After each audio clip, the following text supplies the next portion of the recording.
American Indian Wars, a captivating guide to a series of conflicts that occurred in North America and how they impacted Native American tribes, including events such as the Sand Creek Massacre, written by Captivating History, narrated by Colin Fluxman. Introduction. Today, the United States of America is one of the largest countries in the world. Comprised of 50 states, this huge nation is filled with diverse topography, as well as a variety of flora and fauna. Not only that, but the USA is also home to a huge population with diverse ethnic backgrounds, including Hispanic, African American, Chinese, Japanese, French, German, Polish, and many more. A vast number of the white population are the descendants of the European colonists and settlers who ultimately conquered the land, dominating the Native Americans who were the original inhabitants of the land. This was very similar to the way the British conquered the Indian subcontinent, except for the fact the British conquerors didn't make the Indian subcontinent their permanent home, while the early American colonists shed sweat and blood to make the untamed American wilderness their new homeland. But in order to do so, the Americans waged wars against the Native Americans who had roamed the lands for thousands of years, driving them away from their homes in a brutal and horrific manner. Part of the blame lay on the Native Americans as well, since their retaliation on the newcomers trespassing their lands was often brutal and horrific. This book is the story of how the European colonists and settlers took over the American landscape over a series of wars and major historical events that lasted for over 200 years.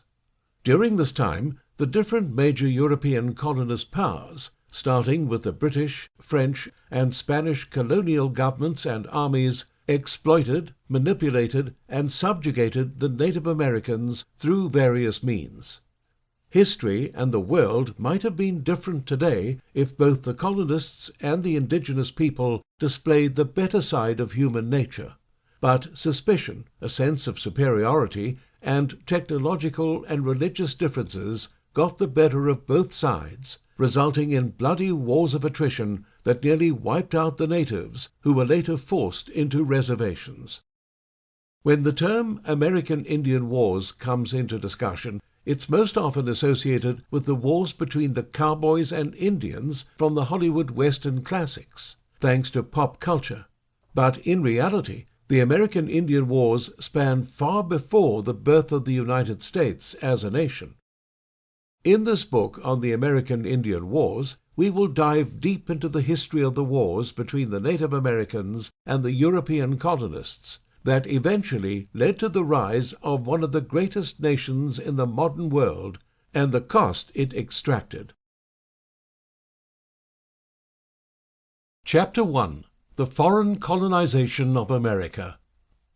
The prelude to the American Indian Wars started much earlier than the 17th century. The first recorded battle occurred among the colonists and the Native Americans in 1609, which was before America became independent and the American government was formed. However, even before the American Indian Wars started, the indigenous people were subject to mass genocide, slavery, and other atrocities from the European colonists. When Italian explorer Christopher Columbus accidentally stumbled upon the region that is now known as Hispaniola in 1492, he was on a quest to find the East Indies to capitalize on the spice trade that was all the rage in Europe at that time, but instead he found a whole new continent. After landing on the new land, he came across the Lucayan, Taino, and Arawak tribes, whom he observed at great length before returning to Spain, noting that the primitive state of the people made them ripe for conquest and slavery. It should be noted that Columbus didn't land in mainland North America. He landed in the Bahamas on a small island known as Guanahani, the location of which to this day is uncertain and debated. Columbus dubbed the newfound land as the New World and greatly exaggerated about the opportunities that laid in this land, to sideline his failure to find the route to the East Indies for which he had originally set out, after being backed by the Spanish monarchy. Since he was still under the misconception that he had landed on the Indian subcontinent, he called them Indians, a name that stuck with the natives even after the discovery that the American Indians were nowhere near related to the Indians in Asia. Columbus continued to explore the New World and eventually established Haiti, the first Spanish colony in the Americas. Once news of Columbus's discovery traveled throughout Europe, it soon sent almost all the major European powers in a frantic race to establish colonies in the New World in the hopes of conquering a new land filled with riches that would greatly expand the prestige of their respective nations. The British marked the second successful landing in the New World in 1497 under John Cabot. This time, ships did land in mainland North America, more specifically in the lands that would one day be the United States of America. Columbus reached the southern tip of the South American coast the following year in 1498. Since the Spanish had the head start in the rat race, they quickly established their dominance over the Caribbean by colonizing Cuba, Puerto Rico, and Hispaniola. The Spanish conquistadors flooded the New World in droves, killing up to 8 million of the indigenous people in the process, within a decade. This is often considered by most historians to be the first genocide of the modern historical era. Once Florida, one of the most important and largest locations of the New World, was conquered by Juan Ponce de Leon in 1513, the Spaniards had the largest advantage over the other colonial forces. With Florida secured and a base of operations in the New World established, the Spanish now turned their attention to Central and South America, which were home to the mighty Aztec and Inca empires, which were rich in culture and trade, but far behind in terms of weapons and technology compared to the European conquerors. The Spanish started their colonization by conquering the Aztecs under the leadership of Hernán Cortés. Known as the Spanish-Mexican Wars, Cortés's campaign lasted from 1519 to 1521.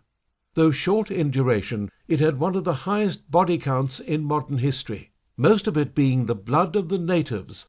They were not only handicapped in terms of weapons and technology, but also fell victim to the new diseases the foreigners brought with them, to which their bodies were not immune. The main objective of Cortés's campaign was the capture of the Aztec capital of Tenochtitlan, which was captured by a long and bloody siege in 1521. Like all recorded colonizations in history, the Spanish enlisted the aid of the enemies of the Aztecs, the Tlaxcalans and Texocans. During the siege of Tenochtitlan, over 240,000 Aztecs died, with 100,000 of that number dying in battle and the rest being massacred. After the fall of Tenochtitlan, the Spanish victors founded Mexico City on the ruins of the former Aztec capital, and the former Aztec Empire became known as New Spain. Even though it technically was a colony of Spain, it operated like an empire unto itself, just like British India. The Age of Exploration, a popular name for this era among historians, led to the colonization of the Western Hemisphere and a wide interchange of culture, commerce, and ideas from Europe into the newly discovered lands. The French also didn't fall far behind, occupying areas in the eastern side of North America and the Caribbean islands. It is estimated that during the time frame between Columbus's discovery of America and the first recorded American-Indian Wars, a staggering 50 million people emigrated from Europe to America. Germans, French, Spanish, British, Polish, Russians, Swedes, and people from other nationalities as well flocked to the new lands in hopes of building a better life, which was not possible at home. Many were also convicts and criminals who were more than eager to leave their shady past behind and begin their lives again in these new lands. Before listening further, one thing the listener needs to understand about the indigenous people of the United States, as well as North America in general, is that they were as varied in culture, religion, and physiology, just as their European counterparts were, and that they occupied different parts of America.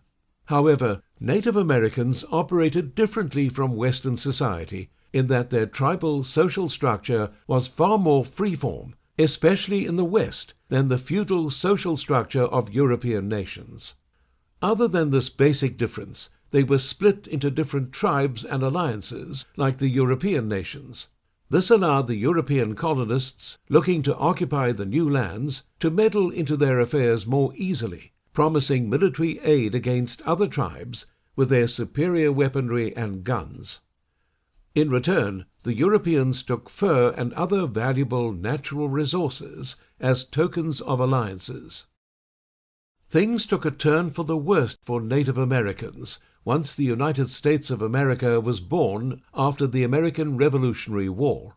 Almost 300 years of war with the colonists had greatly reduced the numbers of Native American population, which allowed the European Americans, who were mostly of British, French, Spanish, and German origin, to suppress and oppress the Native Americans by confining them in special reservations, forcefully taking over their land, and severely restricting their rights. The Native Americans were not granted full U.S. citizenship rights until 1924, but many could not participate in voting due to poll taxes and literacy tests until the mid-1960s, until the Voting Rights Act, which helped prohibit racial discrimination at the polls.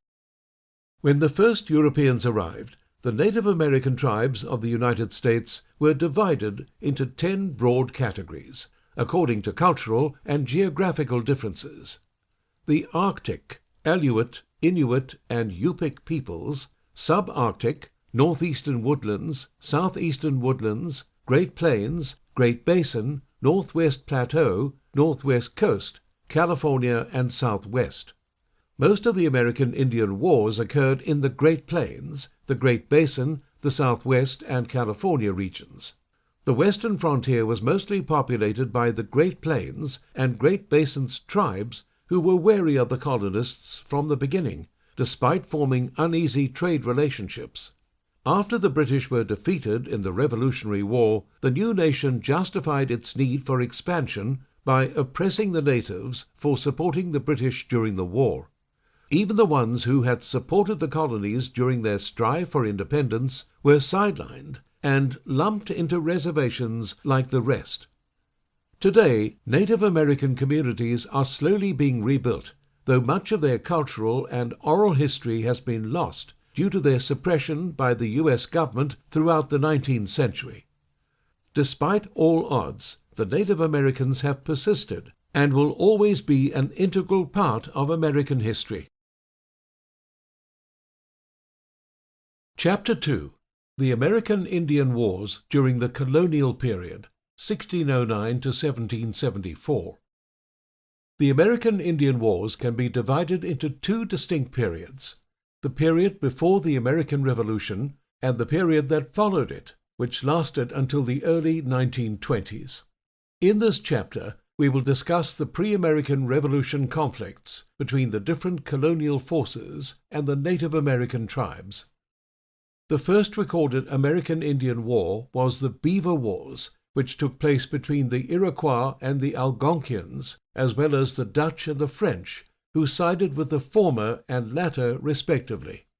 Starting in 1609 and lasting until 1701, these wars took place in the Great Lakes region of Canada, and their primary goal was to gain control of the fur trade, which was one of the pillars of colonial as well as Native American economy.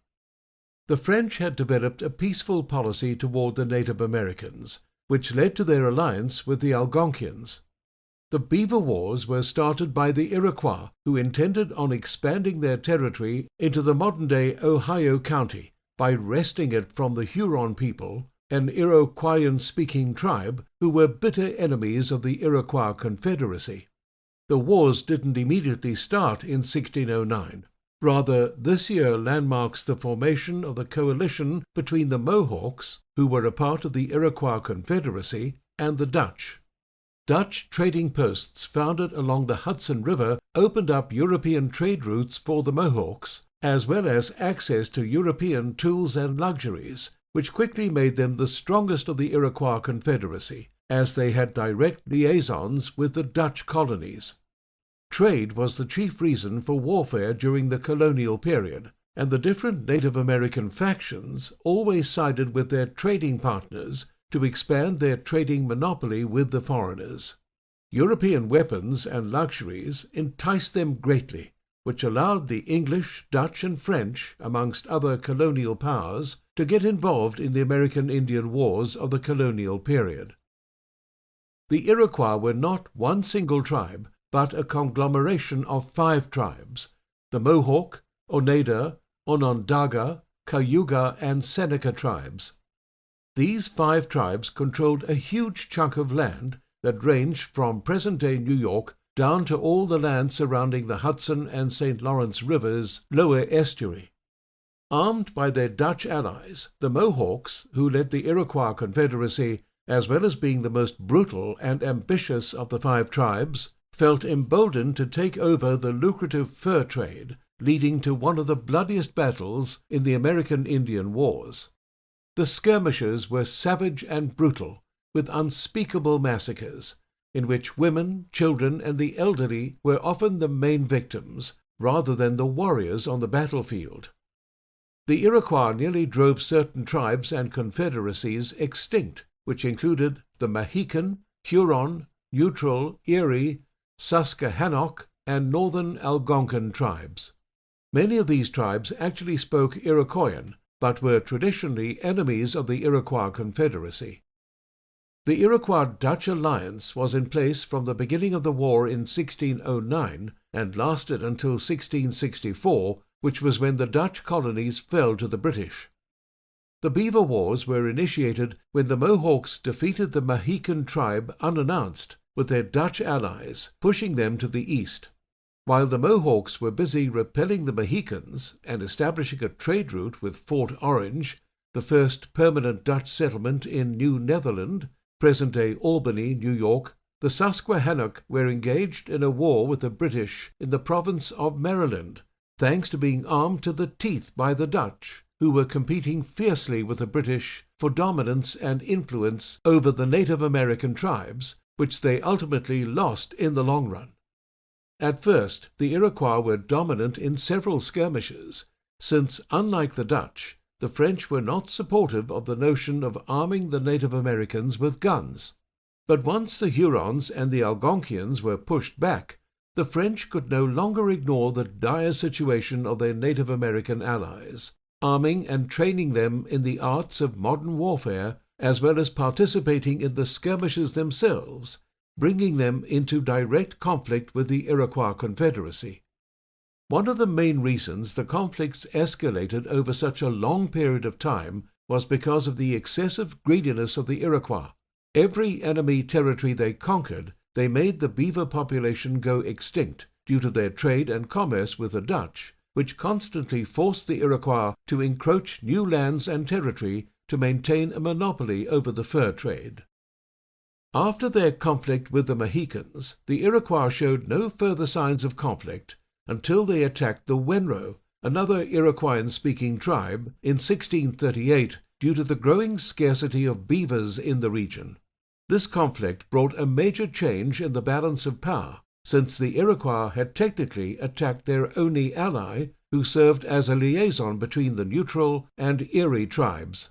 By forcing the Wenro to take shelter with their enemies, the Iroquois foolishly cut off their possibilities of expanding into the west by angering the other 2 tribes, since they were both larger in numbers than the Iroquois Confederacy, forcing them to focus on the north for new territory. But this caused a decline in the fur trade, which resulted in diminishing returns from the Dutch allies. So the Mohawk approached French governor Charles de Montmagny to form a trade alliance in 1641, but their sense of honor and chivalry compelled the French to deny the proposal, as it would be a direct betrayal of their Huron allies, whose settlements across the St. Lawrence were already under attack from the Iroquois. After 5 years of open warfare, the French called for a treaty with the Iroquois in hopes of ending the conflict. Iroquois leaders Degana-Wade and Corsicton arrived in New France to negotiate direct trading rights with the French, which the French agreed to. But when the first shipment of Mohawk fur arrived the next spring, the French refused to buy them directly by using a loophole left out of the peace talks the year before, telling the Mohawks to sell the fur to the Hurons, who would then act as the middlemen for the purchase. Enraged by this trickery, the Iroquois resumed battle, but this time they had to face the French alongside their Native American foes. During the second wave of attack, the Hurons were better prepared and soon formed the Algonquin alliance with the Susquehannock, who had previously been victorious over the British. This provided the new alliance a significant boost in numbers. Before the alliance, the Iroquois and Hurons stood toe-to-toe in number, with both armies nearing 30,000. With the Susquehannock as an ally, their numbers almost doubled. Aside from bolstering frontline numbers, the Hurons also tried to break the Iroquois from within by attempting peace talks with the Onondaga and Cayuga tribes, which ultimately failed. The Algonquin alliance saw their first major victory over the Iroquois in 1648, after attacking an Iroquois fur blockade. By 1650, the Iroquois were fully at war with the French, pushing them back all the way to Montreal in modern-day Canada. While the Beaver Wars was the longest-running conflict of the colonial period of the American Indian Wars, it was by no means the only major one of that time. The Jamestown Massacre, which occurred in 1622, was a result of the Anglo-Powhatan Wars. Jamestown was the first English settlement in Virginia and was established in 1607. At first, trade and cultural interactions between the Powhatans, an alliance of Algonquian-speaking peoples, and the British went smoothly, with both sides benefiting from each other. Problems began when the British tried to forcefully convert the Native Americans to Christianity, or if they failed, subdue them after orders from London in 1610, which led to the First Anglo-Powhatan War. If you've ever watched the beloved Disney classic Pocahontas, the events of that animated film were the dramatized versions of certain events of this war, as things weren't as rosy or lovey-dovey like the cartoon version of events. The British started the war by catching the Powhatans by surprise, by inviting them for festivities, then ambushing the Kekutan people, led by Chief Wahun Senako, more commonly known as Chief Powhatan.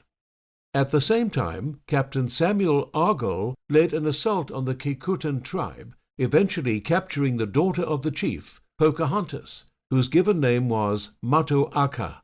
She was later married to John Rolfe after being taught the ways of Western culture and being baptized as a Christian, taking the name of Rebecca. This event is historically referred to as the Peace of Pocahontas. Thus, the British enforced peace between themselves and the Powhatans through a forced civil union, though that peace didn't last for more than 8 years. After Chief Powhatan's death in 1618, Opchanarkano, his younger brother, and Opchanarkano's chief advisor, Nematanu, planned on retaliating against the British for the events that had shamed their tribe to unofficial slavery a decade ago. They had replenished their forces since their defeat in the First Anglo-Powhatan War, and thus the sequence of events that led up to the Jamestown Massacre was put into motion. Though Jamestown was forewarned by an unnamed Native American and many lives were saved, many also died. Around 350 colonists, about a quarter of the population, were killed in the attack. Had the Native Americans continued to press on, they certainly would have secured total victory, but they made the mistake of thinking that the foreigners followed similar customs to theirs after being defeated and leaving the land. They never expected the British to band back together and engage in guerrilla warfare, which turned into a war of attrition for both sides. The English immediately launched their counterattack after the Jamestown Massacre, and relentlessly continued doing so for the ensuing decade. The Accomac and Patawamek tribes allied with the English in 1622 and provided them with food supplies in exchange for the English burning the cornfields of their enemies, which included the Chickahominy, Nansemond, Warraskoyak, Weyanoke, and Pamunkey. The following year, Opchanacano called for peace, and the British took advantage of the Native Americans again by poisoning their leaders with wine and then massacring them. Opchanacano, although he did not die in this surprise attack, was seriously injured. Left without their elders and chiefs, the Chickahominy, Appomattox, Powhatan proper, Warraskoyak, Weyanoke, and Nansemond tribes all fell, one after the other, easily due to the absence of leadership. After this event, both sides understood that there was no possibility of peace and prepared for total war. Besides a temporary ceasefire in 1628, the hostilities continued until 1633, marking major losses for the Native American forces. After the end of the First Anglo-Powhatan War, the British had set up a palisade across the Virginia Peninsula that was 6 miles wide to ensure that no more incidents like the massacre of Jamestown happened again. After the erection of the palisade, special passes were required for Native Americans to pass through to English territory in Virginia. Peace followed for another 12 years before the Native Americans revolted one last time under Opchanacano's leadership in the Third Anglo-Powhatan War, which totally broke the Powhatans. The British had had enough and fought relentlessly to end the conflicts, once and for all. They erected 3 forts, Fort Charles, Fort James, and Fort Royal, for forward bases, as well as defensive positions, and marched against all of Opchanacano's allied tribes. During the final assault on Opchanacano's stronghold, all males above the age of 11 who survived were deported to Tangier Island. The rest were moved to the earliest Native American reservations. Opchanacano was captured, and they took him to Jamestown, where he was paraded through the streets as a prisoner. He was later shot in the back by a guard who had been assigned to look over him. The next leader, Necotowance, wanted to approach the problem with diplomacy, and the Treaty of 1646 was a historic landmark as it set up a period of conclusive peace for the next 30 years between the Powhatan Confederacy and the British, with the agreement that the river line boundaries drawn by the British along the Blackwater, Pamunkey, and York rivers would be crossed by neither party unless they showed a pass at one of the border checkpoints set up along the river. Another important part of the American Indian Wars during the colonial period was the Pequot War, which took place between 1636 and 1638. Unrest was brewing between the more powerful Native American nations. The Pequots had allied themselves with the Dutch, which made it possible for them to maintain a stronger hold on the fur trade in the New England region. Their enemies were the Mohegans, who had allied themselves with the English colonists. Before the Europeans arrived, these two tribes were actually a unified tribal entity, but as the Pequots slowly lost power, the Mohegans became more independent. So tensions were already on the rise before the war even started, but it only increased in the early part of the 1600s, mostly due to small skirmishes over controlling the fur trade, which only escalated as time went by. The final stages of the upcoming war were laid when the Pequot tribe attacked an outsider tribe coming to trade at Hartford, as well as the execution of John Stone and several of his crew members in 1634 at the hands of the Neantics, who were allies of the Pequots. Though Stone was not a popular figure in the British colonies, being a pirate and a criminal offender, his death was used as a political excuse to legitimize the upcoming war with the Pequots. Added to this, food was in shortage after the great colonial hurricane of 1635, which had both the Native Americans and the colonists desperately scrounging for whatever food and game they could find in the harsh winter following the massive storm. When another privateer of ill repute, John Oldham, was executed by the Native Americans, it is thought to have been the Narragansetts, in July 1636, it hit the final nail in the coffin.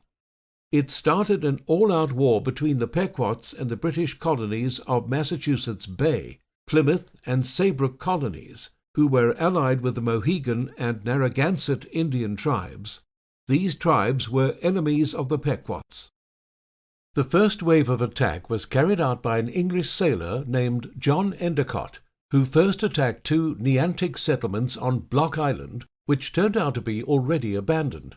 Endicott and his force of 90 men burned the settlements to the ground, carrying the harvest the Native Americans left in haste, and burning whatever they could not carry.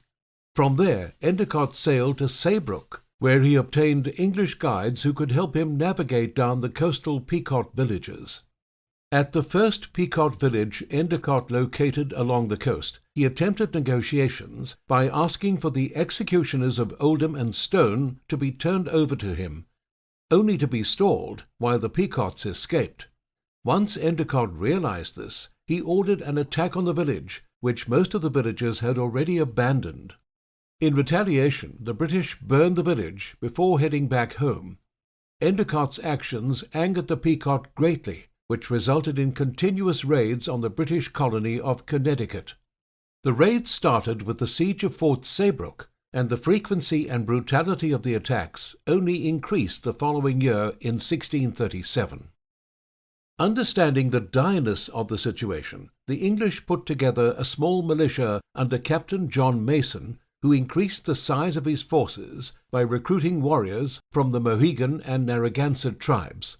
To mislead the Pequots, Mason and John Underhill, who joined Mason at Fort Saybrook, sailed to Narragansett Bay, where they gathered another 200 men from the Narragansett tribe before they marched toward Mystic Fort, located near the shores of Mystic River in modern-day Connecticut, to launch a surprise attack.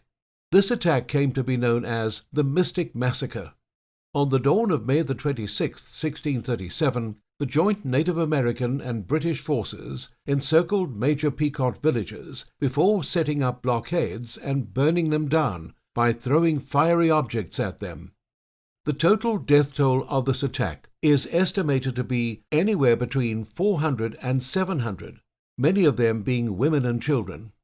This method of cruelty by the English forces demoralized the Mohegan and Narragansett tribes, who refused to partake in the campaign any further and moved to retreat, but were attacked by Pequot forces, only to be rescued by Underhill's men. The Pequot forces and spirit were broken after the Mystic Massacre, and the continuous attacks from Mason and Underhill that followed forced the Pequots to retreat to the Mohawks, ensuring a period of peace for almost 40 years before King Philip's War, which started in 1675 and saw the British fighting against their former Narragansett allies.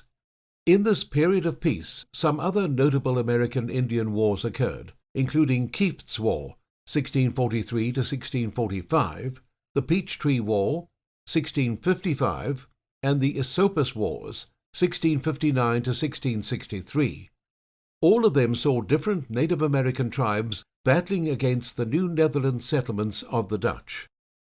King Philip's War is one of the better-known and more important battles in the American Indian Wars, as it totally changed the geopolitical landscape and signaled the permanence of enmity between the indigenous people and the colonists.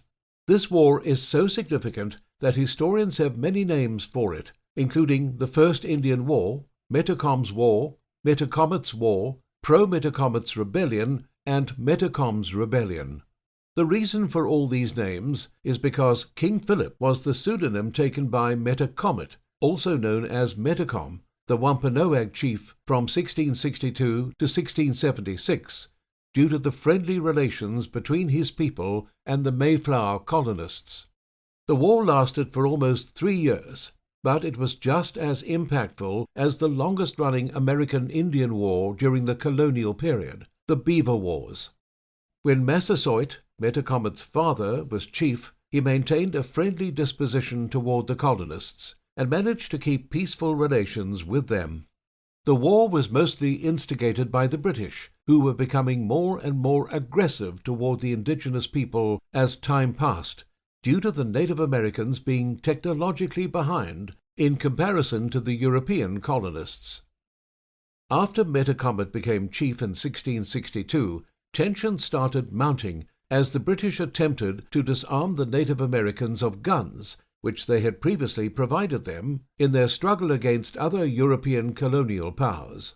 However, Metacomet was neither brash nor submissive, despite the unjust death of his brother Wamsutta at the hands of the British for allegations of violating treaty agreements regarding the buying and selling of land, which was completely unjustified, since the Plymouth Colony laws didn't have jurisdiction over Native Americans beyond its borders.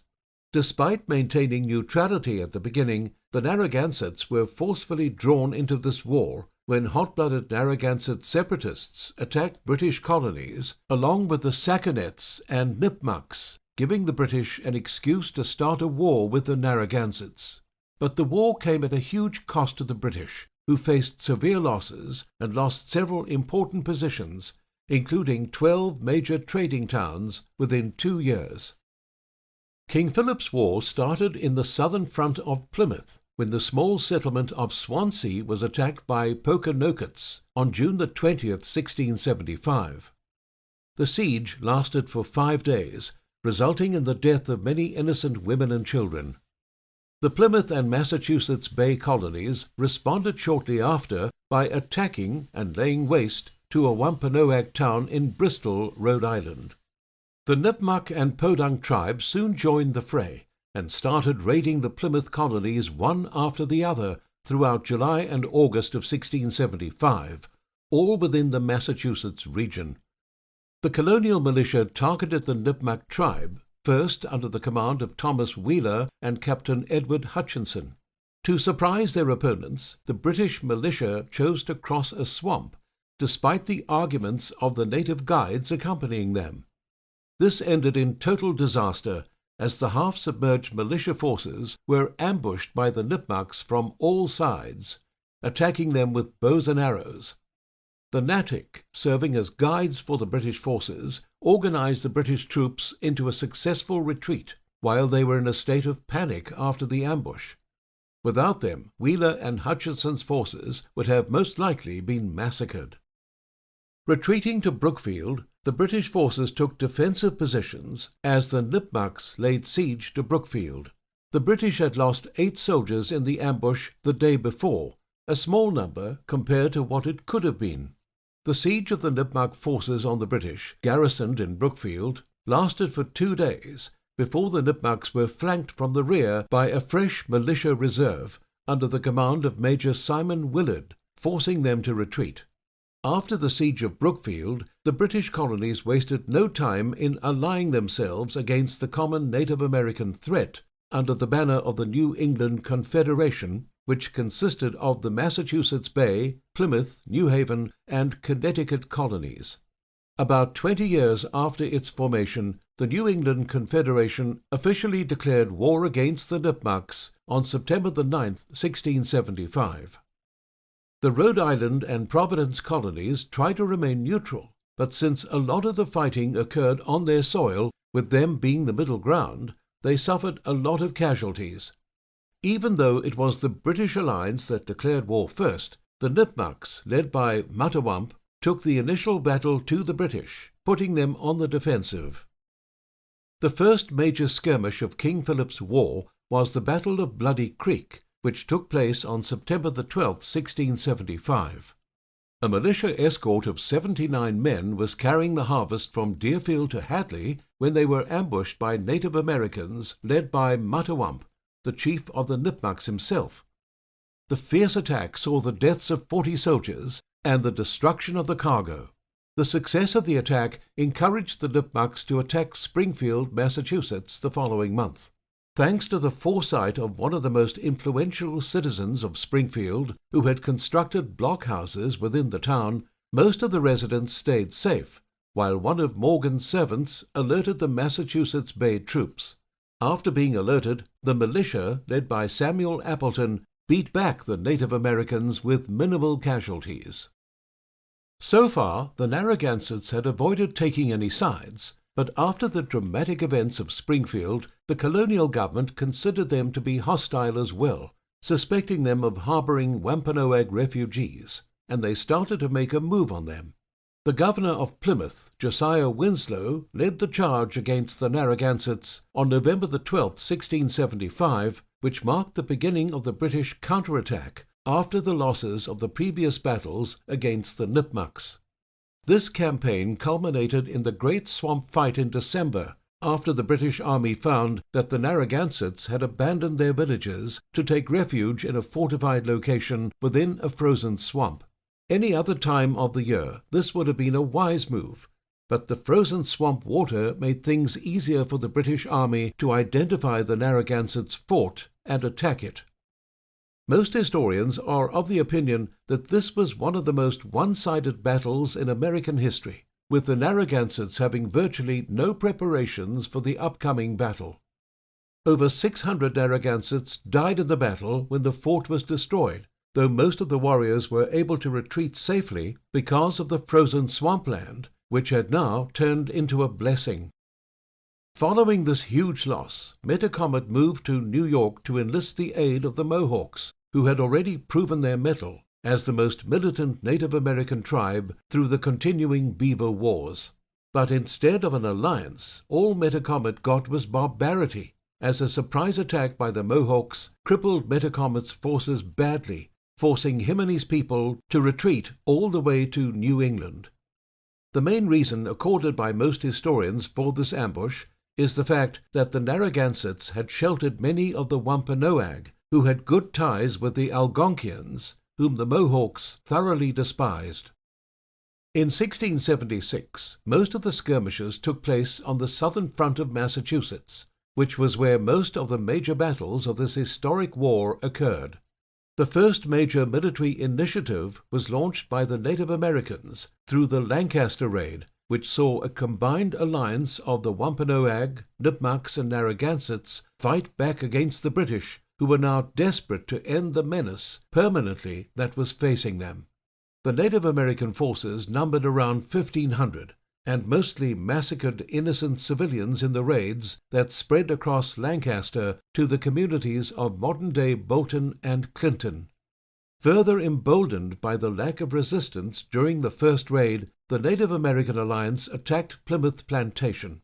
This was the most notable Native American victory throughout the duration of King Philip's War, because, for a certain period, the Native American forces held the entire region of Rhode Island under siege.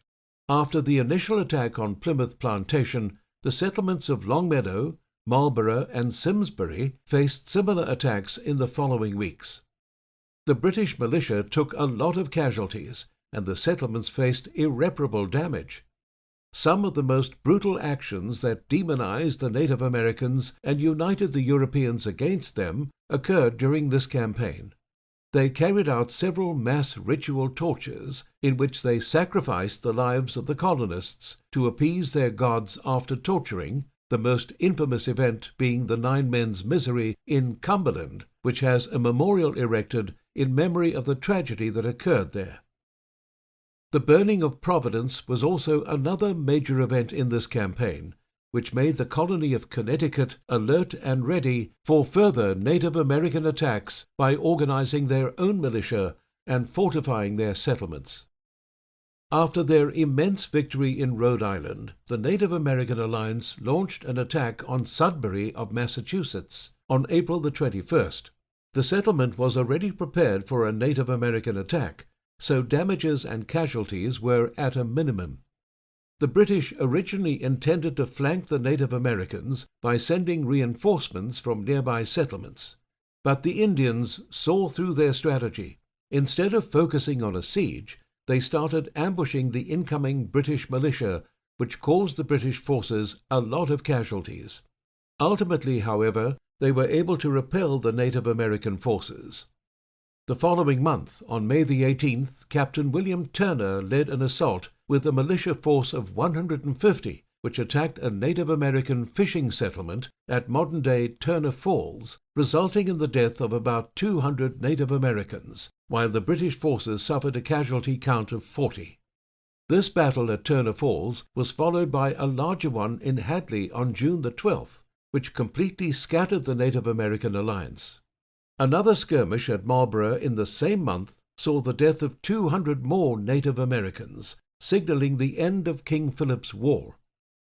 The retreating Narragansetts, Nipmucks, and Wampanoag were hunted and persecuted after their defeat, forced into either slavery or lynching. The final battle at Mount Hope was the result of the desertion of Metacomet's allies, who surrendered to the British one after the other, leaving him as the only Native American leader with any fight left in him. The Wampanoag chief took his final refuge at the Assawamsett Swamp with whatever soldiers he had left, whom the British militia hunted like cornered rats. Captain Benjamin Church and Captain Josiah Standish were the leaders of the scouting team responsible for killing Metacomet. However, it was a praying Indian named John Alderman who actually shot and killed Metacomet.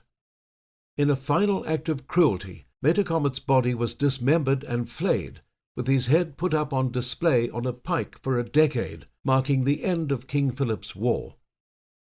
After the war ended, the military might of the Native Americans in the Plymouth and Virginia region was greatly diminished, with the British even disarming the Mohegans, their allies, throughout the almost 3-year battle to ensure that no further uprisings threatened the expansion and flourishment of the New England colonies. A large segment of the Native American alliance died during and after the war, with a lot of them turned into slaves, and about 2,000 of them fleeing to foreign tribes allied against the British to continue fighting. Southern New England was secured for decades to come, but the French and their Native American allies were at war with northern New England for 75 years after King Philip's War ended, which came to be known as the French and Indian Wars, even though the main conflict was between the British and the French.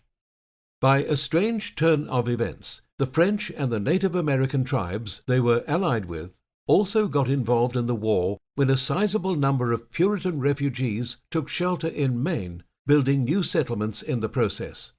This was a region with highly vested French interests, as it was part of their fur trade routes. They instigated the local Native Americans to attack the new British settlements for both strategic and political reasons.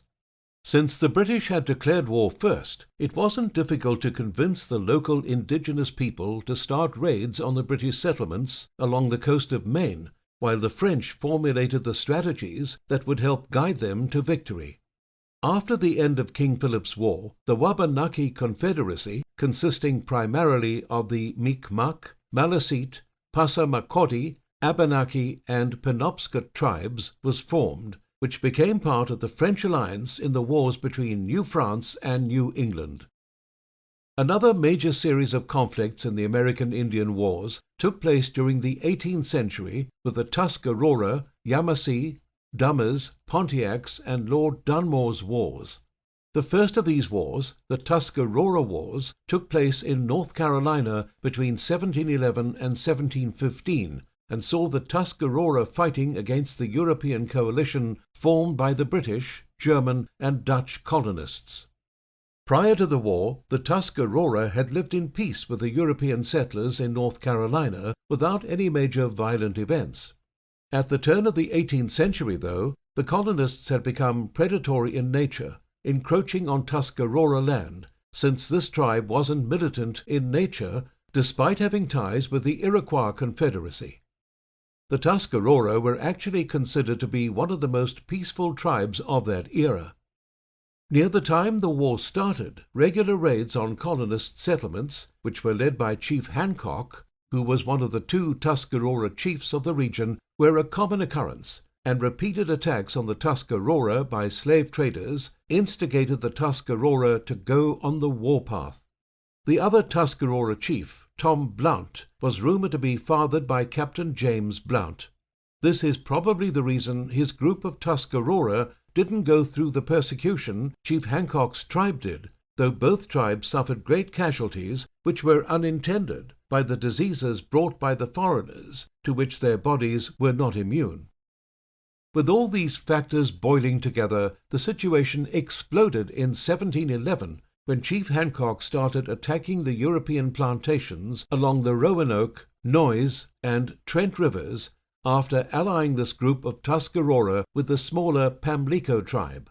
The raids officially started on September the 22nd, 1711, and by most historical accounts, the initial wave was a bloodbath with hundreds of men, women, and children, and even infants dying savagely at the hands of the Native American raiders.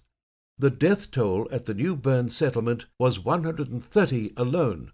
One of the key political figures of the North Carolina colonies, John Lawson, was also killed in the first wave of Chief Hancock's raids. Once news of the Tuscarora War broke out, the South Carolina colony sent help after Governor Edward Hyde, the administrator of North Carolina, requested aid. Under the command of Colonel John Barnwell, a militia force of 528 men was sent. Only about 5 to 7% of the militia were Europeans, including the commanders. The rest were all Native American allies of the South Carolina legislature. This expedition ended in total disaster and a truce for multiple reasons. Firstly, many of the militia troops that Barnwell set out with abandoned him in the middle of the campaign, forcing him to wait for reinforcements. The Tuscarora had built many forts along the river coasts after their first wave of attacks on the colonists, and the South Carolinian militia found it very difficult to infiltrate their territory. Barnwell decided to mount an attack on a fort called Narhantes across the Neuse River in 1712. The attack started on January the 29th, and the fort was successfully captured. But once Barnwell crossed the river, many of the Native Americans abandoned the militia, cutting Barnwell's forces to almost half and forcing him to wait until reinforcements arrived. This proved to be yet another disappointment for Barnwell, as the reinforcements were poorly equipped and not properly trained. Despite the odds stacked against him, Barnwell marched to Fort Hancock, the primary Tuscarora stronghold, and began a siege of the fort. This is where the second reason for Barnwell's defeat in this campaign occurred.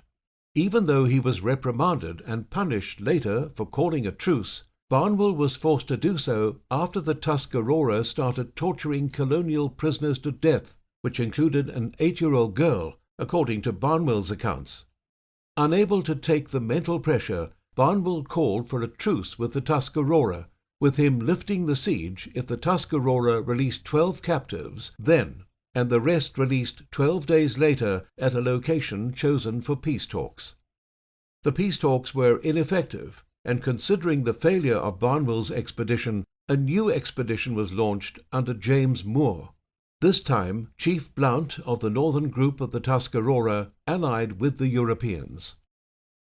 The expedition was a great success, as Chief Blount was able to track down Chief Hancock in 1712, leading to Chief Hancock's execution.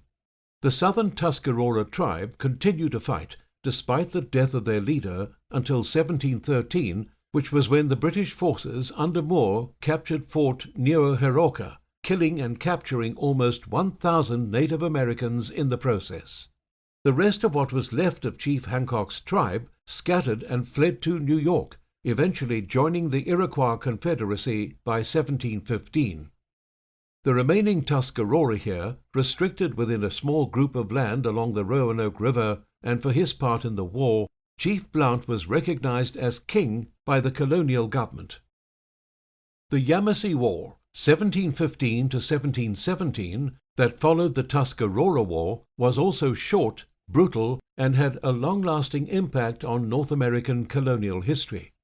This war saw the British colonists of South Carolina facing off a huge alliance of American Indian nations, including the Savannah River Shawnee, Congaree, Waxhaw, Pee Dee, Cape Fear, Cherokee, Yamasee, Muskogee Creek, Cherokee, Catawba, Apalachicola, and Yuchi.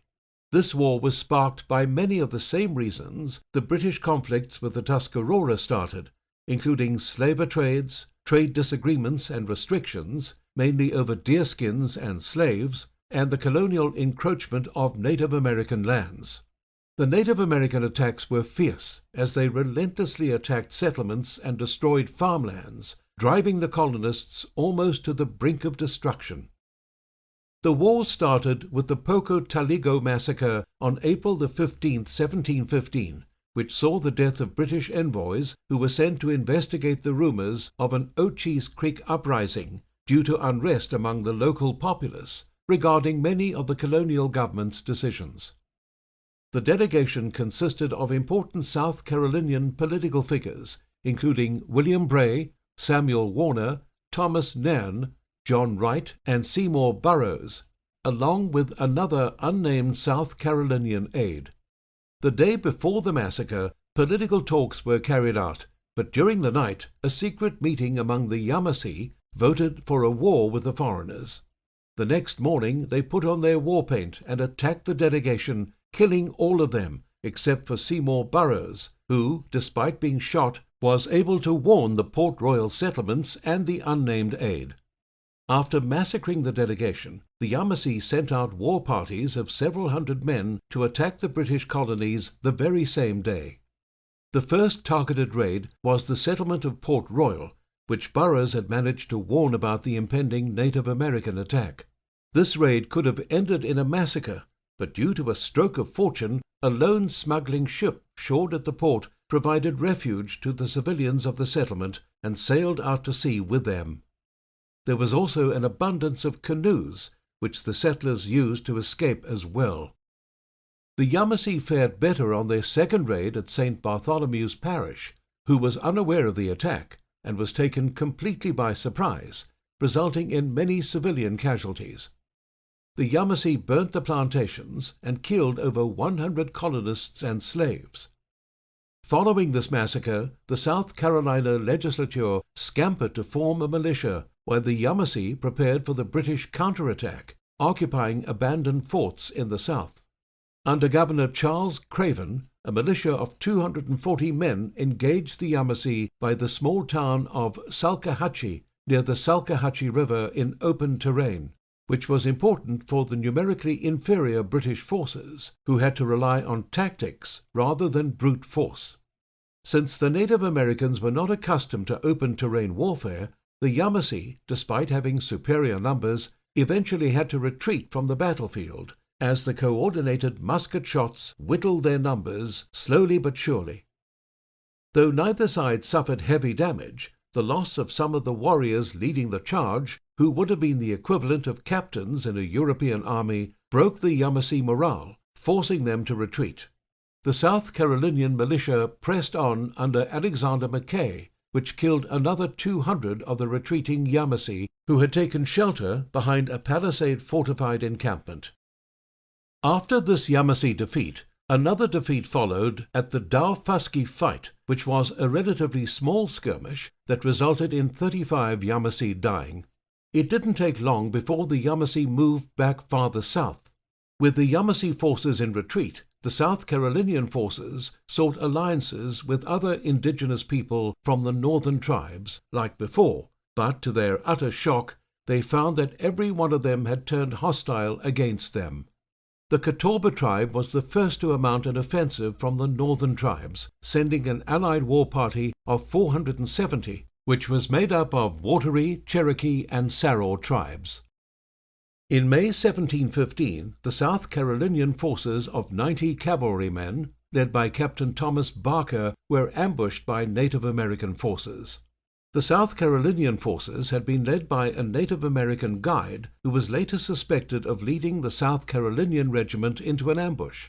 Barker, along with 6 other men, were killed in the ambush, and following the defeat of his expedition, the Goose Creek settlement was abandoned, with the exception of 2 fortified plantations. Instead of pushing forward, the Native Americans decided to consolidate the defenses of the conquered territory by taking over Benjamin Schenkin's plantation, which was one of the plantations that was still active in the region after Barker's defeat. The only priority for winning the campaign that was left after this was conquering Charlestown, but the alliance plans were put to a halt when the Cherokee suddenly had to leave after hearing of attacks on their own villages. Meanwhile, the Yamasee, who had retreated to the south, fell back at Ochese Creek, which was home to the Ochese tribe. This place would soon become a major war theater for the upcoming skirmish in the Yamasee War. The war might have tipped in favor of the Native Americans if it wasn't for the sudden betrayal of a Cherokee faction who assisted the British in the assault on Ochese Creek. The Cherokee were divided into different factions, but two played a crucial role in this war: the Lower Cherokee and the Overhill Cherokee. The former was a part of the alliance that raided the British settlements, while the latter was of friendly disposition toward the South Carolinian colonies. At the end of 1715, an Overhill Cherokee delegation arrived at Charlestown to form an alliance and supervise and partake in the attack on Ochese Creek. Even though an agreement was reached between the colonial leaders and the members of the Overhill Cherokee delegation, it was soon evident that the Cherokee were too divided as a tribe to provide consistent support, which the South Carolinians found at their own peril when the promised Cherokee reinforcements by the delegation failed to meet with them in Savannahtown. Over the course of the winter, Chief Caesar of the Overhill Cherokee visited the various Cherokee villages and large settlements to try and convince them to join the British and fight against the Ochese Creek. This eventually put pressure on the Lower Cherokee faction, forcing them to negotiate peace talks, which lowered the guard of the South Carolinians. They dissuaded the Overhill Cherokee from attacking, in hopes of peacefully resolving the situation. Charity Hagee, a Lower Cherokee chief, offered to arrange the peace talks between the Creeks and the South Carolinians, which later turned out to be a ruse for another massacre. The Tugaloo Massacre on January the 27th, 1716, saw the deaths of the Creek delegation at the hands of the Overhill Cherokee. They claimed that the meeting was a ruse to ambush the South Carolinians, and that they beat them back before the South Carolinians had arrived.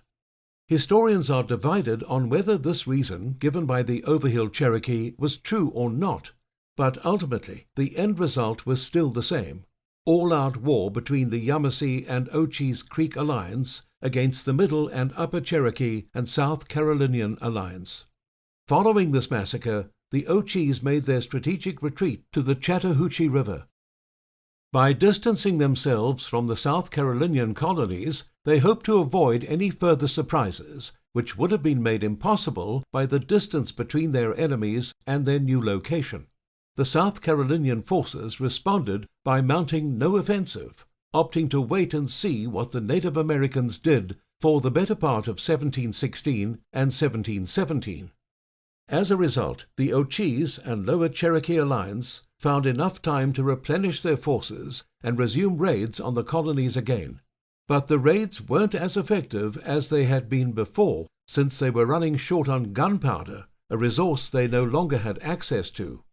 After the colonial period of the American Indian Wars was over, gunpowder became coveted by the Native Americans in the ensuing wars, due to the European Americans restricting the access of firearms and ammunition to the indigenous people.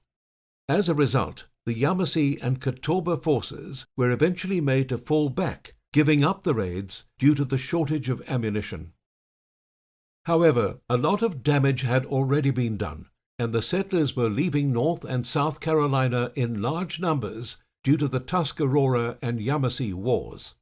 This prompted Governor Craven to form the South Carolinian Army, but the military effort was ultimately futile due to the Lower Cherokee guerrilla tactics that the Europeans couldn't predict.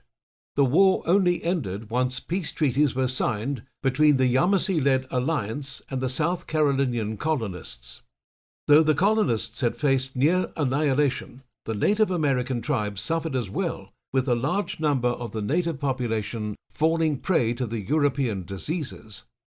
Also, in the first year of the Yamasee War alone, the Yamasee lost about a quarter of their population, either to being killed or being enslaved. After pulling back, the Yamasee nation gradually mixed with other tribes, as the Yamasee had been greatly reduced in numbers by war, famine, and epidemics. While the Yamasee faded away, the Catawba rose up and took their place as the strongest tribe in the Piedmont region. The next major colonial war that involved the Native Americans was Dummer's War, which lasted 3 years from 1722 to 1725. This war was the indirect result of the Peace of Utrecht agreements, which were signed by the various sides of the participants of the War of the Spanish Succession. These treaties divided the colonies in a haphazard manner, leaving the New England and New France colonies struggling for supremacy by encroaching Maine, the geographical region that was left out of the treaties. The importance of Maine was such that whoever controlled it controlled the fishing trade. The French started occupying it first and established Catholic missions and forts along the coast of Maine. They also occupied the region of Nova Scotia by maintaining peaceful relations with the locals, which mostly included the tribes of the Wabanaki Confederacy. So when the British colonists started encroaching on the lands in Nova Scotia, the French naturally extended a helping hand to their allies of the Wabanaki Confederacy.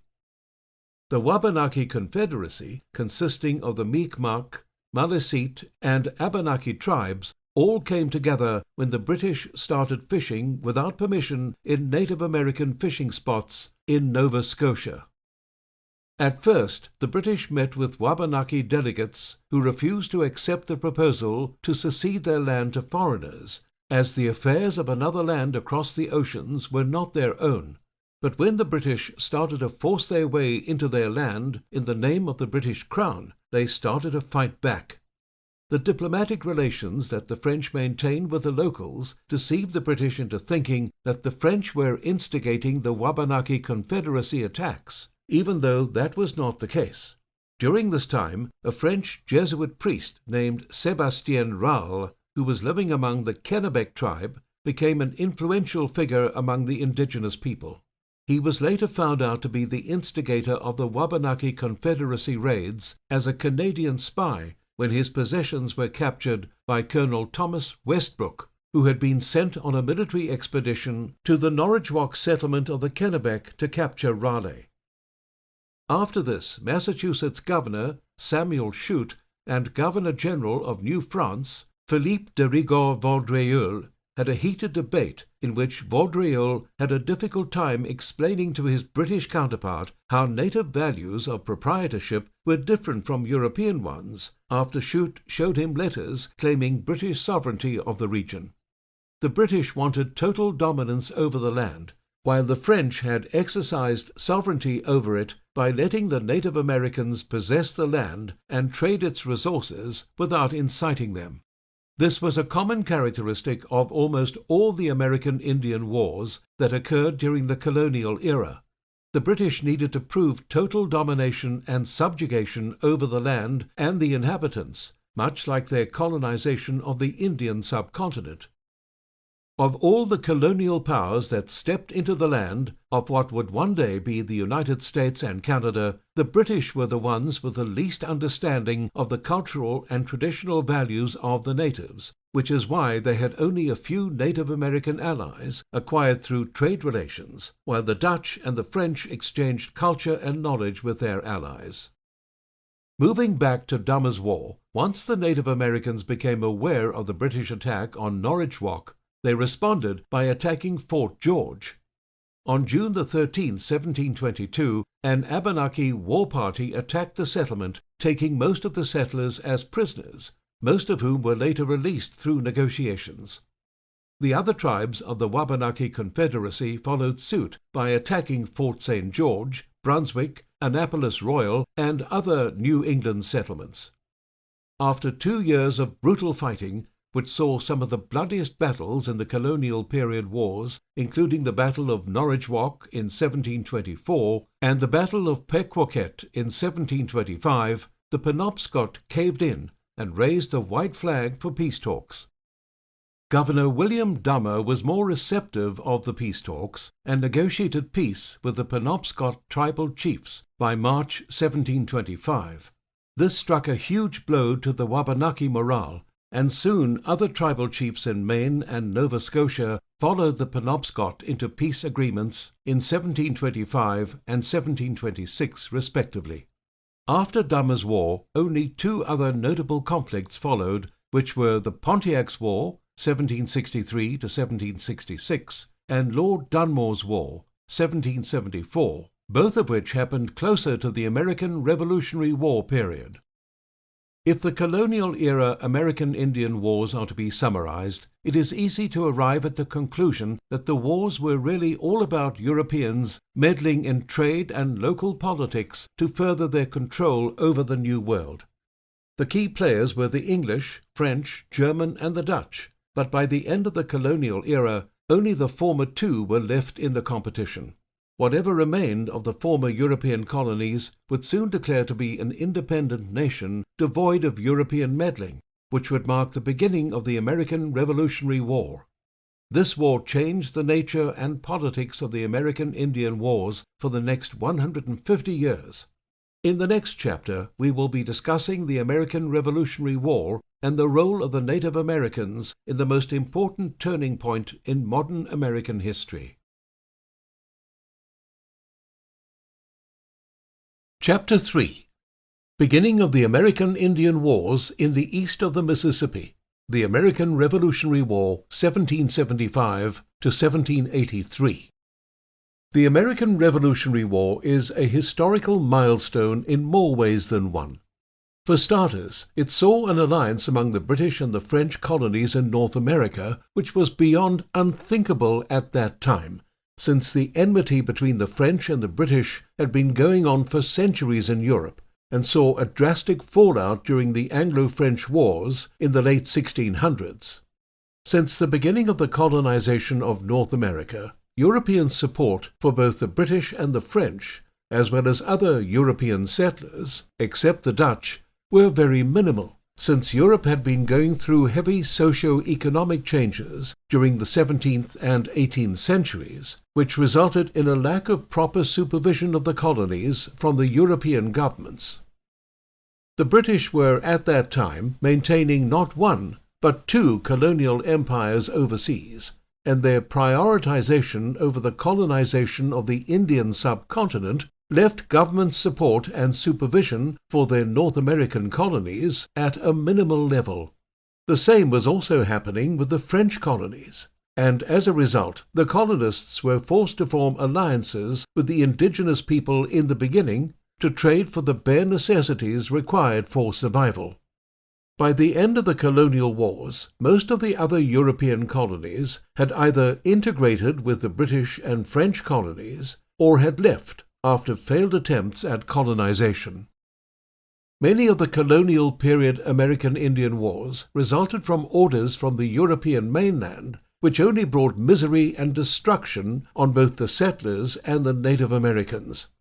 To add insult to injury, the British and French colonies were expected to raise their own armies and fight those battles with supplies and provisions from their respective governments, while paying an increased number of taxes. The famous Boston Tea Party in 1773 was a direct response to the Tea Act, which had been enacted that same year, and allowed the East India Company to trade tea in America without any taxation, as well as the Townshend Acts, which were hurting the North American colonial traders. Most of the colonies saw the Townshend Acts as a violation of their rights, which only led to further resentment against a homeland many of them had never even seen. A group of men known as the Sons of Liberty boarded the East India Company ships under cover of darkness, disguised as Mohawks, and threw away the cargo. After the events of the Boston Tea Party, England imposed stricter measures to control the Massachusetts colony, which proved to be the final spark that started the American Revolution. The Native Americans played a significant part in the war, as they were the chief allies of the English forces. The American Revolutionary War took place on two frontiers, the East and the West. The British colonies in the East, who formed the Continental Army, found themselves fighting against the British regular army, while the colonies in the West fought with the Native Americans, who were incited, organized, and well armed by the British. The battles on both fronts had tremendous socio-political impacts, with race relations changing forever as a new nation was born. It should be noted that the West and the East back then did not have the same geographical boundaries as they have today. The West, currently the Northwest Territory of the U.S., comprised the land west of Pennsylvania, northwest of the Ohio River, and east of the Mississippi River, covering the territory that would later become Ohio, Indiana, Illinois, Michigan, Wisconsin, and parts of Minnesota. When the war started, the British supplied the Native Americans with guns and ammunition, inciting them to take revenge on the colonists for the humiliation suffered during their defeats in the past wars. This tactic worked well because only a handful of Native Americans understood how the colonial power structure of the Europeans worked. In their eyes, the colonists and the British were separate people. They failed to understand that it was the British who governed the colonists, and hence were responsible for most of the American Indian Wars in the colonial era. Oppressed and limited to Native American reservations and limited hunting grounds, the once proud tribes were easily beguiled by the British. But even so, the British were defeated and America gained its independence. The Native Americans earned the permanent distrust of the European Americans, which led to some of the major American Indian Wars in the post-independent American period. While the colonists were fighting the British forces on the Eastern Front, the Western Front of the American Revolutionary War saw a lot of action due to the conflicts between the colonial militia and the British Native American alliance. This alliance was mostly due to the resentment among the Native Americans because of the atrocities of the colonists and the betrayal of the Iroquois Confederacy, who sold the land of the different Western tribes to the colonists. This took place through the Treaty of Hard Labor and the Treaty of Fort Stanwix, both in 1768, in which the 6 nations of the Iroquois Confederacy participated alone without inviting their Western brethren, and negotiated the borders of Native American and British territory. The first Native American tribe in the West to move into action were the Shawnee, who started talks with the other tribes to form an alliance against the new English colonists once news of the American Revolutionary War reached them. Chief Blackfish of the Shawnee and Chief Pluggy of the Mingo raided Kentucky at the beginning of 1776, despite reaffirming their oaths to steer clear of any war just a few months earlier at Fort Pitt in October. Though Virginian Governor Patrick Henry wanted to mount a counteroffensive against Chief Pluggy's settlement, he thought better of it and didn't pursue it because he justified the militia might kill the Lenape, also known as the Delaware people in the region, during the attack, which might spark further tensions down the line.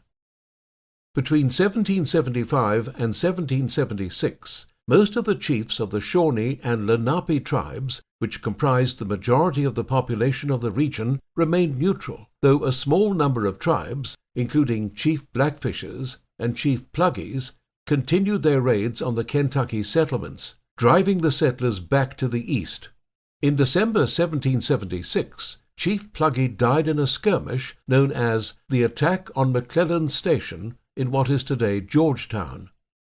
Things escalated in 1777 when the British mounted a campaign in earnest and started arming the Canadian Indians in the Detroit region to conduct raids on the colonists.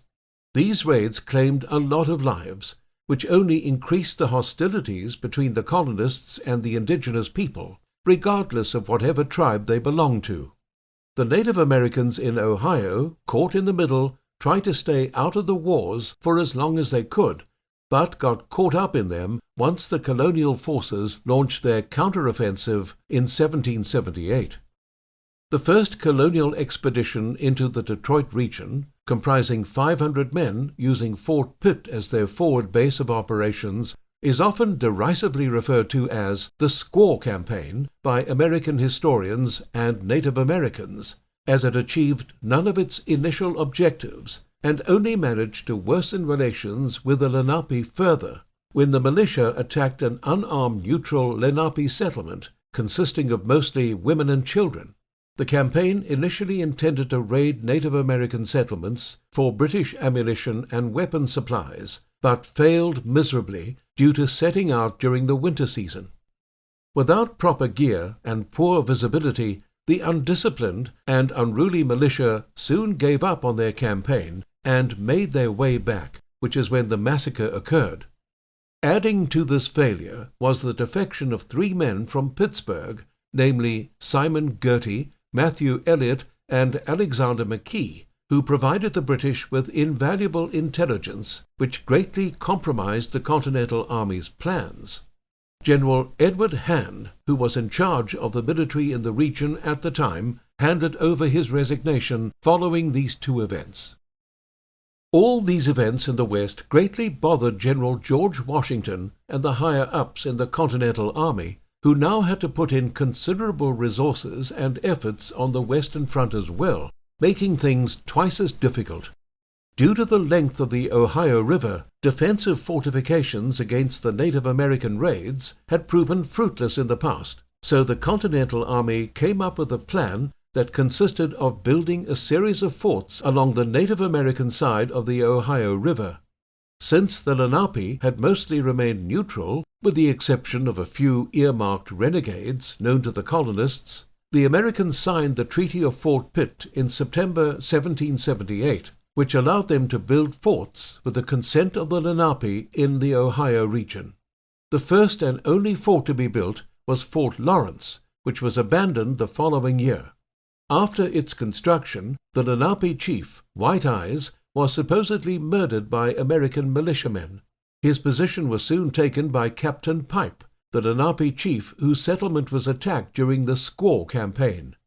Captain Pipe saw that no other European American forts were built on Native American soil, which drove the Continental Army into a panic, as they had invested much time and many resources for the fortification effort, going as far as to send 2 regiments of militias to defend the Western Front. In addition to the French alliance with the Continental Army, the British also had to fight the Spanish and their allies as well, who joined the war in 1779 as allies of France. This made the Western war theatre just as important, if not more than the Eastern, which made their alliances with the Native Americans a crucial part of their battle strategy. The American forces made changes in their plans and attacked the British from a different direction through what was called the Illinois Campaign, spearheaded by George Rogers Clark and his fellow Virginian militiamen. The main objective of the campaign was to disrupt the British line of communications by attacking Loyalist, British still loyal to the Crown, settlements in Illinois. The Americans smartly conducted the campaign through the neutral Ohio Territory, which allowed them to stealthily take over multiple British settlements, including the Kaskaskia, Vincennes, and a few others, without any casualties. This campaign brought the Continental Army dangerously close to Fort Detroit, which propelled a British counterattack under Henry Hamilton, the governor of the fort. A short war was started over the possession of Vincennes, which the British recaptured in their counterattack. But it was taken by the Americans once again through a surprise attack. Clark's success in the Illinois campaign allowed Virginia to expand its territory, although they later gave the territory to the central government. After this major victory, things really started heating up the following year, 1780, when the British and their Native American allies mounted their first major offensive against the colonists, which was larger than any other war in the West so far.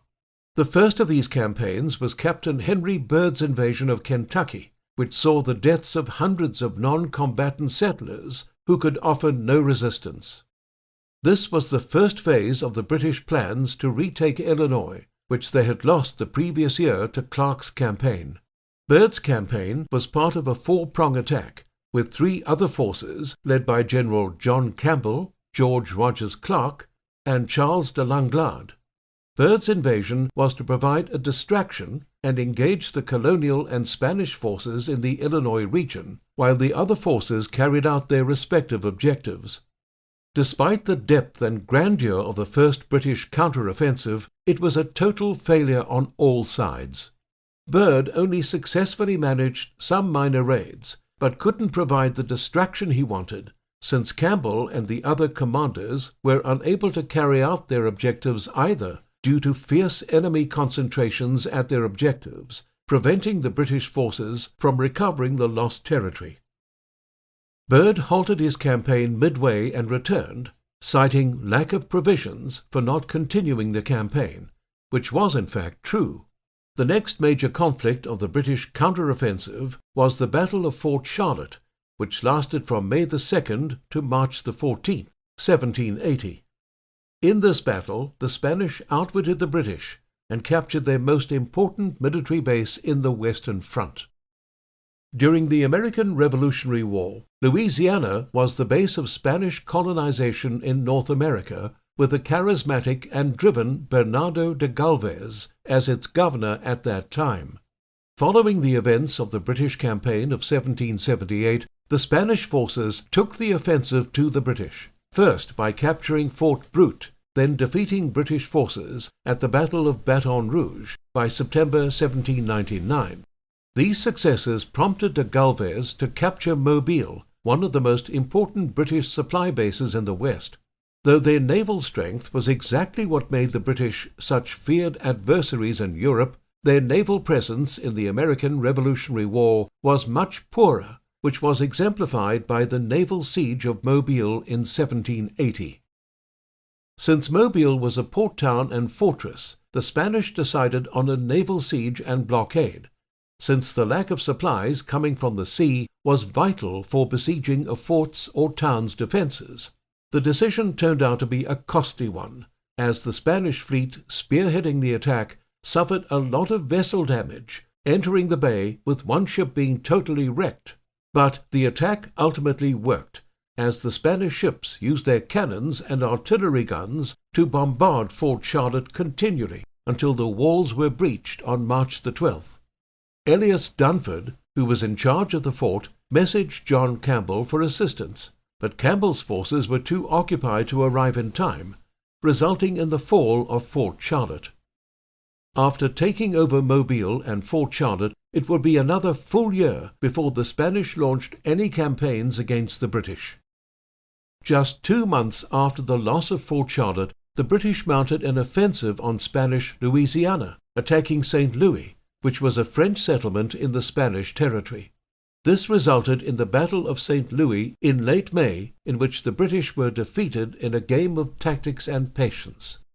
For this expedition, the British had gathered a huge alliance of Native Americans, which included the Sioux, Chippewa, Winnebago, Fox, Sac, Ottawa, Mascoutin, Kickapoo, and Potawatomi tribes.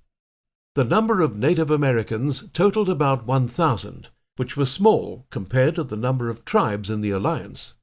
Both armies positioned themselves on opposite sides of St. Louis, alongside the Mississippi River. The British expedition was organized by Patrick Sinclair and led by Emmanuel Hess, while the Spanish forces were commanded by Governor Bernardo de Galvez's able second-in-command, Fernando de Leyva, since Galvez was busy managing the forces in the lower Mississippi, following the victory of Mobile, leaving upper Mississippi under de Leyva's command. Not being well versed in military affairs, de Leyva sought the assistance of Francois Vallée upon receiving intelligence of the impending British attack. Vallée was a retired captain of the French forces and was 64 at that time, but he valiantly stood up to the task of handling the defenses of the battle. In fact, he handled them so well that he was indoctrinated into the Spanish army the following year and participated in multiple Spanish campaigns during the American Revolutionary War. Vallée owned his own mining business when the Spanish sought his aid, and he provided lead for the defensive structures, which was invaluable for negating Spanish casualties during the Battle of St. Louis, as well as during the Battle of Fort San Carlos. Vallée was also influential enough to send a small militia of 150 men along with his 2 sons for the battle, besides providing strategy and guidance. The Spanish had erected 4 towers due to de Leyva's planning, and on the day of the battle on May the 25th, they attacked the invading British forces from these towers, as Sac, Fox, Dakota, and Sioux warriors tried to cross the river and attack the enemy entrenchments for the better part of the day. After repeated failed attempts, the British forces eventually fell back to the north, razing everything in their path on the way back. 1781 was one of the busiest and most eventful years in the American Revolutionary War. The Spanish finally made a permanent move on the British, and on May the 8th, 1781, they captured Pensacola by defeating General John Campbell, who was considered one of the pillars of the British forces. Earlier in February, the Spanish forces had also successfully captured Fort St. Joseph, located in present-day Niles, Michigan. The Continental Army started planning for a campaign against Detroit, but multiple problems kept them from assembling the estimated 2,000 men required for the campaign, which was the result of discussions between Clark, the hero of the Illinois campaign, and Thomas Jefferson, before Jefferson promoted Clark in 1781. Jefferson sent recruitment requests to Virginia County, but since most of the men fighting the war were local militia rather than regulars, these men were more interested in staying and protecting their home turf, which was under attack by Lord Cornwall's forces, as well as from Native American raids. Recruitment from Pennsylvania resulted in similar responses due to internal colonial conflicts regarding its borders with Virginia, but nonetheless they sent 100 men for Clark's campaign. Aside from this fact alone, which made recruitment for a proper military campaign more difficult, the lack of aid from Colonel Daniel Brodhead's detachment only added more problems. Brodhead at that time was planning a campaign historically referred to as Brodhead's Coshocton Expedition against the neutral Lenape of the Turtle clan, which caused a lot of problems for Clark and Jefferson down the line. When Brodhead set out with a force of 284 soldiers, his first intention was to negotiate with the Turtle clan of the Lenape to prevent them from joining the British, as the Wolf clan had. Unfortunately, due to the misplaced anger in Brodhead's army over the Wolf clan's attacks on American settlements, the expedition spun out of control into a war of attrition, which Brodhead had to go along with. He marched as far as Geckle-Muck-Pechunk, present-day Newcomerstown, Ohio, and even sent envoys for a peace agreement to which 3 of the Turtle clan leaders responded.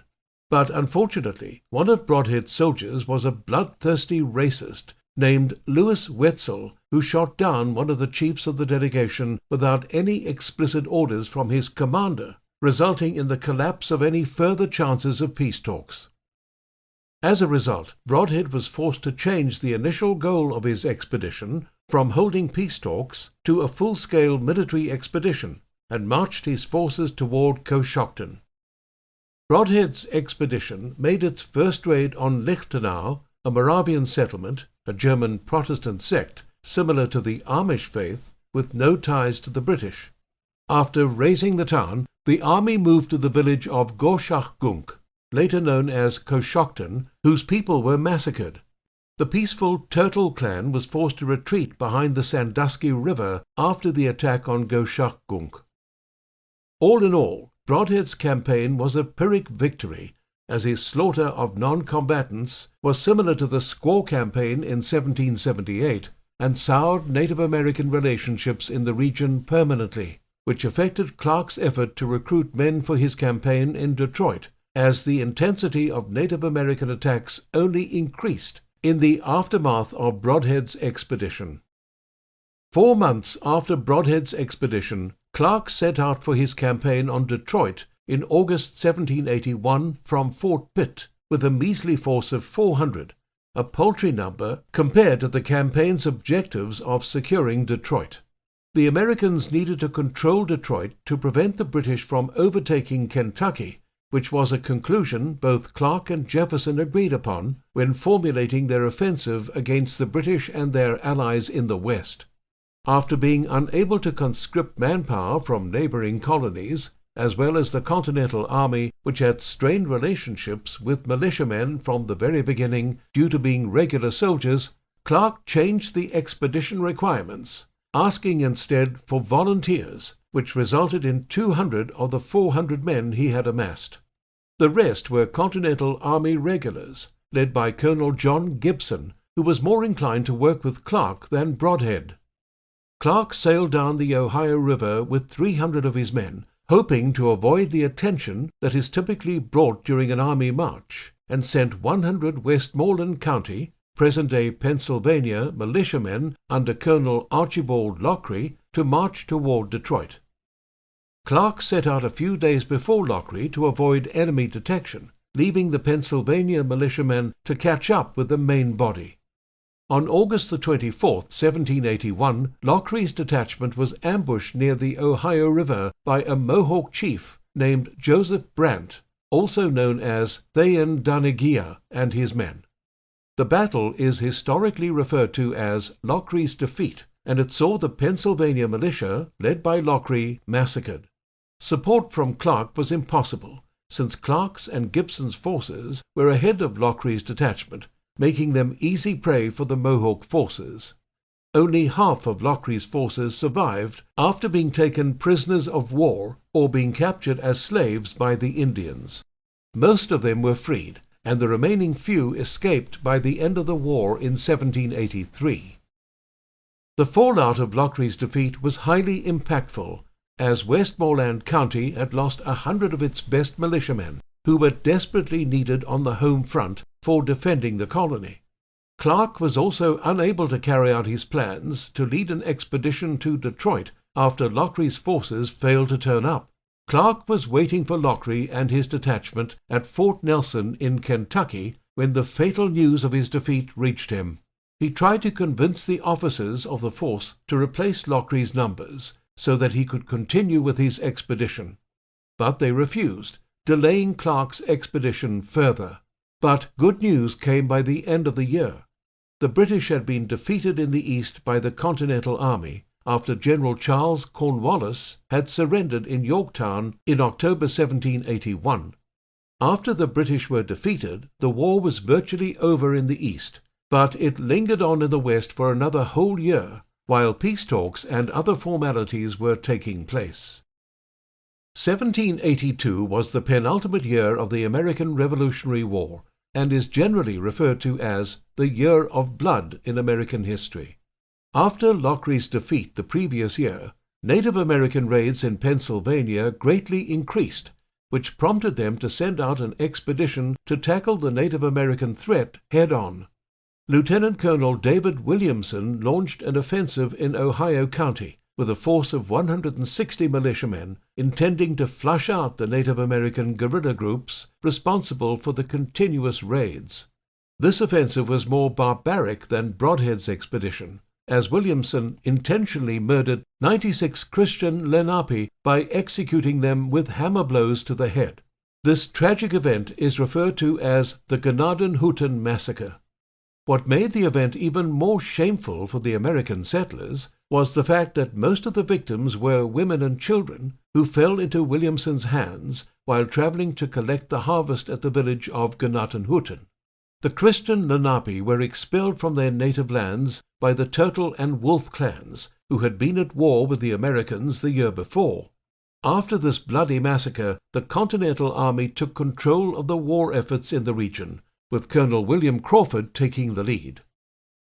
To catch the Native American forces off guard, Crawford led a force of 480 militiamen, made up mostly of volunteers, and stealthily marched toward Sandusky, which was in the heart of the enemy territory, on May the 16th. The expedition is known as the Crawford Expedition, and the American army initially thought that they had the upper hand. But the measures they took to conceal their march proved ineffective, as British spies had already warned the British and Native American forces in the Detroit region regarding their impending attack. The British Native American coalition forces in Detroit let the American forces think that they had the upper hand by letting them maintain their stealth, while the British and Native American forces flanked them in a circular position, commencing an attack when Crawford's forces reached Sandusky. What happened afterward was the systematic elimination of the American army, while they tried to retreat in a haphazard manner, only to find themselves trapped on all sides. While most of the American militia was able to flee, with an estimated death toll of 70 during the ambush, the Native American forces managed to capture Crawford and an unknown number of his men, and brutally executed them in retaliation for the Gnadenhutten massacre. Crawford's execution was particularly brutal, as records indicate he was tortured for hours before being burned at the stake. The failure of the Crawford expedition was a bad omen for the Americans, as they suffered multiple humiliating defeats after this. The following July saw the British and Native American forces invading Hannistown in modern-day Pennsylvania on July the 23rd, when Chief Gayasuta of the Mingo tribe led a raid against the settlers west of the Appalachian Mountains. The town was destroyed as a result, and is considered one of the most tragic events to occur in the western Pennsylvania region during the American Revolutionary War. Meanwhile, things were looking really bad for the American forces in Kentucky, where the British forces were being led by James Caldwell, who, strangely enough, was a clergyman who picked up the musket after his family's death.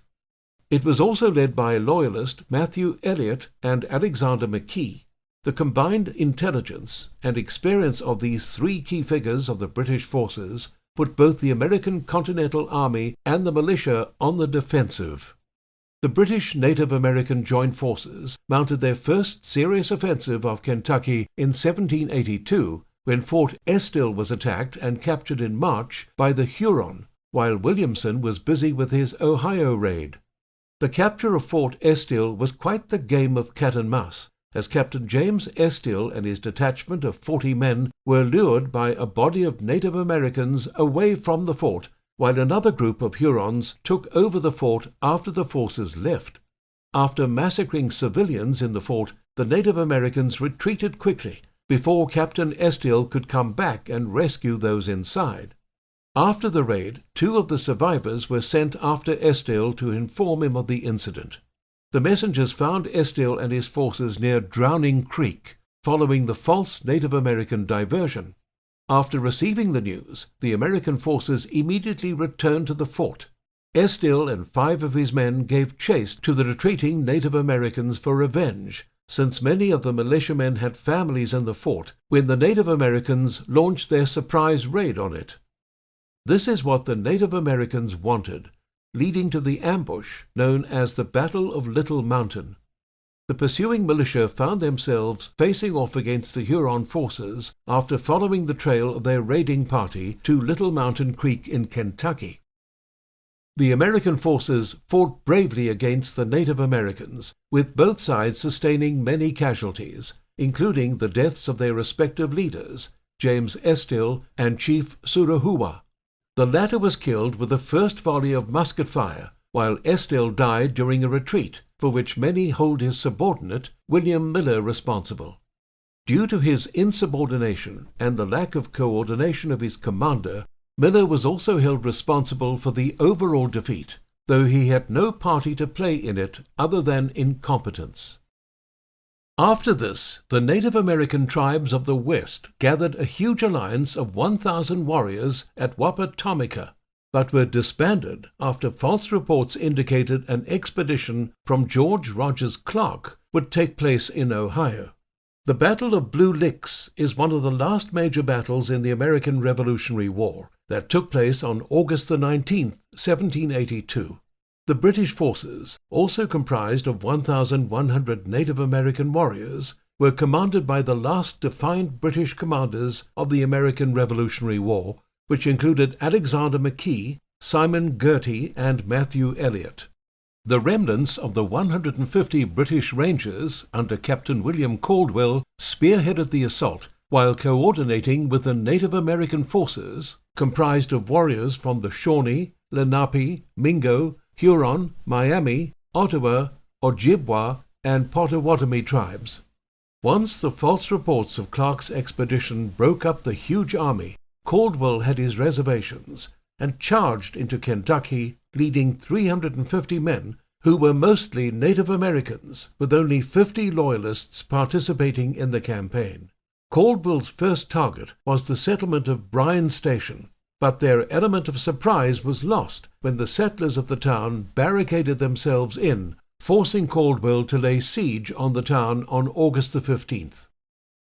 After killing many of the inhabitants and soldiers inside, Caldwell destroyed all of their supplies to disrupt the American supply lines, but he was quick to withdraw in a tactical retreat, when news of Kentucky militiamen approaching the location reached his scouts.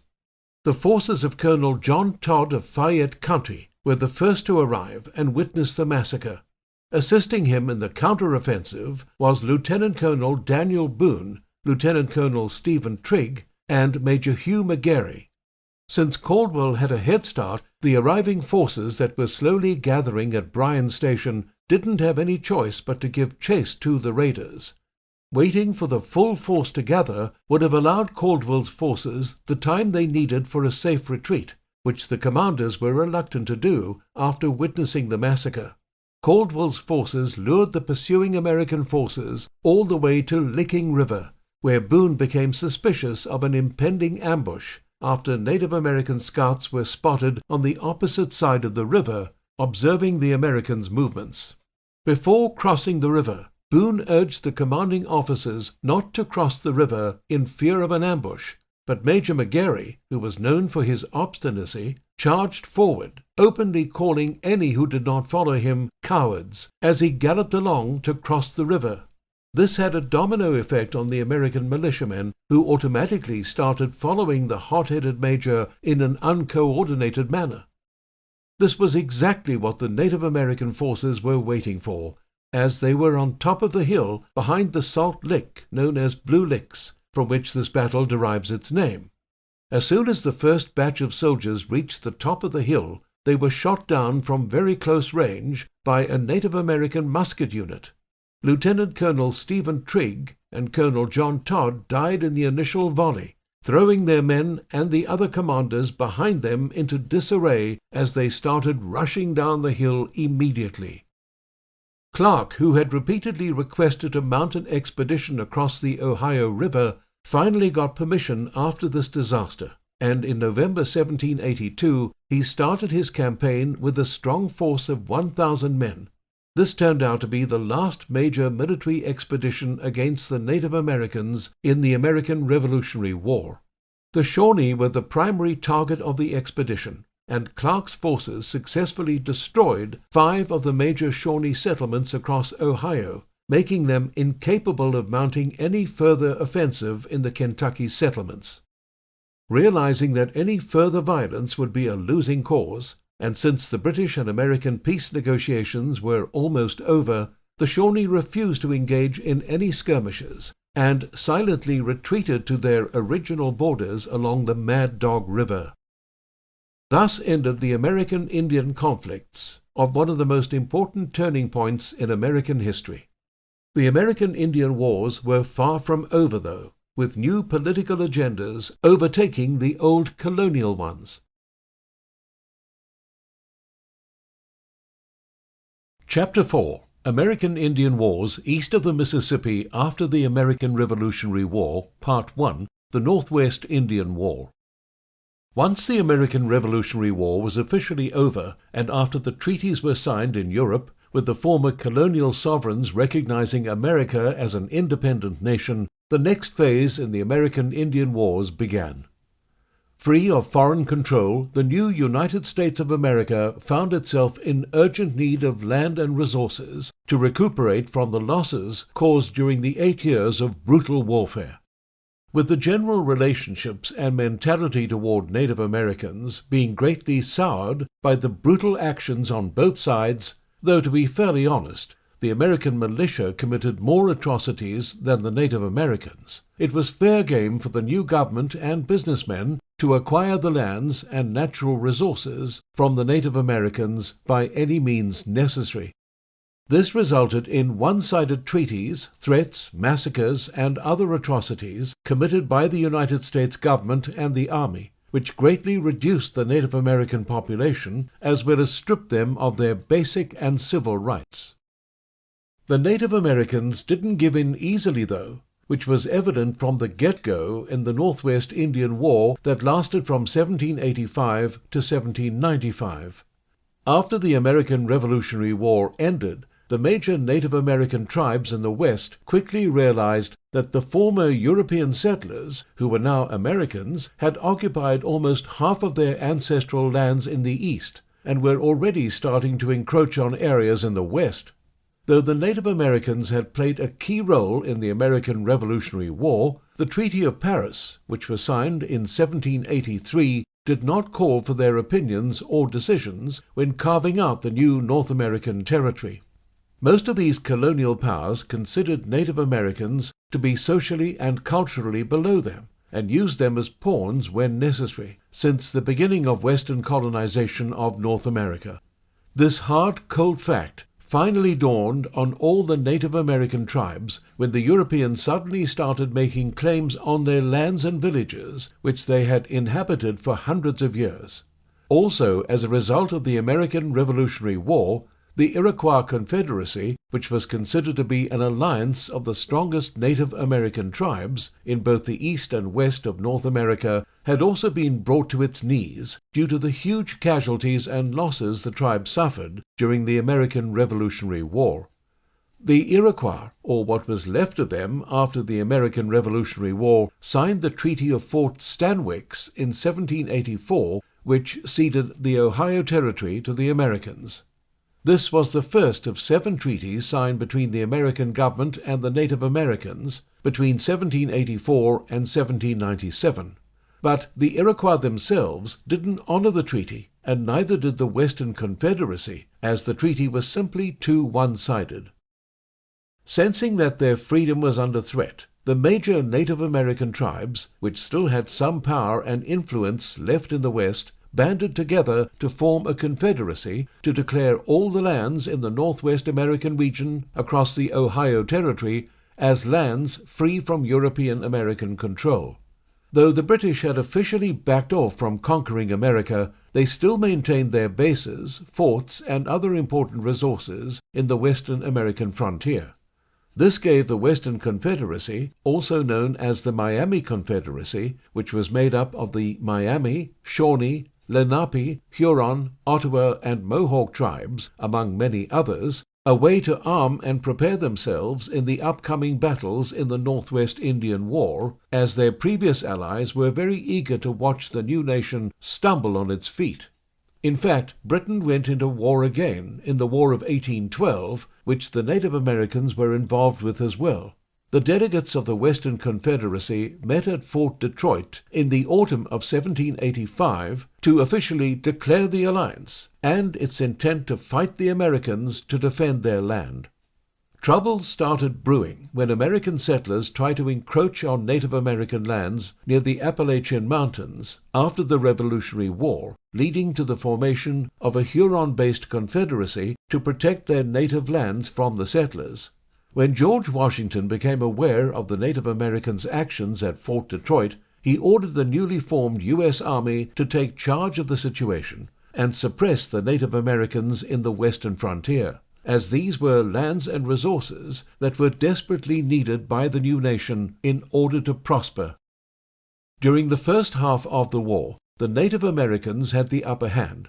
They were well prepared, well armed, and had the mindset to fight to the death, especially since losing would be as good as or worse than slavery, a fact that was proven to be true down the line.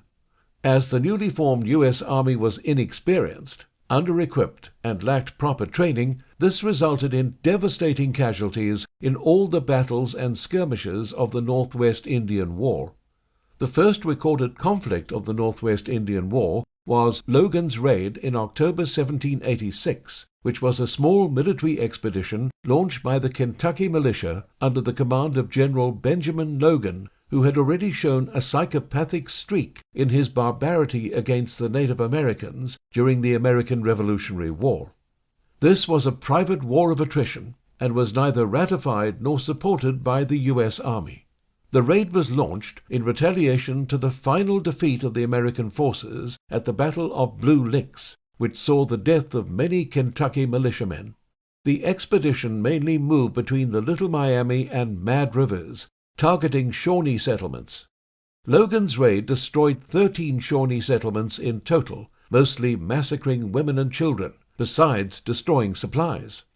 Logan further angered the Native Americans when Chief Malunta of the Shawnee, who had formerly signed the Treaty of Fort Finney with the U.S. government, was executed in a blind rage by Major Hugh McGarry, the commander who helped trigger the ambush at Blue Licks. Logan's raid was, for the most part, successful, as his troops caught the Shawnee unawares, since they saw no need to be careful after formally signing treaties with the government. In retaliation, however, the Shawnee started increasing the frequency and brutality of the raids on the American settlers, making them suffer for the delinquent actions of a private act of aggression from the Kentucky region. From 1787 to 1790, the frequency of the Native American raids on the American settlements had left George Washington and his military and state advisers in dismay, but nothing could be done, since the U.S. Army wasn't fully prepared to wage another full-scale war so soon after the new nation was born. By the fall of 1790, the army was finally ready, and George Washington ordered General Josiah Harmar to mount a campaign on the northwestern frontier after consulting with Secretary of War Henry Knox. The Native American tribes in the West were not only busy conducting raids on settlements, but also strengthening trade with the British as well. One of the chief British Native American trading posts was Kekionga. Capturing it was the primary goal of Harmar's expedition. The expedition consisted of 1,453 men, most of whom were militiamen from Pennsylvania and Kentucky. Only 320 were regular soldiers from the 1st American Regiment. The expedition, which set out on October the 7th, 1790, engaged in skirmishes and were defeated in all three, mostly due to the lack of training and discipline among the militia, who made up the bulk of the forces.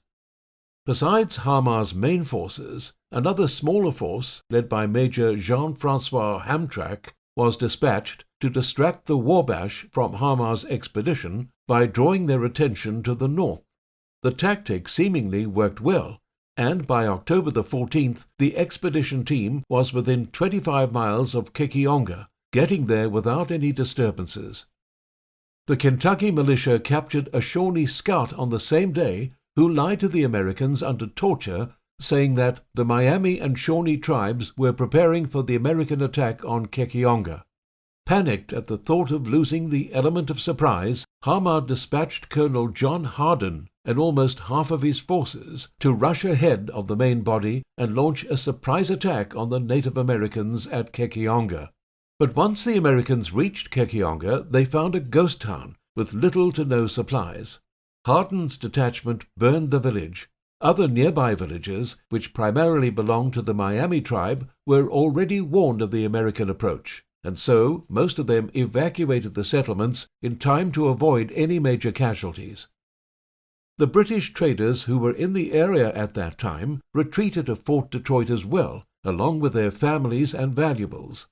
Incidentally, the abandoned Native American settlements had lots of liquor, which was no accident, as the Native Americans had somehow managed to learn about Harmar and his men's fondness for alcohol.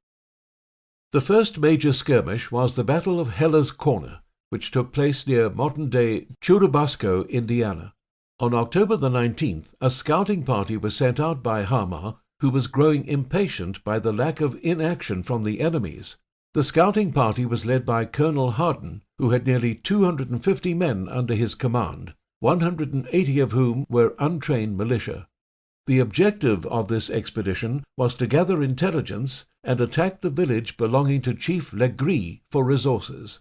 Once the scouts were near Kekionga, a Native American horseman acted as bait to make the enemy follow him.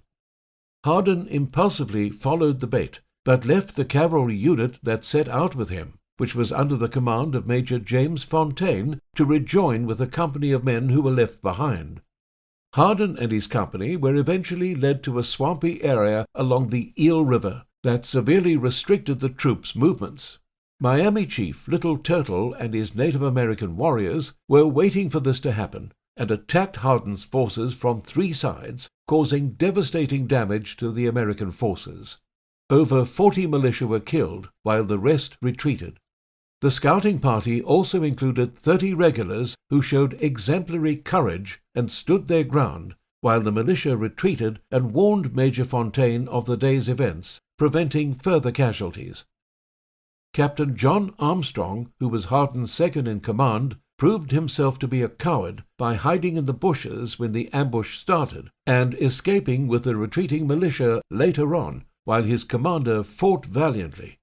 In his official statement later, he blamed Colonel Hardin's rash actions as the cause of the defeat. The very next day, Harmar himself arrived at Kekionga with his main body of forces and sent out a scouting party to track Native American movements. This scouting party was also ambushed a few miles north of Kekionga, leading to the deaths of 19 men. Known as Hartshorn's defeat, named after Ensign Philip Hartshorn, who led the scouting party, this event greatly lowered the American morale and forced Harmar to make the choice of an immediate tactical retreat without even burying the dead. This decision greatly agitated Hardin, who led the American charge in the ill-fated Battle of the Pumpkin Fields during the night of October the 21st, the day after Hartshorn's defeat.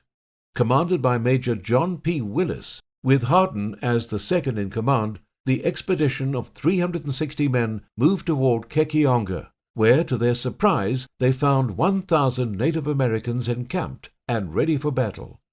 This was totally unexpected, since the American forces had just evacuated the premises, which showed how scarily well organized the Native American forces and scouts were.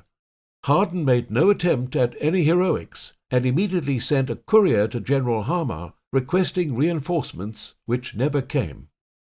The general was drunk to the brim when the courier gave him the news, and in his drunken stupor, Harmar ordered defensive formations at his position, and refused to send Hardin any more reinforcements, which sealed the fate of the battle.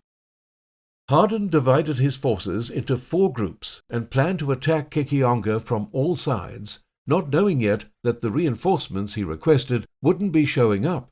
Majors Willis, Fontaine, McMullen, and Hall were in charge of the 4 groups, with the soldiers from the American Regular Army being led by Major Willis. Seeing the enemy movements, the Native Americans, led by Chief Turtle of the Miami, attacked the American forces, using guerrilla tactics to distract and confuse the enemy ranks. The militia fell easily for the Native American strategy and gave chase to the guerrilla war parties, breaking their formations and leaving Major Willis's unit exposed. His detachment was completely wiped out, breaking the backbone of the expedition. Fontaine was also ambushed while leading a cavalry charge through the woods, leading to his death. Hardin's unit was the last to be attacked and held their ground for 3 hours before falling back with the retreating militia. General Harmar's poor decision-making led to a high number of casualties. 129 died, among whom were 14 officers, including Major Willis and Major Fontaine, both experienced and valuable military assets, considering the disarray the American forces were in at that time. In fact, since the colonial American-Indian Wars, the defeat of Harmar's campaign was the largest American defeat at the time. With the high casualty rates, ineffective leadership, and increased Native American dominance in the northwestern American territories, the U.S. military was in total disarray, leading to the Big Bottom Massacre and the siege of Dunlap Station the following year in 1791. Despite being largely responsible for the defeats in his expedition, a court-martial cleared Harmar of the charges of dereliction of duty. The U.S. government was very vested in taking over the Ohio Territory from the Native Americans, since they were selling parcels of land to companies and businessmen in the Ohio Territory to raise money for civil and military expenses.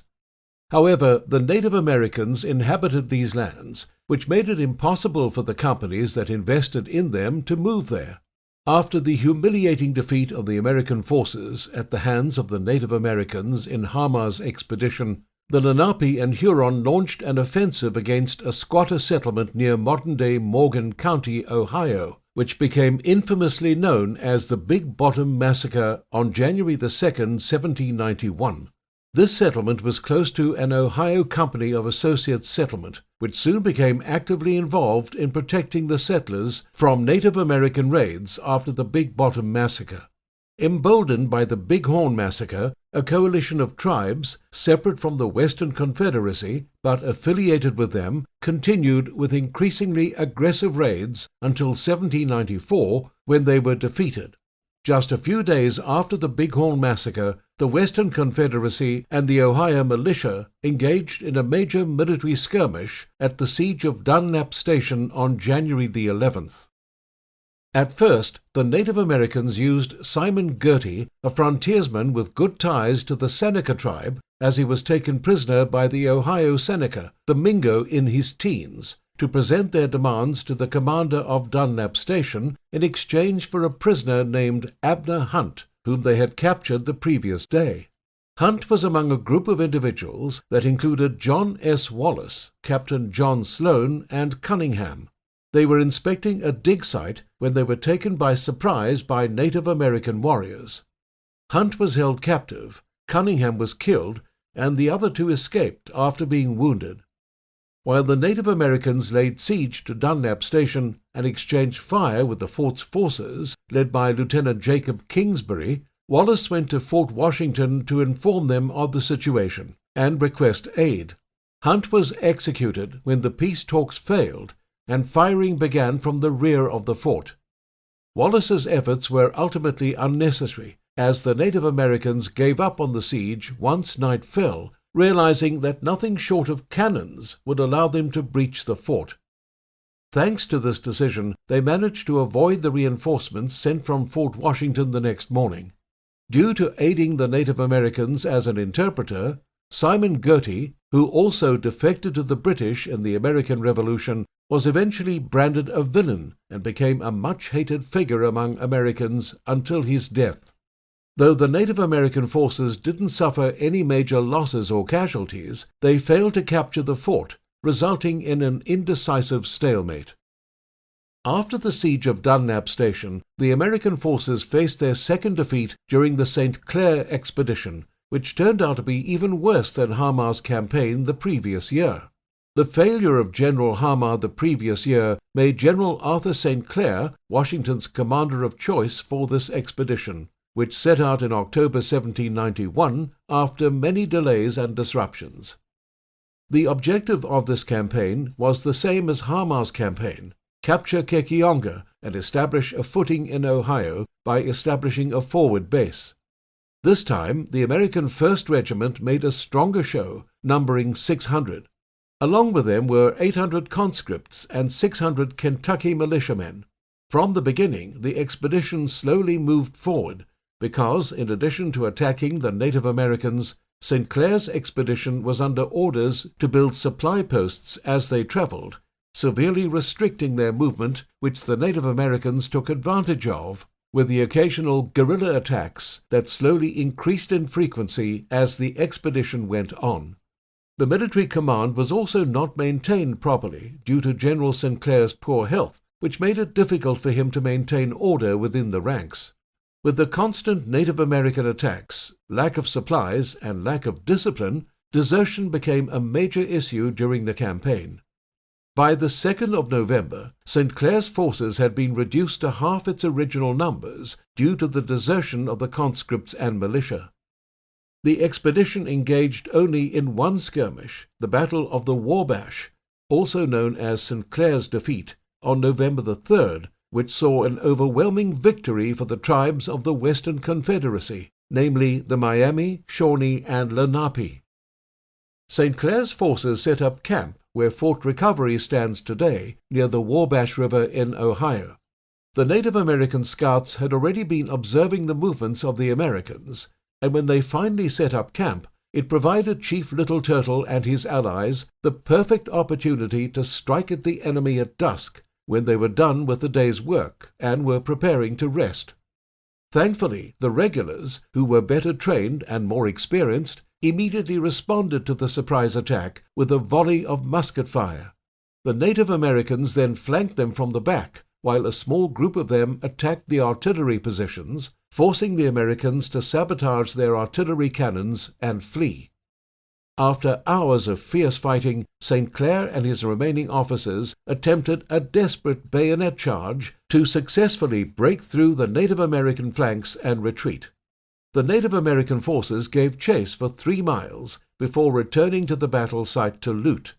At 97%, this battle has the highest casualty rate in American history. 88% of the 52 officers who participated in the battle perished during the skirmish. Fortunately for the American forces, the majority of the Native Americans stopped the raids for the time being after the Battle of the Wabash, so they could hunt, since the harvest that year had been rather poor and winter was approaching. One major change that occurred after St. Clair's defeat was that the trading hub of the Native Americans was moved from Kekionga to a new settlement near the Auglaize River. This served 2 purposes. Firstly, it put them close to Fort Detroit, and secondly, it eliminated the risk of further American offensives due to the large distance between the old and new British Native American trading posts. The Western Confederacy chiefs agreed to convene the following year in a Grand Council, which came to be known as the Council on the Auglaize. Tired with the repeated failures, the American forces decided to form a safe supply and communications line across the northwestern frontier before mounting any more assaults. The plan was first put into effect when Fort Jefferson was built at the end of 1791, followed by Fort Hamilton on January 2, 1792. Building and garrisoning these forts were no mean feat, since they were constantly attacked by Native Americans. Another blow was struck to the American forces when the Native Americans discovered an American spy ring among them, which greatly enraged them. Fearing fierce retaliation, Washington sent 2 negotiating parties under 2 commanders in April and May 1792, both of whom were executed. The first emissary was Major Alexander Truman, while the second was Colonel John Hardin.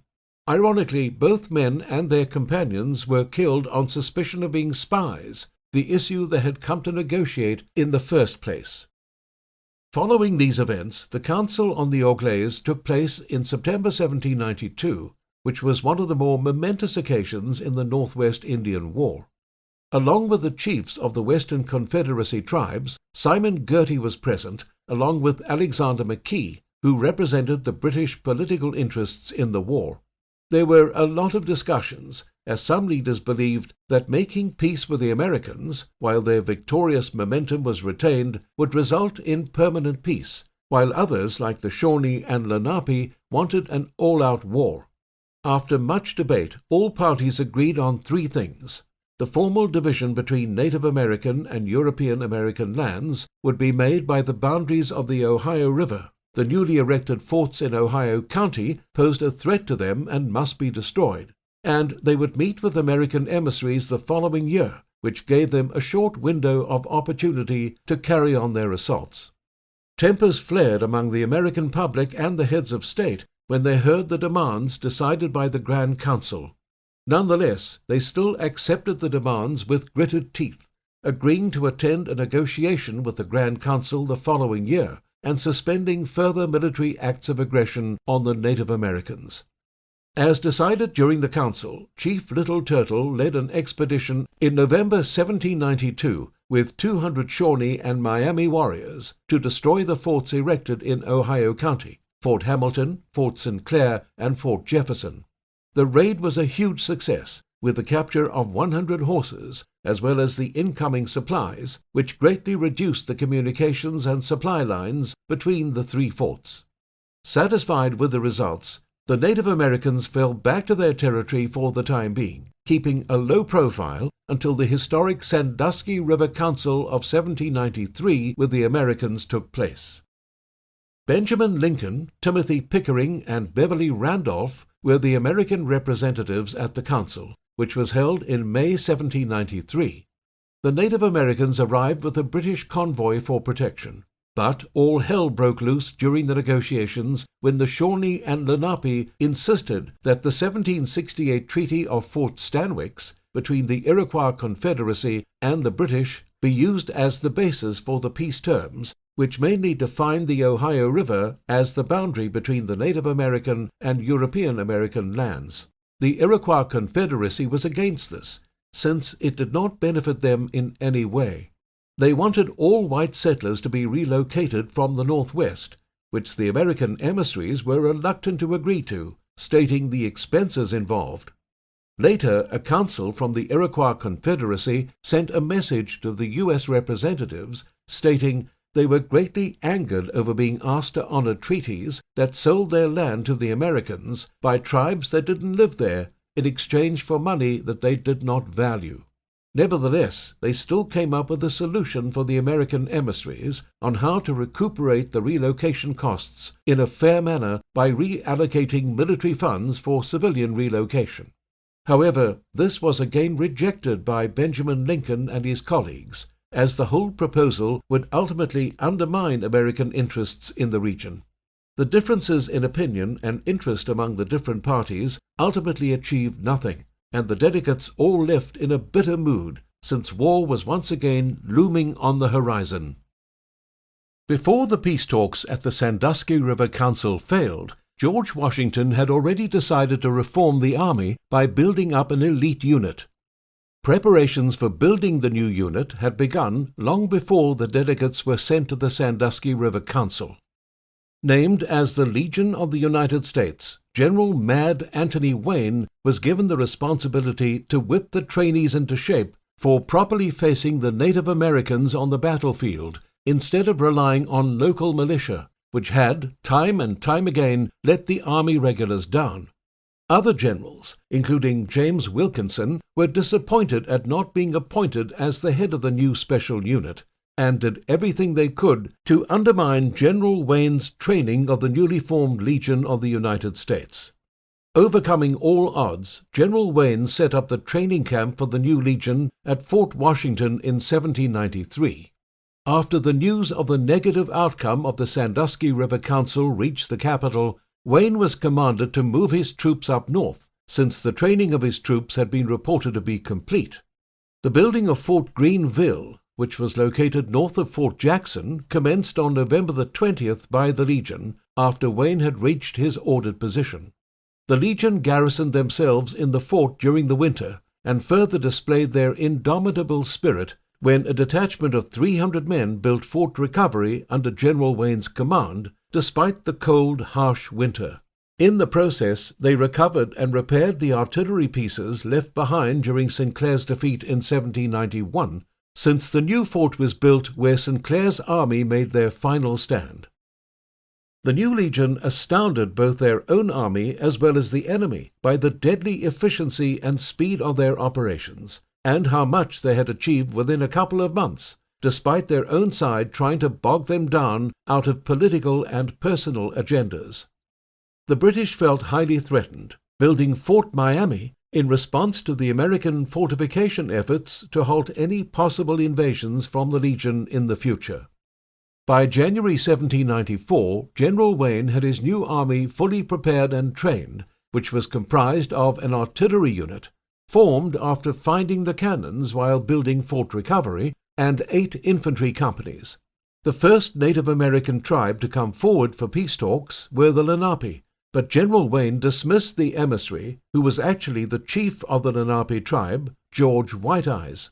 General Wayne demanded that all tribes of the Western Confederacy be present for the peace talks, a condition the Lenape chief could not meet.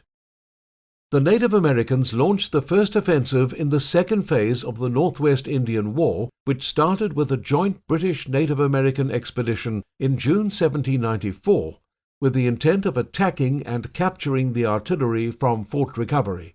The chief of the Odawa Bear clan was in command of the expedition, consisting of 1,200 Native American warriors, who were commanded by the British officers partaking in the expedition. Fort Recovery had been heavily garrisoned, due to being the first fort within enemy reach of the defensive line of forts the Legion and their predecessors had built in the Ohio region.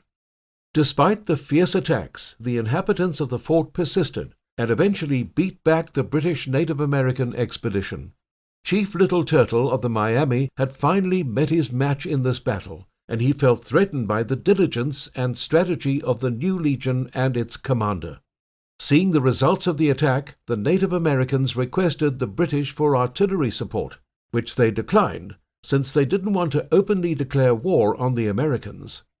After the Native Americans retreated, having failed to capture Fort Recovery, the men, under General Wayne's able command, would continue to march north, building Fort Adams and Fort Defiance on their way.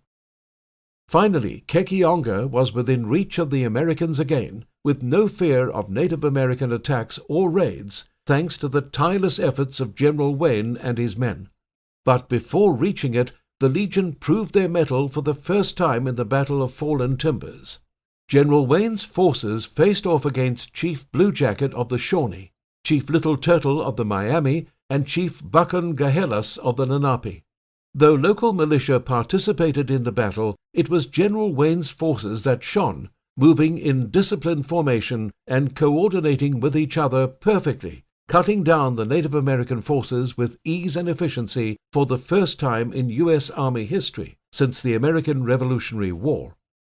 The Legion infantry was commanded by James Wilkinson and Jean-Francois Hamtramck, both handpicked by General Wayne himself when recruiting soldiers for the Legion. The Native American forces tried to make their way back to Fort Deposit, but Wayne's men denied them entry, ending the battle in 1 short hour. During the battle, the American forces were encamped within sight of, not 1, but 2 British forts, which were unable to take any military actions due to political reasons, allowing General Wayne's forces to plunder and loot nearby Native American villages and trade settlements, including the one belonging to Alexander McKee. After this battle, General Wayne and his forces moved on to Kekionga, arriving there on September the 17th. This time round, the American forces, led by General Wayne, built a fort on the spot.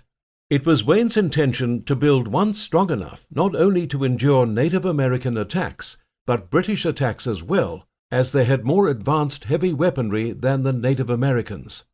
Named Fort Wayne after its founder, the new fort was commanded by Jean-Francois Hamtramck, who was left with a detachment after it was completed in October.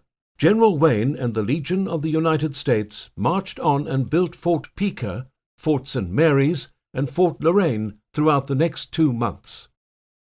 Fortunately, the Battle of Fallen Timbers was the only battle the Americans had to fight for the duration of the Northwest Indian War. Peace was soon worked out with the British and the Native Americans, with the Jay Treaty and the Treaty of Greenville in 1795 within months after the Battle of Fallen Timbers. The former removed the British presence from the Great Lakes region, greatly weakening the Native American power base there. The latter demanded the complete surrender of the Native American tribes in the Northwest Territory, forcing the tribes of the Western Confederacy to move to the east and south of Ohio. They also had to acknowledge the U.S. government as the official ruling power in the region, instead of the British, and surrender 10 chiefs as hostages until all the American prisoners were returned. By 1800, the greater Ohio region was split into the borders of modern-day Indiana and Ohio. Chapter 5. American Indian Wars East of the Mississippi After the American Revolutionary War, Part 2. The Cherokee-American Wars. The Northwest Indian War wasn't the only major American Indian War in the 18th century. The Cherokee-American Wars in the Southeast started during the American Revolutionary War in 1776 and ended the same year as the Northwest Indian War. Though it started during the American Revolution, the backdrop of this major American Indian War reaches further back to the French and Indian War between the British and French colonies and their Native American allies. The Cherokee had always shown a tendency of switching sides between the French and the British every now and then. They would ally themselves with whichever side appealed to their interests. Between 1758 and 1761, the Anglo-Cherokee War was fought, which saw the British pitted against the Cherokee, who were backed by the French. The Cherokee were easily beaten by the British within a few years, mostly due to the chiefs of the Cherokee Nation being divided about going to war against the British. After being defeated, the Cherokee signed 2 peace treaties with the British, the Treaty of Long Island on the Holston in 1761 and the Treaty of Charlestown in 1762, with Virginia and South Carolina respectively. The Cherokees' loss of the Anglo-Cherokee War also saw the rise of Attakullakulla as the principal chief of the Cherokee, replacing Konokotoko, the previous principal chief. Despite their loss and humiliation by the British, most Native American tribes, including the Cherokee, supported the British in the following American Revolutionary War due to the Royal Proclamation of 1763, which was a declaration of the British monarch separating the land west of the Appalachian Mountains for the Native Americans, and prohibiting settlers from encroaching or settling in the region. This declaration was one of the major causes of dissent among the British colonies against British rule. But at the same time, it also allowed the British to gain unwavering support and loyalty from their Native American allies, who considered this declaration solid proof that their chance to live independently in their own lands lay with the British rather than with the Americans. Also, John Stuart, the British Superintendent of Southern Indian Affairs, was also highly popular among the Native Americans for being fair and impartial toward them, which even encouraged the Cherokee to participate in the war as part of the British Native American coalition. The Cherokee-American Wars unofficially started brimming when the Cherokee sold the rights of modern-day Kentucky to the Transylvania Land Company through the Treaty of Watauga in March 1775. This treaty was a con from the start, since the Kentucky region was used as hunting grounds not only by the Cherokee, but a few other tribes as well. The treaty was signed by Chief Okonostota and Principal Chief Attakullakulla. Chief Attakullakulla's son, Dragging Canoe, was openly against this treaty, and even warned men from the company about the trouble the purchase would bring. The Treaty of Watauga was declared void by both the governors of Virginia and North Carolina, which wrapped up the operations of the Transylvania Land Company for the time being. When the American Revolutionary War broke out, the Transylvania Land Company refused to acknowledge the annulment of the treaty by the royal governors. The company started bringing in settlers into their purchased land, which brought them in head-on conflicts with the tribes that used Kentucky as their hunting grounds. This led to American frontiersmen probing and encroaching land in North Carolina, which was Cherokee territory, defying the Royal Proclamation of 1763. This built up to what is known as the Cherokee War of 1776, which primarily saw the colonists attacking the Cherokee settlements in the Rutherford Light Horse Expedition, causing many innocent civilian casualties among the 5 villages and settlements that were raided during the expedition. The Cherokee had already provided aid to John Stuart and helped in his escape after Stuart was attacked at his home in Charleston, not to be confused with Charlestown, by an angry colonial mob from which he somehow fled. Cherokee Chief Dragging Canoe led an 80-man escort to guard Stuart's supplies, delivering them to Henry Stuart, John Stuart's younger brother, and Alexander Cameron, Stuart's deputy, on March 1, 1776, in the port of Mobile. Both men dissuaded the friendly chief from taking any offensive actions before the British regulars arrived, meanwhile sending letters to the illegal settlers of North Carolina to evacuate their premises in 40 days as a token of good faith to keep the Cherokee from doing anything rash. This proved to be good advice, as the Shawnee chief, Cornstalk, visited the southern tribes of the Cherokee, Muskogee, Creek, Chickasaw, and Choctaw, with a delegation representing the other northern tribes, which included the Lenape, Iroquois, and Ottawa, among others. When Dragging Canoe accepted the war gifts from the northern delegation, the southern tribes agreed to go with his decision and join the alliance. As a token of participation in the upcoming fight, the Cherokee made 2 raids in Kentucky, one led by Dragging Canoe and another by Hanging More. The former raid was a success, and Dragging Canoe presented the northern delegation with 4 settler scalps. Hanging More's raid was also successful when he captured 3 settler girls in his raid, but lost them to a rescue party led by 2 of the girls' fathers, Daniel Boone and Richard Calloway. The famous historical novel, The Last of the Mohicans, is a romanticized version of this rescue, which became a local legend. The Cherokee offensive started in earnest at the end of June 1776, with raids on settlements in South Carolina. On July the 1st, the Cherokee sent 2 joint war parties to attack American settlements in the east of Blue Ridge in North Carolina. The war parties followed the trails of the Catawba River and struck at the colonies with great success, despite traders from the Cherokee village of Chota trying to protect the settlers by informing them of the attack beforehand.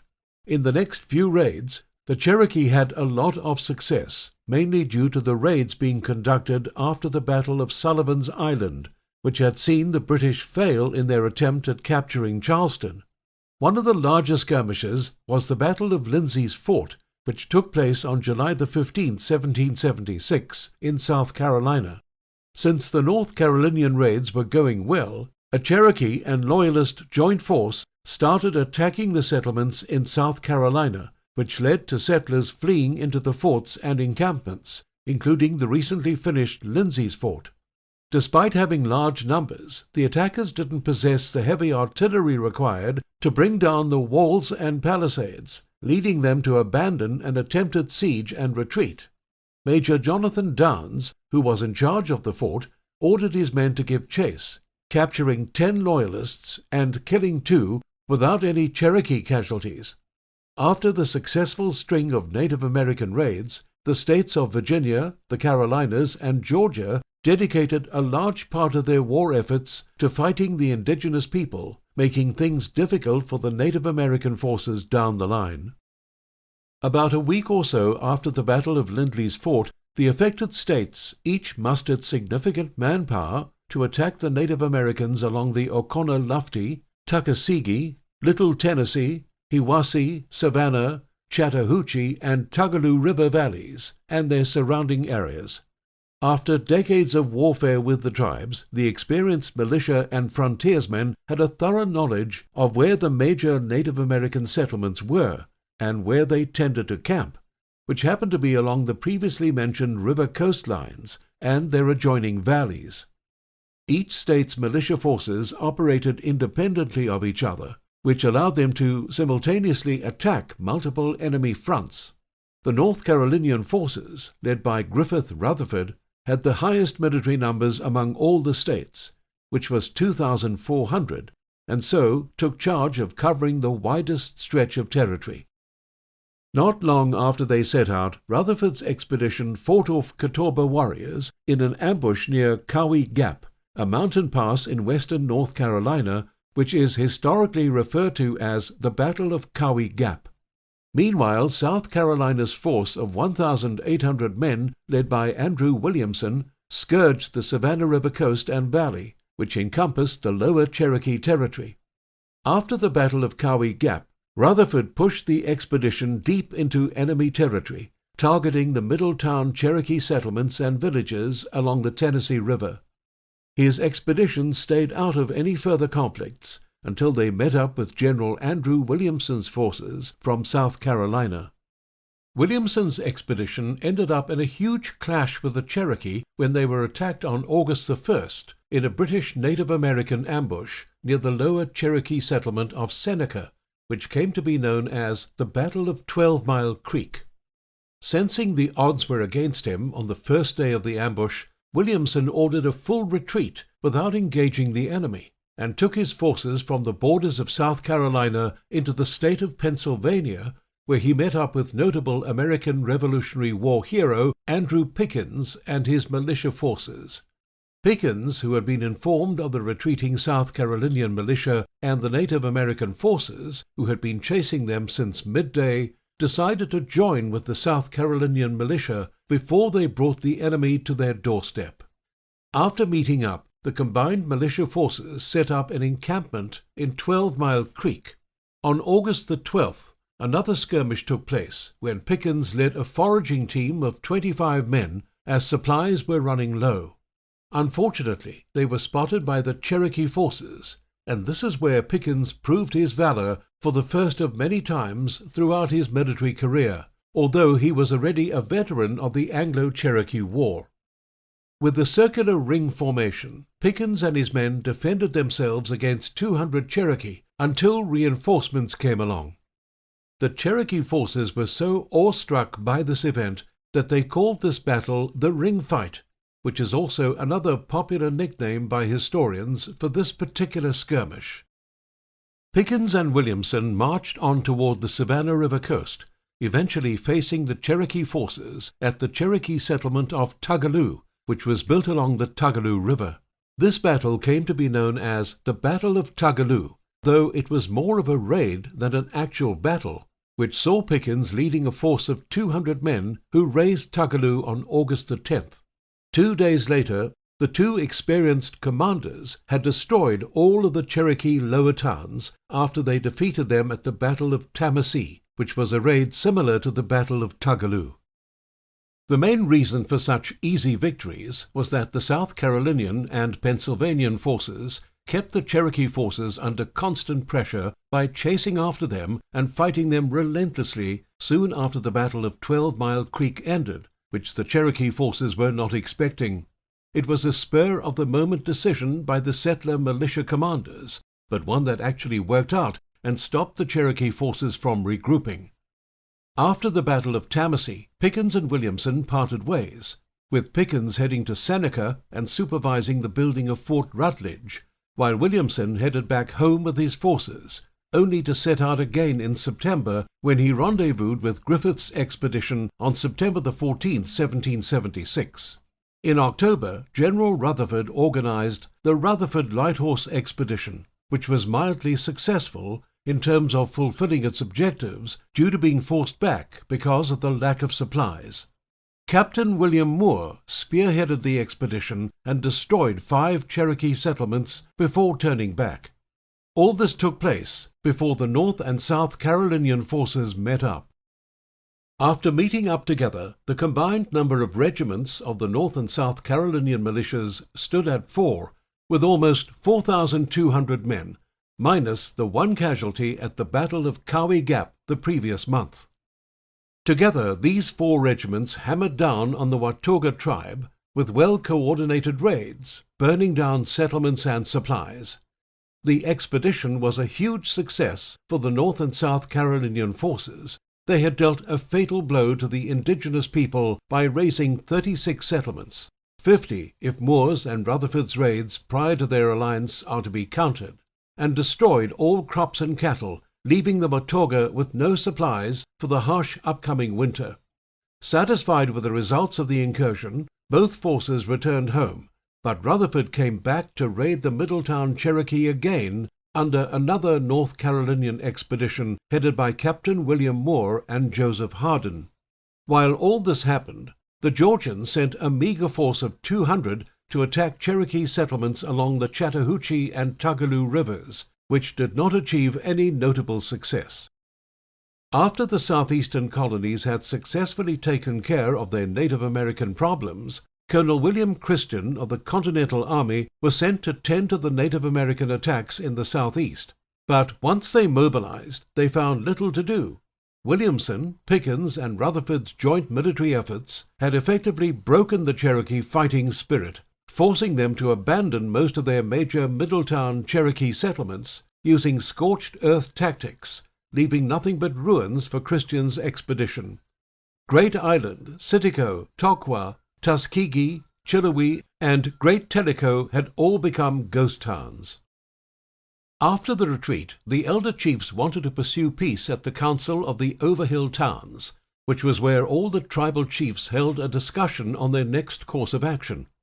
However, the younger generation declared to fight under the leadership of Dragging Canoe. After the convention, the Cherokee, who wanted to continue to wage war against the settlers, moved to Tennessee, while the Cherokee refugees took shelter in Chickamauga in March 1777 under the protection of Alexander Cameron, who was the assigned British Deputy Superintendent of Indians during the American Revolutionary War. Militia forces tried attacking the refugee train, but later decided against it when Imistisugwa, the paramount chief of the Upper Muskogee, sent a sizable guard of 350 men to protect the Cherokee, as well as the British supplies Cameron provided them. They needed these supplies due to the massive losses they suffered in the colonist invasions. After Dragging Canoe and the rest of the Cherokee left for Tennessee, the Overhill Cherokee sent a delegation to Virginia led by Attakullakulla, Oconostota, and Sabanuka, who negotiated peace with the American settlers by signing two major treaties with all of the major states in the southeast, ceding most of their lands to the colonists and accepting colonial laws as the standard norm instead of their own laws. The Treaty of DeWitt's Corner was signed between the Overhill Cherokee and the states of Georgia and South Carolina on May the 20th, 1777, while the Treaty of Fort Henry was signed between the Cherokee and the states of Virginia and North Carolina on July the 20th. The demands of the settlers in the treaties were deemed to be very shameful by other tribes. This included Dragging Canoe, who was conducting his war against the American settlers in the Tennessee region. Since the Cherokee lacked the superior numbers and the weaponry they once had, most of the Cherokee raids were concentrated on traveling settlers, caravans, and coaches instead of settlements. In retribution for forcing his people to capitulate to such shameful conditions, Dragging Canoe waged a war of attrition on the settlers of Carter's Valley, killing them brutally and taking their scalps. After this raid, irregular Cherokee raids continued on the settlers on the southeastern front until the British moved their war zone to the northern states in 1778, mostly around the Boston, New York, and Philadelphia cities, and their nearby areas, which were under British control. Since the British controlled the Native American weapon supplies, the Cherokee also moved with them, leaving the Tennessee region. Along with the British, the Cherokee and the Muskogee Upper Creek tribes saw many military successes in 1778, with the colonists being pushed back from the border territories they had wrested from the Native Americans. The British began their offensive at the end of 1778 in December, with the capture of Fort Vincennes on December the 17th, led by Lieutenant Governor Henry Hamilton. This was followed by the Battle of Savannah in Georgia later in the same month. Lieutenant Colonel Archibald Campbell led the expedition of 3,100 men, whose sole purpose was to capture Georgia in order to expand British operations effectively in the South. Dragging Canoe and his Cherokee forces played a significant part in this battle as well. The battle was a tactful one, with comparatively few lives lost for the American forces, who were under Major General Robert Howe's command. Since the Cherokee forces flanked the enemy so swiftly, the battle was over before it even started. The city served as an important British stronghold for the rest of the war. This was followed by another victory for the British Native American forces when they captured the town of Augusta, Georgia on January the 31st, 1779. The next battle the Cherokee and the Upper Creek tribes participated in was the Battle of Vincennes on February the 3rd, 1779, a fort they had helped capture a few months earlier. The British Native American forces were led by Hamilton, while the American forces were led by Commander George Rogers Clark, who had become a crucial figure of the American forces by that point. His first successful expedition had led to the capture of Illinois, a strategic location that was fought for tooth and nail by both sides throughout the American Revolutionary War. Clark successfully recaptured Fort Sackville, which was his main objective in this battle, with minimal losses, disrupting the British plans to move deeper into Georgia and Kentucky. Meanwhile, some of the Cherokee who had fled to Chickamauga the previous year finally decided to fight instead of cowering in fear, and joined a small force of 50 Loyalist Rangers led by Walter Scott in April 1779. The supplies Cameron had provided them were also intended to train them, which was overseen by the Rangers. 300 Cherokee left with Walter Scott to join Dragging Canoe and his men in the east, leaving the Chickamauga towns largely undefended since treaties were already in place, promising them no harm.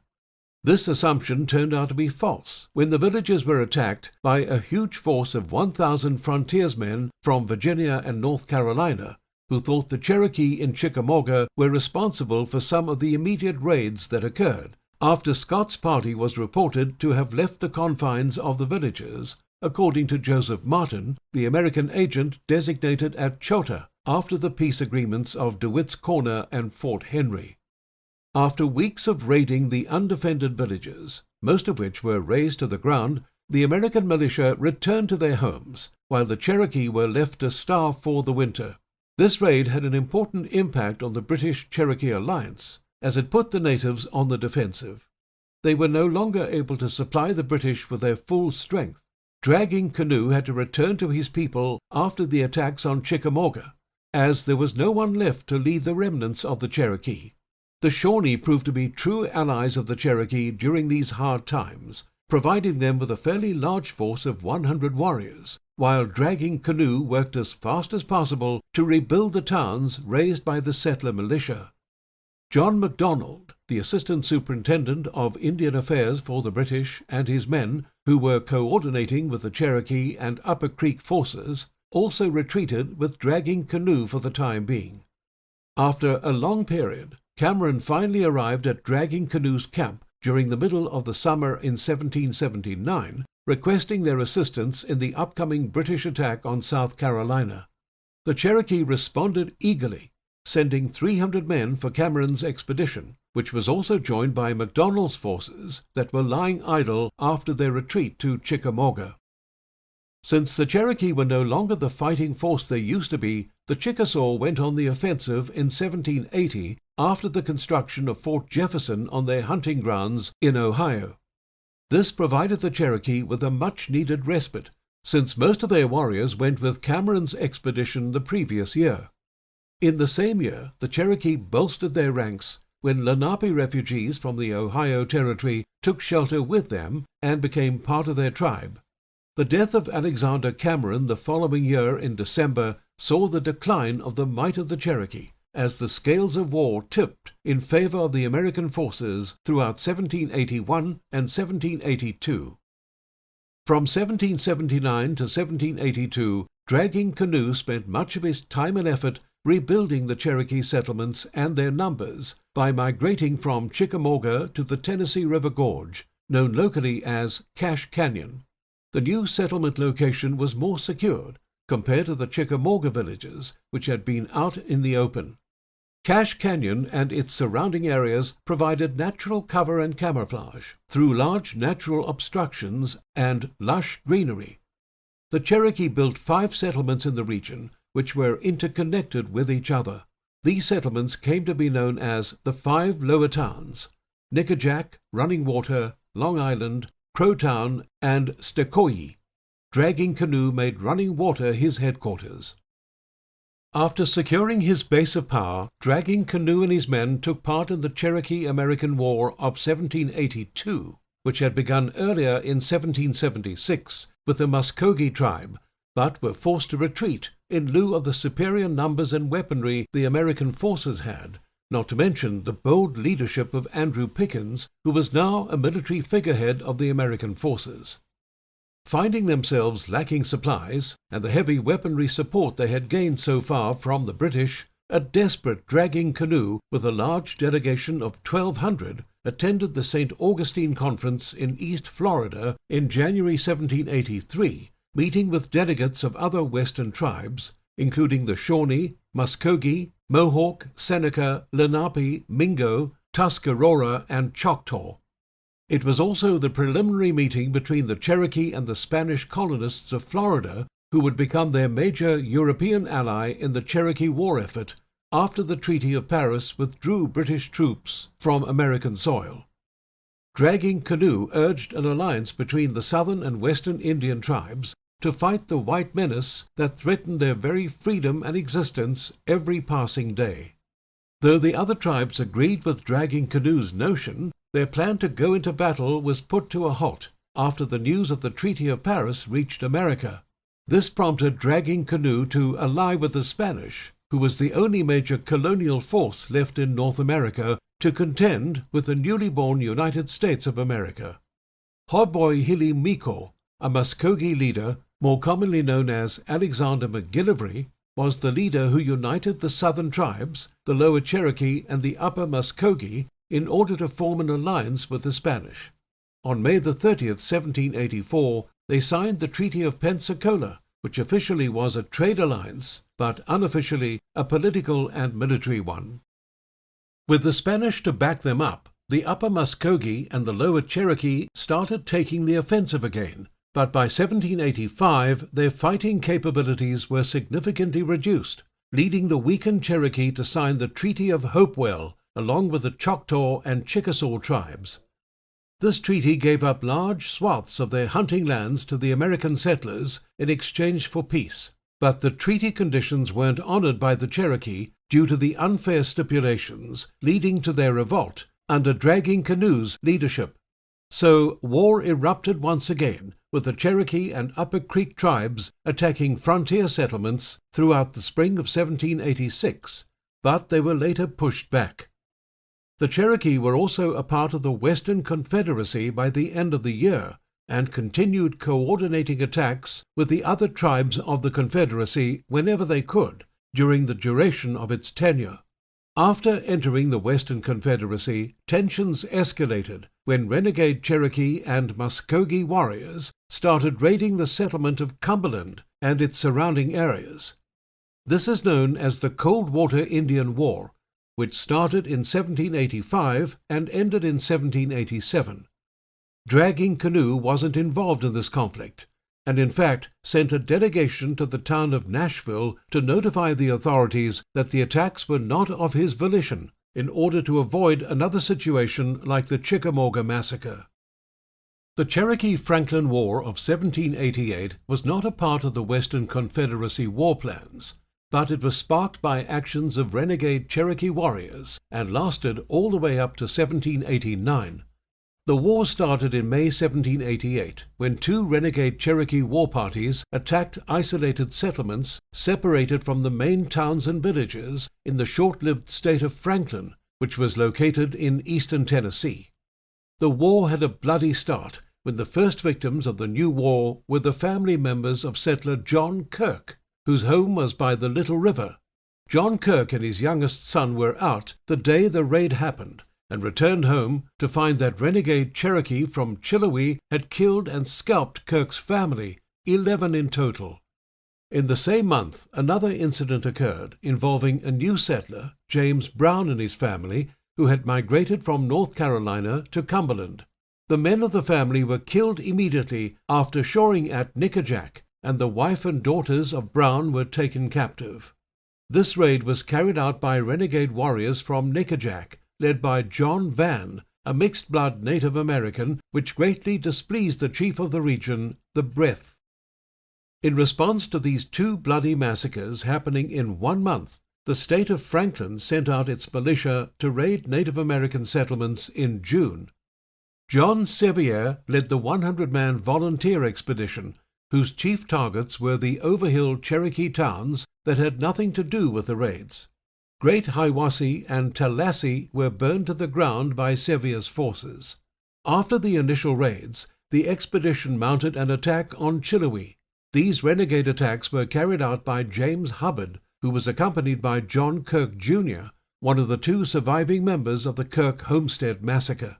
The expedition raised a flag of truce to lead the Overhill Cherokee chiefs, Corntassel and Hanging Man, into the house of Chief Abraham, whose sons, Longfellow and Fool Warrior, were also present for the talks. Once all the Cherokee figureheads had gathered unarmed in Chief Abraham's house, the house was barricaded by Hubbard's forces, and John Kirk butchered the unarmed delegates with a tomahawk as retribution for his family's death, goaded on by Hubbard, ultimately turning the sad events into an opportunity to encroach the Overhill lands forcefully. Despite a peace treaty being in place, the Americans greatly angered the neutral members of the Cherokee and Muskogee tribes, who finally took a decisive stance, instead of remaining impartial toward the war. Following the election of their new principal chief, Little Turkey, the Overhill Cherokee finally joined the Cherokee-American Wars. In August 1788, Houston Station was attacked by a large Cherokee force of 500 warriors. The news of the impending attack had reached the fort from scout reports beforehand, prompting the commander to send out a reconnaissance patrol in the Overhill town's area. The group was ambushed by Cherokee warriors in the town of Sitico, where the reconnaissance patrol had stopped to inspect it as it was completely deserted. The ambush was largely successful, killing 6 men of the patrol in the initial wave of the attacks, and another 10 when the Americans were retreating. Only the sudden arrival of Sevier and his forces stopped the Cherokee attacks after Chiloé was burned down by Sevier. The siege of Houston Station, as this event is known, led to the American attempt to invade the 5 lower towns under an expedition of 500 men led by Joseph Martin. Dragging Canoe responded by raising a force of 3,000 warriors to defend their new base of operations, at which they were successful. The natural barriers, combined with a Cherokee counteroffensive, beat back the invading American forces. Following these events, several other skirmishes took place over the next 2 years until the last major Cherokee-American war occurred, which is known as Doublehead's War, in 1790. Doublehead was Corntassel's brother and an important figurehead within the Cherokee tribe. After the Cold Water Indian War, he established a raiding village on Muscle Shoals, which was across from the Cold Water settlement. Initially, it started out with 40 warriors, but soon swelled in numbers, comprising warriors from all the Western Confederacy tribes. By 1790, Doublehead's force had grown strong enough to start raids on traveling parties and settlements in the Cumberland region, which continued until 1795.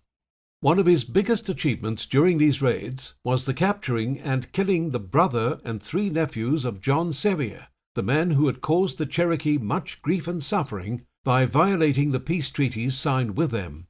Doublehead often coordinated raids with another Cherokee warrior named Bob Bengi and his war party, who had started their own individual raids on the settlers in 1791 after being inspired by Doublehead's successful raids. Severe blows were struck by the Native Americans on their settler forces in the Battle of the Wabash, also known as St. Clair's Defeat, which took place in 1791. This was singularly the largest American defeat inflicted by the Native Americans, even after taking into account the American Indian wars and battles of the 19th century, including the Battle of the Little Bighorn. The Native American forces comprised the Western Confederacy and included key figures such as Blue Jacket, Shawnee, Little Turtle, Miami, the Buckhorn-Gahellas, Lenape, along with Dragging Canoe's brothers, the Badger, Little Owl, and Turtle at Home. This battle has already been discussed in the previous chapter as part of the Western Confederacy battles in the Northwest Indian War, but it is important to mention here because it inspired Dragging Canoe to embark on his own mission to unite the tribes in his area. He was successful in gaining the lower Muskogee and Choctaw on his side, but the Chickasaw refused. Still, once he returned home, a huge celebration took place to honor his work. The next morning, March 1, 1792, he was dead, possibly due to exhaustion from dancing or a heart attack. Following his death, Dragging Canoe was succeeded by John Watts, who led the Cherokee in the final 3 years of the war. In May, Chief John Watts, Chief Talon Teeskee, Doublehead's brother, and a young warrior named Red Fox traveled to the West Florida Spanish settlement of Pensacola to reinforce their alliance with the Spanish. Carrying a letter of introduction from William Johnson, who was by then the British Superintendent of Indian Affairs, the Cherokee forged a treaty with Arturo O'Neill de Tyrone, the governor of Pensacola, to obtain firearms and ammunition.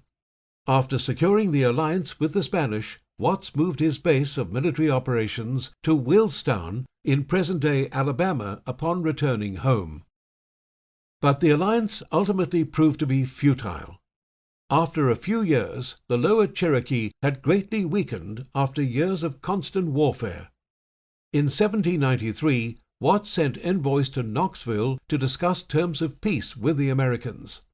However, the group was ambushed by frontiersmen, which led Watts to rally the Cherokee, Muskogee, and Shawnee for a decisive final attack. Unfortunately for Watts, Doublehead's decision to massacre a settlement called Cabot Station on their way to Knoxville abruptly put a halt to his plans for attacking Knoxville.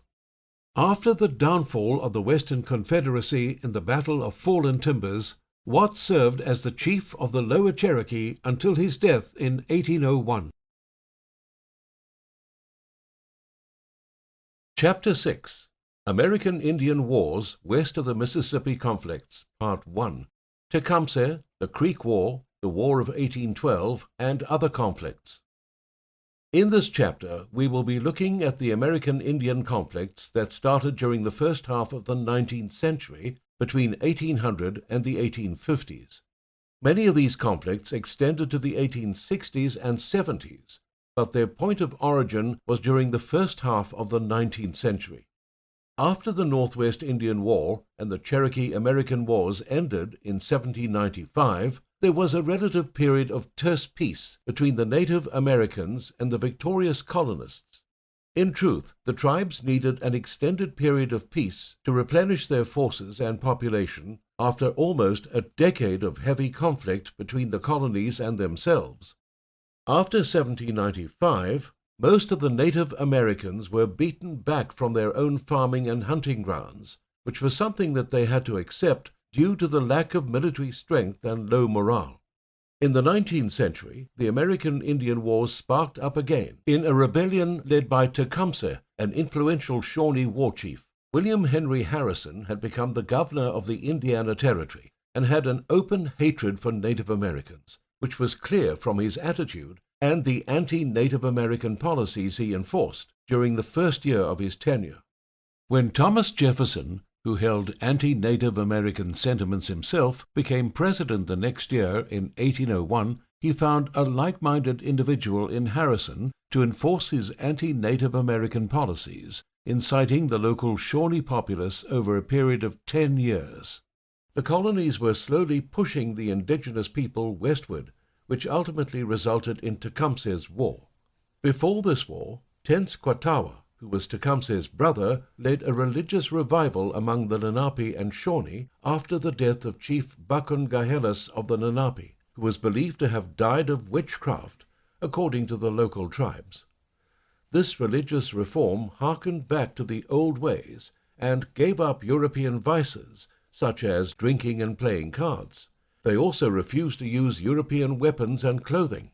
The religious movement gained traction among the tribes as the teachings grew more militant and slowly became a confederacy of its own by 1810, comprised of followers of the Shawnee, Iroquois, Chickamauga, Meskwaki, Miami, Mingo, Ojibwe, Ottawa, Kickapoo, Lenape, Mascoutin, Potawatomi, Sauk, Tutelo, and Huron tribes. When Tecumseh started his rebellion, the followers of Tenskwatawa joined his ranks, picking up arms against the settlers once again. Tecumseh's and Tenskwatawa's influence primarily centered around the Great Lakes region, with Prophetstown being the largest Native American settlement in the region. An important cultural and religious center, it served as the power base for Tecumseh's rebellion. In 1809, Harrison tried to negotiate with the Native Americans into buying more land around the Wabash River, territory which had been granted to the surrounding tribes in the Treaty of Greenville. Since most of this land belonged to or was lived in by the Potawatomi, Lenape, Eel Rivers, and the Miami tribes, they were invited to a meeting at Fort Wayne. Harrison won over all the tribes except the Miami, who had vested traditional, religious, and cultural interests in the land around the Wabash River. After 2 weeks of negotiation, delegates from the Potawatomi convinced the Miami delegates to sign the Treaty of Fort Harrison. When news of the treaty reached Tecumseh's ears, he threatened to execute the chiefs who had signed the agreement, sparking all-out dissent among the Native American tribes living in the Great Lakes region. When Tecumseh started his rebellion, the followers of Tenskwatawa joined his ranks, picking up arms against the settlers once again. Tecumseh's and Tenskwatawa's influence primarily centered around the Great Lakes region, with Prophetstown being the largest Native American settlement in the region.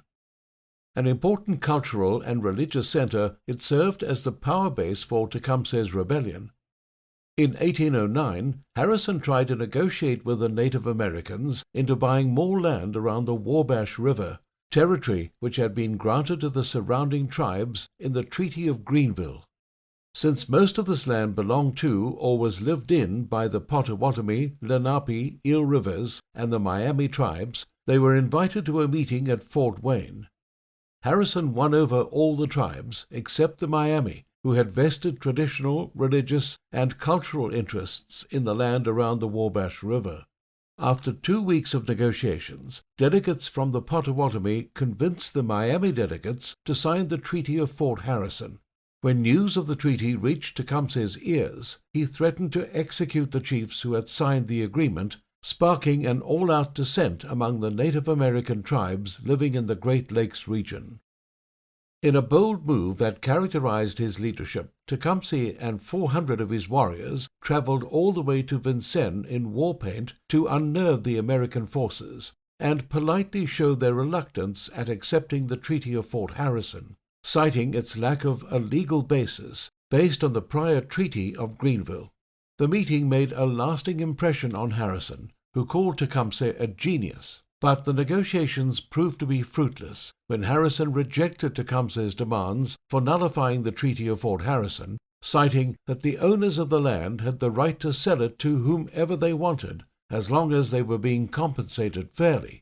He even defeated Tecumseh in a debate about why Native Americans did not constitute a single nation, in contrast to Tecumseh's claims that all the Native American tribes were one people, helping to prove his point that each tribe had the right to sell their lands if they wanted.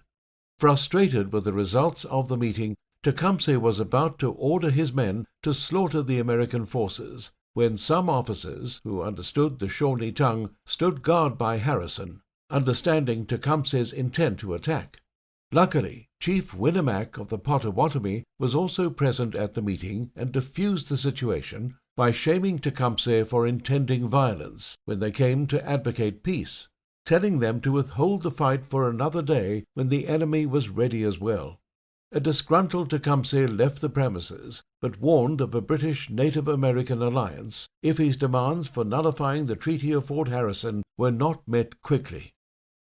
Though tensions mounted after this meeting, there was no sign of open rebellion or warfare except for some random Native American tribes in which a few settlers died along the Mississippi coast. Suspecting Tecumseh's hand at play, Harrison called for a meeting in August 1811 with Tecumseh and Tenskwatawa, asking for an explanation to these isolated incidents. The brothers assured Harrison that they had no intention but peace, only to travel among the southern 5 civilized tribes, the Cherokee, Chickasaw, Choctaw, Muskogee, and Seminole, after the meeting, requesting them to join in a pan-tribal alliance reminiscent of the Western Confederacy. Most of them refused the offer except a faction of the Muskogee, also known as the Creek, who came to be acknowledged as the Red Sticks. This led to the Creek War the following year in 1812, which was incited by Tecumseh. Harrison had anticipated Tecumseh's actions and took the opportunity to let the Department of War know the volatile condition of the Indiana Territory and the threat Tecumseh posed on American rule. Harrison also made the mistake of making the situation more explosive by publicly declaring Tenskwatawa as a fraud among the tribes, which greatly angered the fanatical leader who was termed the Prophet by his followers. Not waiting for his brother's return, Tenskwatawa procured arms from the British, who were also about to go to war with the Americans once again in the Battle of 1812. Once news of Tenskwatawa's activities reached Harrison, he quickly grasped his advantage of the situation and led an expedition against Tenskwatawa's forces in Tecumseh's absence during his visit to the southern tribes. Though Tenskwatawa had the personal charisma that is often seen in religious zealots, he was far from being a capable commander, which was the main reason the Shawnee Confederacy forces lost at the Battle of Tippecanoe on November 7, 1811. Without Tecumseh, who was a veteran of the Northwest Indian War, to lead the army, Harrison secured an easy victory, earning him the nickname Tippecanoe. This victory also bolstered his popularity enough to see him elected as the President of the United States later on. Before the Battle of Tippecanoe began, Governor Harrison and his army made their way to Prophetstown, constructing Fort Harrison along the way. While he was there, he received authorization from William Eustis, the Secretary of War, to use force if necessary to suppress the Native American uprising. Upon reaching the proximity of Prophetstown, Harrison sent delegates to ask Tenskwatawa for a meeting before taking any action. But a nervous Tenskwatawa took this to be a clever ruse by Harrison to launch a surprise attack, which led Tenskwatawa to launch a preemptive strike at the American forces that very night. However, the Americans were ready for the surprise attack and easily broke the Native American forces, destroying Prophetstown within a matter of hours by dawn. The American newspapers took this opportunity to paint the incident as a result of British conspiracy toward the American homeland by inciting civil unrest, which was partially true, but the real reason for the uprising was the oppression of Native Americans through the anti-Native American policies. Nonetheless, the real reason got swept under the rug as public sentiment looked at the British as being the party to blame. This loss broke Tecumseh's Confederacy, since most of the Native Americans who had been charmed by Tenskwatawa's teachings now considered him to be a false prophet. When Tecumseh returned, he found to his utter dismay that his years of hard work had turned to dust due to his brother's brashness. Seeing no other option, Tecumseh sought a British alliance, as allying his tribe with the British in Canada. He fought bravely for his allies until his death in 1813 during the Battle of Thames, also known as the Battle of Moraviantown in Canada. After Tecumseh's death, his rebellion became all but a legacy to drive forward the other American Indian wars that started during the first half of the 19th century. While Tecumseh and what remained of his Confederacy fought in Canada for the British, the Creek or Muskogee, who had been incited by Tecumseh, also found themselves allied with the British and the Spanish to stop American encroachment of the Creek territory in the south. Even though the Creek were the most westernized of all the tribes, which allowed for the most peaceful Native American and European American coexistence in the country, there were still conflicts between the elders of the tribe regarding the Western influence on their way of life. But this cohabitation also resulted in a weaker economy to their over-reliance on Western goods, which prompted the Creek Civil War, also known as the Creek War or the Red Stick War, in 1813, in which Tecumseh's converts, the Red Sticks, killed all those who opposed their militant approach toward the American government and its forces. The Creek War became one of the major turning points for American and British influence on the Creek, who controlled most of the lands in the southwestern part of America, which meant they controlled the British and Spanish trade routes along the Mississippi. This is the principal reason both European nations offered their support in terms of weapons and supplies during the Creek War. The first major offensive of the Creek Civil War was on July the 22nd, 1813, when the Red Sticks attacked Tuckabashie, an Upper Creek settlement. They overthrew the council and took control of the tribe. The Red Sticks had also started attacking American settlements in the same month. The day before the attack on Tuckabashie, a Georgian militia seized a Red Stick supply train carrying firearms from their Spanish allies. At first, the supply party dropped what they were carrying and retreated, but when they turned back and saw the American forces too busy looting the spoils to give chase, they launched a sudden counterattack, despite having lesser numbers. The Red Sticks eventually won the skirmish, which is known as the Battle of Burnt Corn. Though this was officially the first battle that involved the Americans in the Creek War, the Red Sticks had already been conducting isolated raids on white settlements since 1812.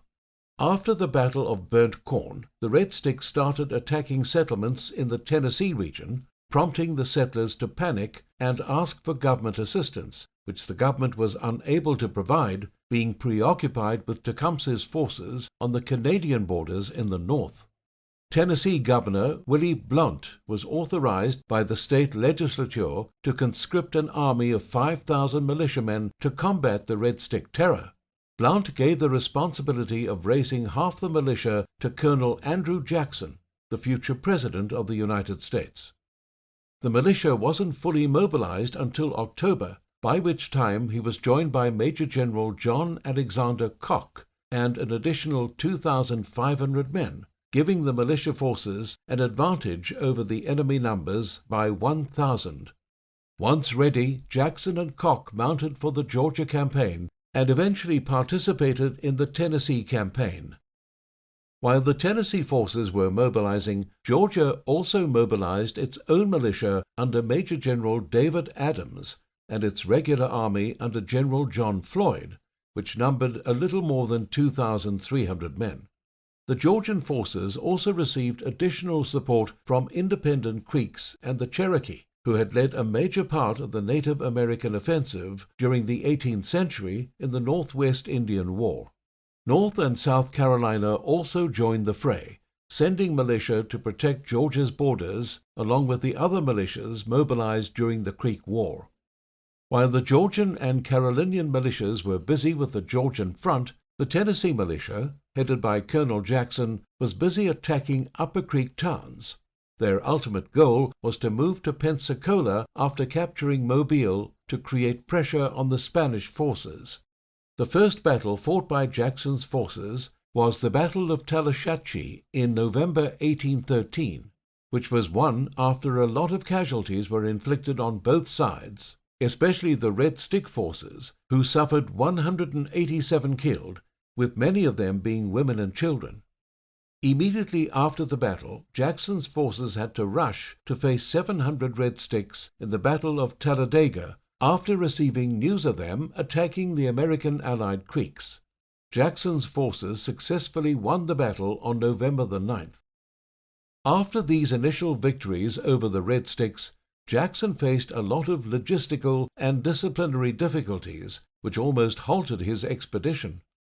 Luckily, the rest of the conscript quota of the Tennessee legislature had been fulfilled, and Jackson received reinforcements with which he launched a full-on assault on the Red Sticks, culminating in the Battle of Horseshoe Bend on March the 27th, 1814. This was Jackson's final victory against the Red Sticks before he marched on to face the British and Spanish. The Red Stick attacks gave the American forces the perfect excuse to move in on Spanish territory. The War of 1812, which actually ended in 1815, included both the Creek War and Tecumseh's War, and it transitioned Native American alliances from the British to the Spanish after the British were driven to a stalemate by the American army in the War of 1812. Florida was one of the last vestiges of European colonial control in North America, and it was in the grasp of the Spanish. The American forces used the Native Americans as an excuse to mount their war against Florida, which was the whole point of entering the Creek War after the Red Sticks had been sufficiently suppressed by the Georgian and Mississippian militias. It also provided the U.S. government a good opportunity to gain land from the Creek as compensation for government losses, even though the Creek War was the result of a civil war within the tribe. This treaty, known as the Treaty of Fort Jackson, forced the Creek to cede 23 million acres of their territory, which was their remaining land in Georgia and much of central Alabama. This treaty, which was signed on August the 9th, 1814, closed the chapter on the Creek War. Another important treaty signed around this time was the Treaty of Ghent, which was signed on December the 24th, 1814, and ended the War of 1812. Though it wasn't signed in America, this treaty was signed between America and Great Britain, and it was set in such a way that all of the boundaries prior to the war were restored. The British were also forced to stop using the Native Americans to create a buffer state that would act as an obstacle for U.S. expansion in North America. A proposal was initially made to restore all Native American territories to the locals, but, as expected, it ultimately didn't make it to the final draft of the treaty. The flames of dissent were fanned again in the Seminole Wars, which started in 1816 and continued all the way to 1858, after the Spanish formally handed over Florida to the United States. The Seminole Wars, also known as the Florida Wars, comprises the bulk of the American-Indian conflicts during the first half of the 19th century, and it was a way to secure more land and territory for the U.S. government. After his successful campaign against the British in the War of 1812, Jackson focused his attention on Florida after the end of the Creek War, focusing his efforts on defeating the Seminole, who were the principal native occupants of West Florida. The Seminole were not an individual tribe, but rather a unique mixture of different northern tribes that had migrated into the Florida region after the British colonial wars, which included the Yamasee, Creek, and Miccosukee. Jackson officially started his campaign and the First Seminole War in Florida by attacking the fort at Prospect Bluff, which contained fugitive slaves and Seminoles who refused to surrender their home to the Americans. The fort was built earlier by the British, but was vacated when they left all military enterprises on American soil, eventually falling into the hands of the Seminoles and the fugitive and freed slaves after the British left it to them before leaving. With his hands already full occupying the new territory, Brigadier General Edmund Pendleton Gaines was assigned to take over the fort at Prospect Bluff, which came to be known as the Negro Fort to the European Americans. Slavery was already becoming a debatable issue that would split the nation in two in the latter half of the 19th century, and this issue was one of the chief reasons the American forces were so adamant about destroying this particular fort.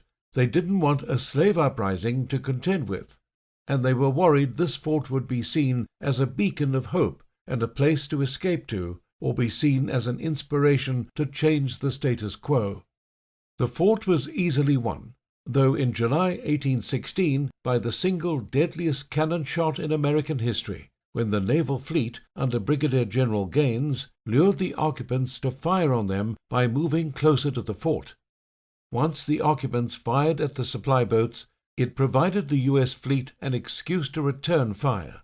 2 gunboats, which made up the fleet, along with the supply and carrier ships, started firing on the fort with some effect, until the 9th shot fired by the gunboats leveled the fort instantly, killing most of the occupants in a huge explosion. Later investigations revealed the 9th shot had turned into a hot shot, an artillery round with increased destructive power that was heated by the barrels from the previous shots and landed in the munitions depot of the fort, causing a massive explosion that killed most of the occupants instantly.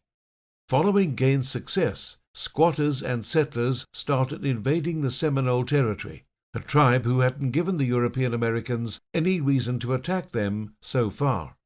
The sudden encroachment of their lands greatly angered the Seminoles, leading to the Foultown Massacre by the Americans and the Scott Massacre by the Creeks in late November 1817, which marked the beginning of the First Seminole War. The following year, Jackson completed his conquest of East Florida in March, with 800 U.S. Army regulars and 2,000 Tennessee and Georgia militiamen and volunteers.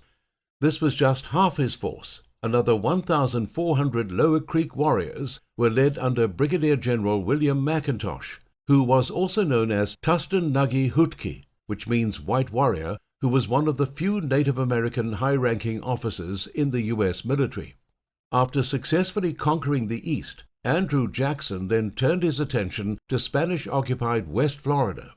His attacks were successful, leading to the signing of the Adams-Onis Treaty of 1819, which relinquished the greater state of Florida to America, effectively ending the First Seminole War. Although the main target of the U.S. military was Spanish Florida, it resulted in high casualties and many destroyed villages and settlements for the local Seminoles who had coexisted peacefully with the Spanish for the better part of the previous 100 years. Also, refugees from the Creek War had sought shelter among the Florida populace and got caught up in a war they thought they had left behind. Another important historical benchmark set by the First Seminole War was introducing the concept of confining Native Americans on reservations to control them and their actions. The government accomplished this through the Treaty of Moultrie Creek of 1823 that confined the local Seminole population at a reservation in central Florida. At first glance, the conditions of the Adams-Onis Treaty were really fair and flexible. The Seminole would be allowed to grow crops and raise cattle, receive government protection, and receive a yearly remuneration for the damages caused over the course of the war. But the government ultimately failed to implement the treaty properly, which led to growing dissent among the Seminole population, leading to the Second and Third Seminole Wars. The final straw for many of the Seminole chiefs was the Treaty of Payne's Landing in 1832, which stated that the Seminole had to move west if they found the lands agreeable. Although chiefs went to tour the area and signed the treaty, many of the chiefs afterward claimed to have never signed it, or that they were harassed into signing it. The U.S. government, however, did not care why the chiefs signed it, just that the terms of the treaty were honored. In 1828, Andrew Jackson was elected President of the United States, and the history of the Native Americans would forever change.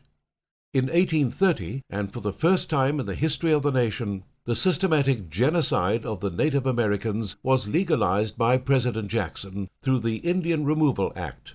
This act allowed the American government and military officials to forcibly remove the indigenous people of the South from their ancestral lands if they refused to accept relocation to the federal reservations.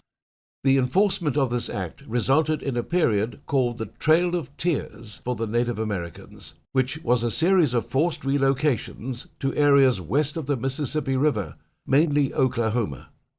Between 1830 and 1850, the indigenous population was drastically reduced due to the enforcement of this act. The primary victims of the Indian Removal Act were the Cherokee, Creek, Seminole, Chickasaw, and Choctaw tribes. Ironically, it was the 5 civilized tribes that suffered the most, despite giving up their dignity and embracing Western culture and values to appease the U.S. government. During the Trail of Tears, a lot of important events happened that tipped the scales in favor of the American settlers forevermore. The Seminole led an uprising for a second time when the government attempted to relocate them in 1835, leading to the Second Seminole War. The Creek in Alabama, who had signed the Treaty of Cusseta in 1832, were allowed either to sell their land and move west, or stay and submit to state laws. However, the government didn't do much to stop settlers from illegally taking lands from the Creek, which led them to lashing out in raids. So the U.S. government forcibly removed them from their lands. Over 15,000 Creek were driven west, and 3,500 of them did not make it. The Cherokee relocation might be the most well-known.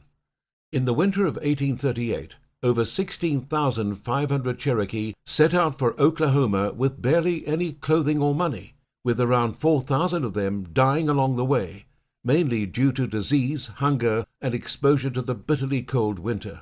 Most of the major tribes who had posed a threat to the U.S. government and their expansionist policy during and after the American Revolutionary War were permanently suppressed by 1850, when the enforcement of the Indian Removal Act ended. This led to increasingly weakened tribal war efforts by the end of the 19th century. The Seminole was the only tribe other than the Cherokee who provided fierce resistance to the U.S. government's attempts to remove them during the Trail of Tears, sparking the Second Seminole War in 1835. While some of them had already been removed from their home in 1823 due to the Treaty of Moultrie Creek, when the government tried to relocate them outside the borders of Florida due to the terms of the Treaty of Payne's Landing, the Seminole tribes, who had made Florida their home, refused to move, leading to the Dade Massacre on the 28th of December, 1835. This event saw a company of 110 men, led by Major Francis Dade, ambushed and massacred by Seminole warriors while on patrol. The attack was so devastating that only 3 of the men survived, while one of the survivors died the next day. Since only one of the 2 survivors was illiterate, that left only Private Ransom Clark to tell the tale. An American Indian agent of the Seminole, named Wiley Thompson, who was there to oversee the removal of the Seminole, was also killed on the same day, along with 6 others, by Chief Osceola, escalating the situation rapidly beyond diplomatic control. The following day, General Clinch, who was stationed in Fort Drane, was ordered to suppress the Seminoles with 750 soldiers and 500 volunteers. When Clinch and his men reached the Withlacoochee River, they were ambushed when they were almost halfway across. High casualties were only avoided thanks to effective covering fire provided by the men on the other side of the river. Following this victory, the Seminoles started raiding the area of Key West at the beginning of January. On the 6th of January, 1836, they attacked the Coontie, a type of plant used for food, plantation owned by William Cooley. William's family, along with the children's tutor, were all brutally killed in the raid. 10 days later, the Seminoles won the Battle of Dunlawton. These attacks were immediately followed by General Gaines's expedition and General Scott's campaign, which were designed to curtail the Seminole threat. Both U.S. military initiatives got mired in defeat for a variety of reasons, chief of which were lack of proper logistics and coordination among the commanders of the U.S. Army. After these drastic failures, Major General Thomas Jessup was sent to control the situation, and he managed to wear the Seminoles down with his force of over 9,000 men. A truce was arranged at the end of January 1837, although the fighting did not stop right away, and the meeting didn't occur until the end of February. The Seminoles agreed to the truce, which stated that the Seminoles could take their slaves with them when they moved west. But slave catchers began to claim that the slaves living with the Seminoles belonged to someone else, and since they had no written records to prove otherwise, the Seminoles generally lost their ownership of them. This gave the Seminoles reason to distrust the Americans. However, it should be stated that many Seminoles that came into the camps seemed only to be interested in collecting supplies. Two leaders, Osceola and Sam Jones, did not surrender to the Americans, and in early June, these two leaders and 200 men entered Fort Brooke and took away the 700 Seminoles there who had surrendered. The war was back on, and it only ended in 1842 when the Americans finally gave in to the persistence of the Seminoles and allowed them to live on the Florida reservations after making sure their numbers were low enough not to be a threat in the immediate future. All in all, this was the costliest American Indian war effort since the Revolution due to the abysmally large number of failures of the U.S. Army, which continuously led to changes in the chain of command. This only led to further failures due to implementing different types of strategies which were mostly experimental. The Third Seminole War, which lasted for 3 years, was the shortest and least eventful of the Seminole Wars, which is why it deserves a special mention in this chapter, despite taking place only after 1850. There was an uprising after the U.S. government used the military to deliberately provoke the Seminoles into open conflict, giving the government an excuse to remove them from Florida once and for all in 1855, almost a decade and a half after the end of the Second Seminole War. The Seminoles had already grown weak in numbers, thanks to the previous 2 wars, and as a result, the Third Seminole War was a defensive war for them. They finally had to give up in 1858, with most of them being shipped to the Oklahoma Reservation, while 500 or so settled in the uninhabitable Big Cypress Swamp, so that the Americans would never bother them again, despite staying in Florida. While these major conflicts of the American Indian Wars were taking place in the East, west of the Mississippi also served as a theater for many important conflicts that took place from 1811 until 1924, the very end of the American Indian Wars. Most of the references in Hollywood Western movies involving cowboys and Indians, and pop culture references we know today, were taken from these conflicts and time period. Most of the action took place in Texas during the Texas Indian Wars, but a lot of action also took place in the Pacific Northwest, the Pacific Southwest, California, the Great Plains, and the Great Basin. The Native Americans in the West were of hardier nature than the southern and northern tribes. They were also more political and militant in nature, especially the Comanche. The Texas Indian War saw the Comanche fighting Spain, Mexico, and the Republic of Texas. the Choctaw Nation and the United States Army from 1820 to 1875. The first to face the Comanche opposition were the Mexicans during their colonization period. They managed to sign peace treaties with the Penateca Comanche through the efforts of José Francisco Ruiz. Ultimately, though, the Mexican government failed to meet their end of the treaty, which specified a certain amount of tribute to the Comanche every year in exchange for no raids or acts of war by the end of 1821. By 1823, most of the Mexican colonies were abandoned due to the frequency and ferocity of the Comanche attacks. When the Americans took over colonizing Texas almost a decade later, the settlers were constantly under attack from the Comanche, which the government failed to suppress. The newly formed Republic of Texas lasted for about 10 years, during which the Texas militia tried their best to protect the settlers. The tribes in the West struck first at the new republic in 1836, when a joint war party comprising of men from the Comanche, Kiowa, Wichita, and Caddo raided Fort Parker and massacred all the inhabitants except 2 women and 3 children. The Great Raid of 1840 and the Battle of Plum Creek, which followed immediately after, were 2 of the most notable battles during the 10-year period that the Republic of Texas held control over the region. In 1845, Texas came under U.S. control, but the government couldn't do much, since the military was already busy on other battlefronts. 1856 to 1858 were 2 of the bloodiest years in the American Indian conflicts during the Texas Indian Wars. Despite the massive bloodshed, settlers kept pouring into the Comanche territory, known as Comancheria, which only increased the frequency and savagery of the Comanche attacks. The Americans started to see victories in 1858 after the success of the Antelope Hills Campaign, which witnessed the resourcefulness and grit of the Texas Rangers, a military force that guarded Texas beginning in the 1830s.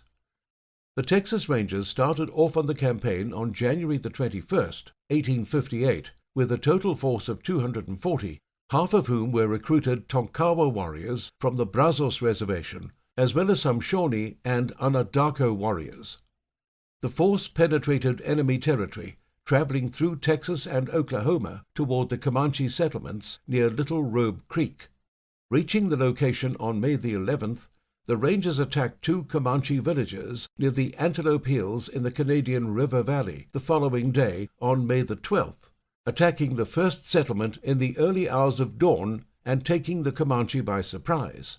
They attacked the second village during daylight, which belonged to Chief Iron Jacket, one of the most revered Comanche warriors.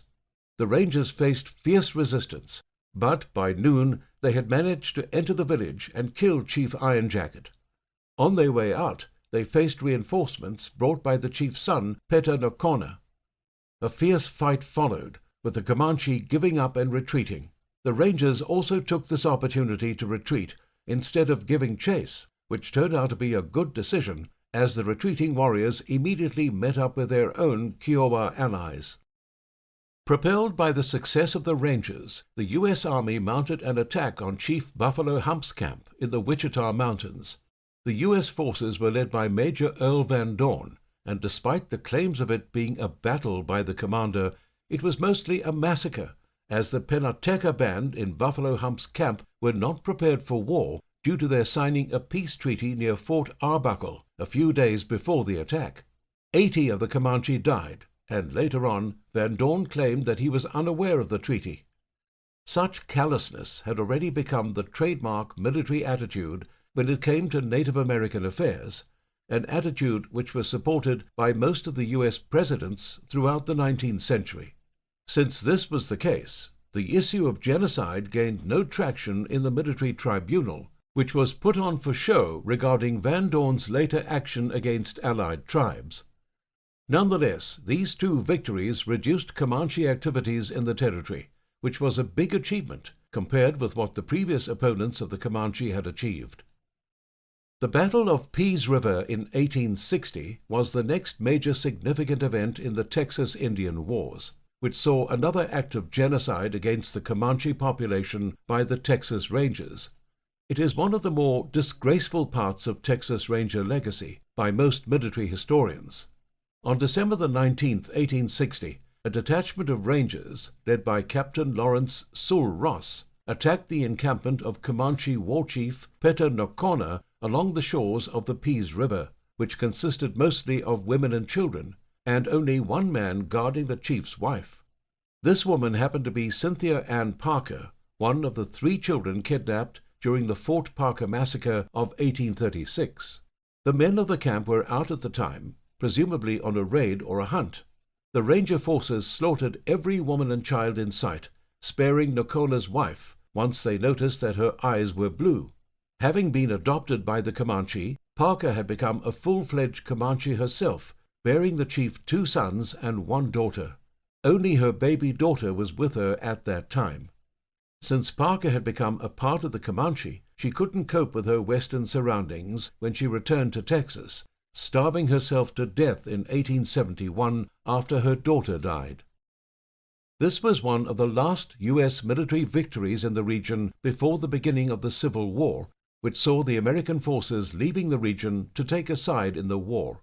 This allowed the western tribes to push the American settlements and ranches out of their territory once the Civil War began in April 1861. The Elm Creek Raid, the first battle of Adobe Walls, and the Battle of Dove Creek were just some of the major raids the western tribes conducted to push back the settlers. These battles were violent, with some being in retribution for the blood spilled in the Battle of Peace River. By the end of the Civil War in 1865, the Native Americans had pushed back the American frontier in Texas by 100 miles. Following the Civil War, the U.S. Army turned its focus on regaining the lost territory in the West. Fortunately, it wasn't a difficult task, as the western tribes had lost a great deal in numbers over the years, and by the 1860s, there weren't enough indigenous people to occupy the restored land. Over the next decade, from 1865 to 1875, the reign of the Great Plains tribes of the West came to an end, as the U.S. military decimated their diminishing numbers. The events of the Battle of the North Fork of the Red River, 1872, the Red River War, 1874, the Second Battle of Adobe Walls, 1874, the attack on Purua Akup Akup's camp, 1874, and Mackenzie's campaign in 1874 against Coana Parker, the son of Peta Nocona and Cynthia Parker, were all decisive U.S. military victories against Native American tribes. After Coana Parker's surrender in 1875, the Texas Indian Wars officially ended. The last notable war that started in the first half of the 19th century was the Cayuse War, 1847 to 1855, which saw the Cayuse charging into head-on conflict with the U.S. forces in the Northwest after settlers brought in an epidemic that inflicted many casualties on the natives. The conflict was sparked by the Whitman Massacre in 1847, resulting in the slaughter of the family of a missionary named Marcus Whitman and 10 others in a Cayuse raid to dissuade settlers from entering their territory. This war ultimately transitioned into the Yakama War, which will be discussed in the next chapter. Chapter 7. American Indian Wars West of the Mississippi, Part 2. Wars in the Pacific Northwest, Southwest, California, the Great Basin, and the Great Plains.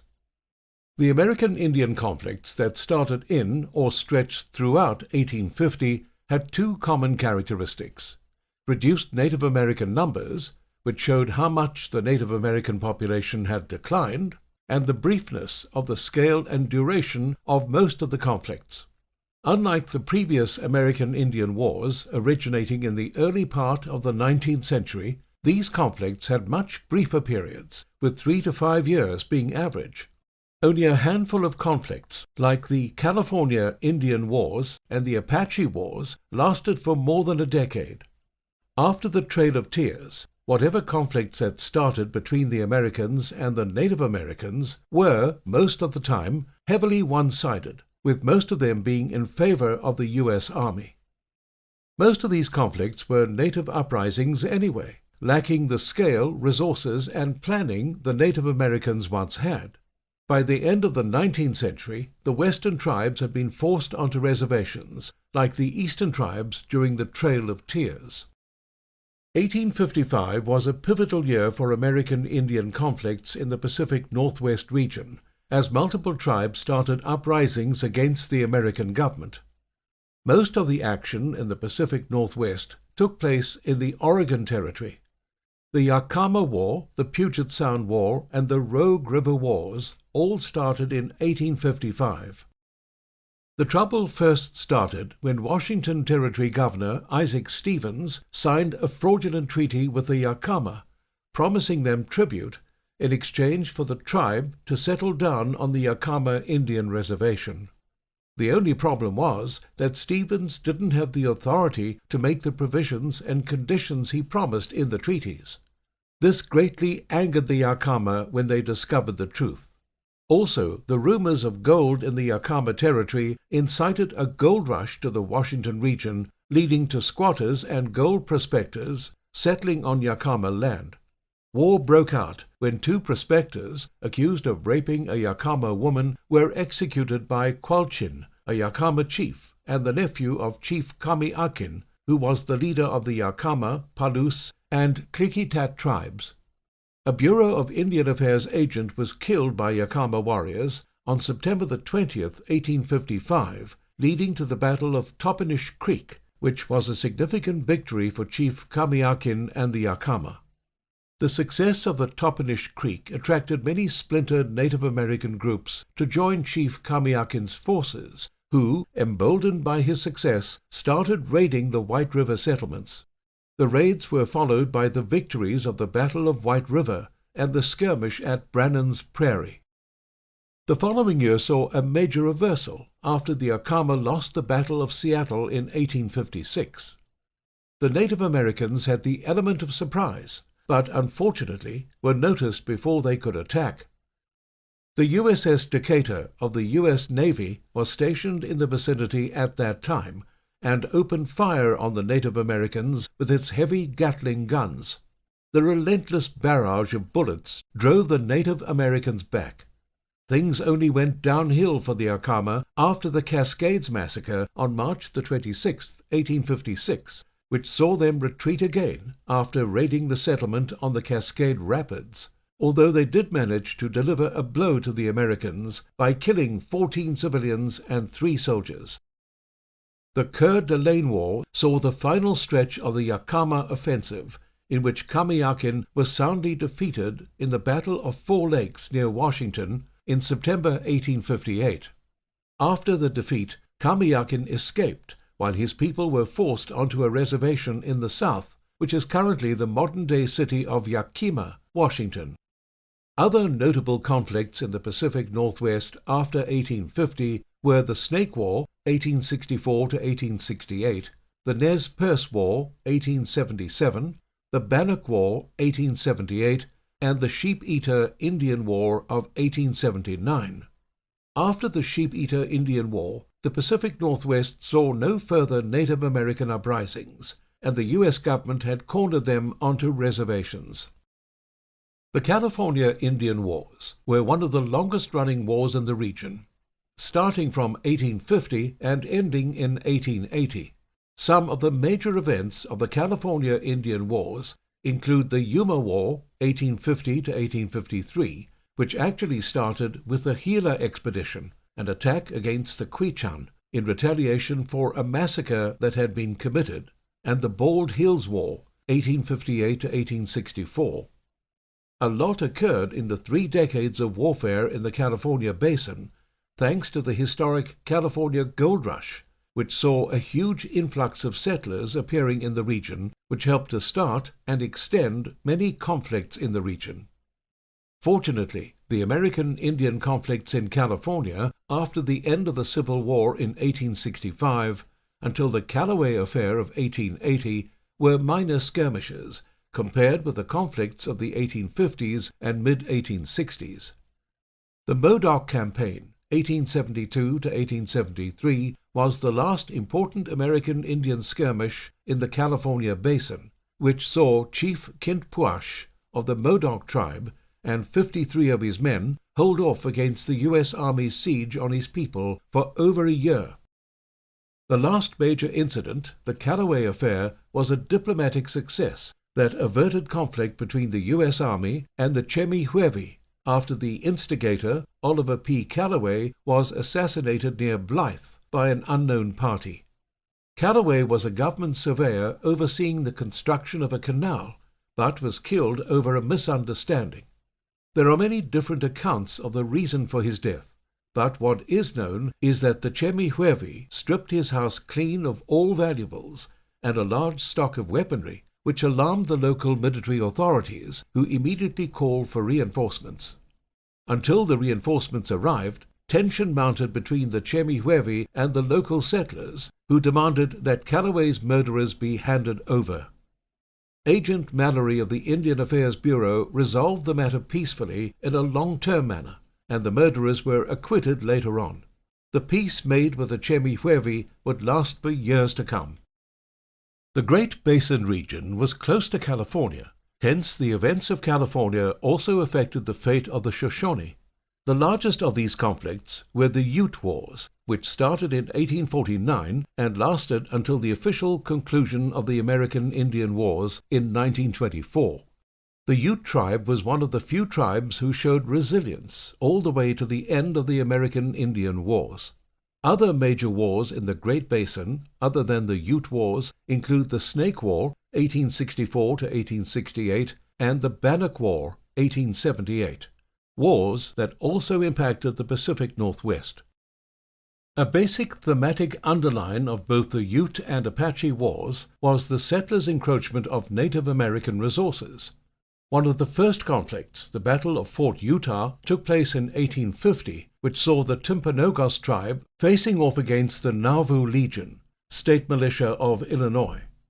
The settlers of Fort Utah were primarily Mormon, and though the two cultures initially respected one another and coexisted reasonably well, relations fell apart after the Timpanogos man was murdered by 3 Mormons following a squabble. The unwritten rule between the settlers and the Timpanogos was that the settlers wouldn't poach anything on their lands, and the Timpanogos wouldn't rustle their cattle. Some renegade Timpanogos first reneged on this rule by rustling some cattle in 1849 during a hard winter, which ended in the Battle Creek Massacre. After this incident, a Timpanogos man named Old Bishop found 3 Mormons hunting on Timpanogos land, and after voicing his displeasure, the Mormons killed him. However, some accounts state that Old Bishop was killed over a shirt. Whatever the case might be, it was the settlers who instigated the conflict by violently executing the rustlers in the Battle Creek Massacre, instead of peacefully settling the matter through compensation. Following Old Bishop's death, the authorities at Fort Utah called for military action when the Timpanogos asked for Old Bishop's murderers to be handed over to them. Like many of the American Indian Wars of this period, this was totally unnecessary, as the Timpanogos were a comparatively peaceful tribe and weren't even prepared for war. The war was waged by local Bishop John Higbee and Utah Territory Governor Brigham Young to further their political and theological reach. Military documentation that later came to light proved beyond a shred of doubt that this was a battle of attrition, with General William Wells drafting the objectives of Young's campaign, which was to be an extermination campaign against the Timpanogos. This allowed Young and Wells to circumvent the need to inform and seek approval for the campaign from higher-ups in the Army and the government. These orders were sent to Captain George Grant and contained extreme statements like, "Take no hostile Indians as prisoners," and "Let none escape, but do the work up clean." When the Nauvoo Legion, led by Captain Grant, attacked the main Timpanogos village, which was led by Chief Old Elk, on February the 8th, 1850, they met some moderate resistance, as the Timpanogos were already aware of the attack. The first day of the attack resulted in a stalemate, but on the second day, the Timpanogos suffered 10 casualties. That very night, the Timpanogos abandoned the village and retreated. The rest of the battle wasn't much of a battle, as the U.S. Army faced little resistance as they took over the Provo Valley, destroying 2 more Timpanogos villages in the process. The Jicarilla War was an ongoing conflict that lasted from 1849 to 1855, in which the Ute participated along with the Jicarilla Apaches. Though it technically wasn't their own war, this was the first major clash the Ute had with the U.S. Army while assisting their Jicarilla allies. The White Massacre of 1849, in which a settler wagon train was attacked by the Jicarilla and Ute, and the Wagon Mound Massacre of 1850, which saw another warrior attack on a mail wagon, marked the beginning of the hostilities of the war, which gave rise to anti-Indian sentiments among the American settlers.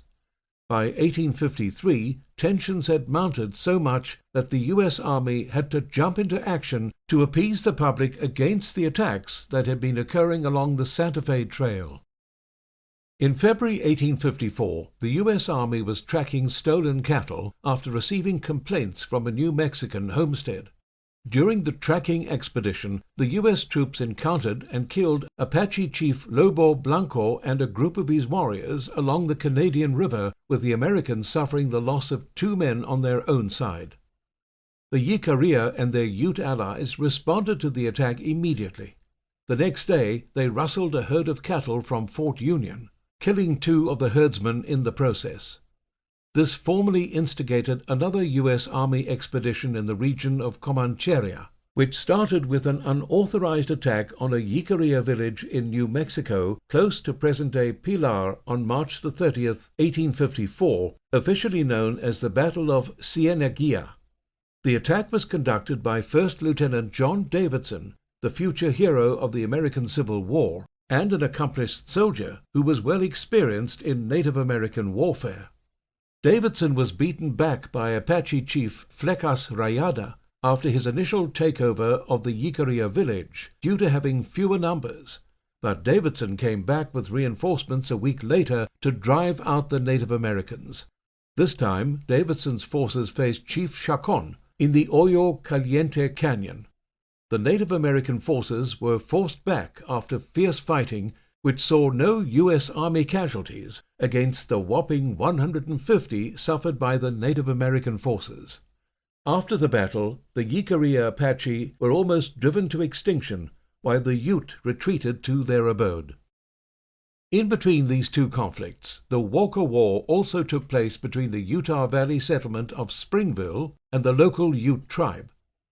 One of the few Native American chiefs receptive of Western culture and religion, named Walkara, later christened Walker, led the charge against the settlers in Springfield. However, that shouldn't come as a surprise, since the death of one of Walkara's relatives, along with a few others, at the hands of a settler named James Alexander Ivy, stirred up trouble. As the chief couldn't afford to take a neutral stance, he started the raids against the Mormons. The fighting was so fierce that Governor Young was forced to send a peace delegation which offered to buy the tribe's land, as Fort Utah couldn't keep up with conflicts on 2 fronts. The Jicarilla War was also being waged at the same time. Walkara refused to sell, but ultimately made peace with the settlers, diffusing the situation. The Tintic War of 1856 followed soon after, which took place in the Tintic and Cedar Valleys in Utah, and it was another case of settlers encroaching the natural resources, which led to Native American raids on their settlements. The propensity of this war was not pronounced, as it mostly boiled down to a few small skirmishes before the local Ute were displaced into the Wintah and Ouray Reservation by the government. After this war, the government undertook efforts to appease the Ute with more food, resources, and Western luxury items to create a more peaceful relationship with them. But this peace didn't last long, leading to the Black Hawk War, which started in 1865 and ended in 1872. One of the largest American Indian wars, the Black Hawk War, had an estimated 150 battles, which included both isolated and concentrated raids, skirmishes, massacres, and attacks. It is also one of the costliest American Indian wars. The Utah Territory spent $1.5 million on the war efforts, around $28 million today. It should be noted that unlike the previous Ute Wars, the Black Hawk War wasn't instigated by one individual event, but a number of events from 1856 to 1865. While the American settlers justified the war by the theft of their cattle, the Native Americans justified the war as retaliation against the Americans for not keeping their end of the treaties and promises made when the natives were displaced from their land. Most of the major skirmishes and raids were led by Chief Black Hawk of the Timpanogos, Chief Canosh of the Pavant Band of the Ute, and Chief Manuelito of the Navajo, with Reddick Allred and Warren S. Snow, two Mormon war veterans leading the Utah militia. The major skirmishes all occurred within the first 2 years of the war, with the later years leading up to 1872 seeing a gradual decrease in conflicts, as the Ute were pushed back farther and farther. Chief Black Hawk finally agreed to peace talks, but by the time he had done so, the northern Ute tribes were all but shattered in spirit and morale. Before his death in 1879, Dimmick Huntington, an Indian agent and interpreter, estimated that the Ute population fell from 23,000 to 10,000 by the end of the war. But not all these numbers were casualties. Many Ute left the Utah Territory, while many others died of disease and drinking problems. While the northern Ute suffered a hamstrung defeat in the Black Hawk War, the Ute on the White River Ute Reservation in Colorado managed to hold peace until 1879, when the Meeker Massacre happened. Like the Black Hawk War, the Ute were again victims of colonial greed. Nathan Meeker was a reformist despot who wanted to convert and force the Native Americans into civilized lifestyle through Christianity and agriculture. The White River Ute were resistant to his zealous propaganda, which angered Meeker, so he started forcing his ways on them.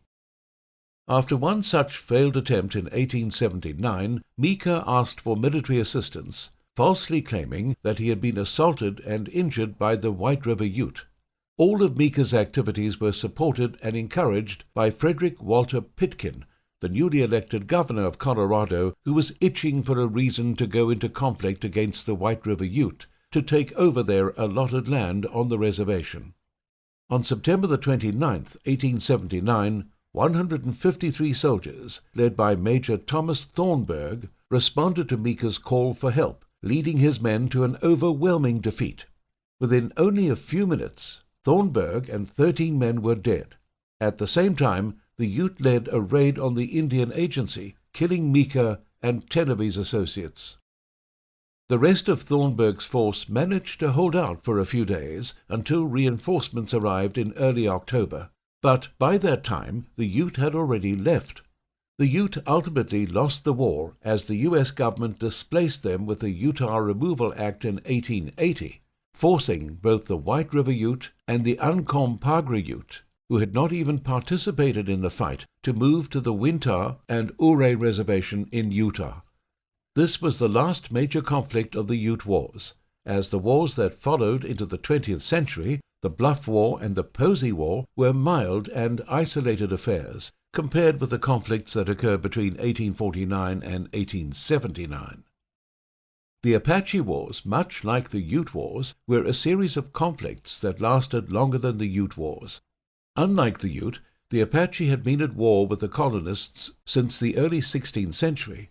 War was a part of the Apache culture, and as such, raids were considered to be a resource-gathering activity akin to hunting. They often conducted raids amongst their own subgroups, without giving rise to larger conflicts. But, naturally, the foreign settlers didn't appreciate this culture, and consequently, disputes over raids often turned into large-scale warfare. The earliest Apache conflicts were mostly against the Spanish, who had inhabited California since the early 1500s. When the Mexican-American War started in 1846, it changed their primary foes, from Spanish colonists to American settlers. Despite fighting for the Mexican side, the Apache allowed the U.S. military safe passage during the war, which served as the only barrier between hostile attitude and open war.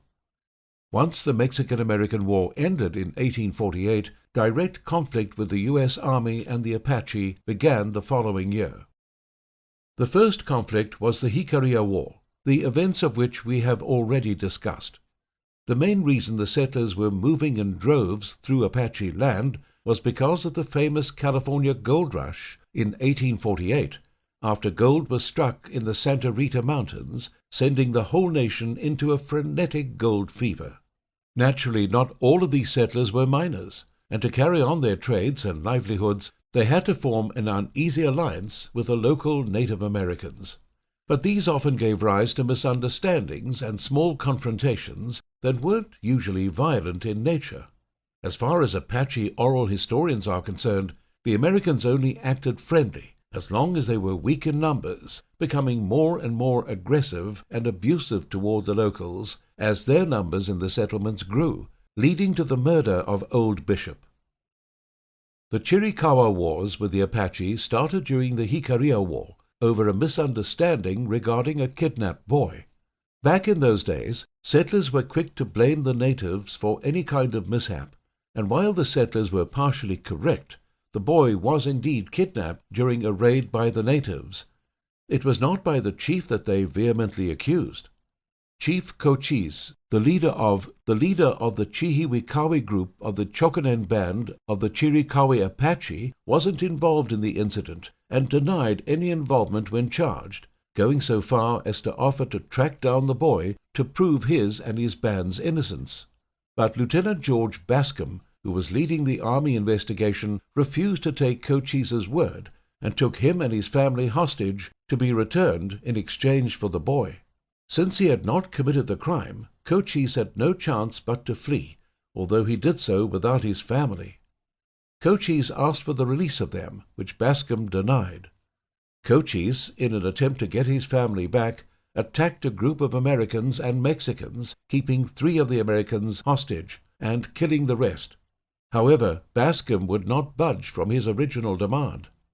While Cochise left American jurisdiction, he tortured and killed the hostages, and several days later Bascom had Cochise's family killed. This incident, known as the Bascom Affair, officially started the open hostilities between the Americans and the Apache. The war started a decade before the American Civil War and ended almost at the end of it in 1864. The Civil War saw the military's focus shift from fighting Native Americans to fighting against the Confederate Army, and it was during this time that Cochise and his Apache warriors saw their biggest victories. Cochise also had the support of his father-in-law, Chief Mangas Coloradas, and the combined forces of both chiefs greatly bolstered the Apache numbers. In the end, the army used dirty tactics to put an end to the Chiricahua Wars. Mangas Coloradas, who had been shot in the chest during the Battle of Apache Pass and was looking to engage in peace talks while he recovered, was invited to Fort McLean in January 1863, to which he responded eagerly, hoping to bring an end to the hostilities. But upon reaching the fort, he was placed under arrest. He was then tortured, shot and killed under the pretense of his trying to escape. The following day, the soldiers mutilated his body. While the death of Chief Coloradas had its desired effect on the local Apache, it permanently soured relationships between the Apache and the American settlers. After this, the government decided to put the local Apache on reservations, something that would also follow in the aftermath of the Yavapai Wars, a series of skirmishes between the Yavapai and Tonto tribes and the U.S. military between 1861 and 1875, and Victorio's War, a guerrilla war led by Chiricahua chief Victorio from 1879 to 1881. The last great Apache war was Geronimo's War, 1882 to 1886, which saw Chiricahua chief Geronimo lead a splinter group of renegade Apache in raids against the settlers in New Mexico, the most notable being the Bear Valley Raid in 1886. After being harassed repeatedly by Geronimo's renegades and the failure of General George Crook to apprehend him at the Mexican border, the U.S. Army launched a full-scale manhunt for Geronimo in April 1886. Headed by Brigadier General Nelson Miles, the manhunt consisted of 5,000 regular soldiers of the U.S. Army, and 500 Apache and 100 Navajo scouts, as well as thousands of civilian militia. The effort, though extravagant, ultimately paid off, and Geronimo was caught, ending his raids in September 1886. While this concluded the main fighting of the Apache Wars, the hostilities between the Apache and the Americans didn't officially end until 1924. The Great Plains also served as the theater for some of the most important and significant conflicts in the history of the American Indian Wars, including the Dakota War of 1862, the Sand Creek Massacre, the Colorado War, the Powder River Expedition, the Great Sioux War of 1876-77, the Battle of the Little Bighorn, and the Wounded Knee Massacre. The Sioux were involved in many of these conflicts. They were a fiercely independent tribe who caused the U.S. military much trouble.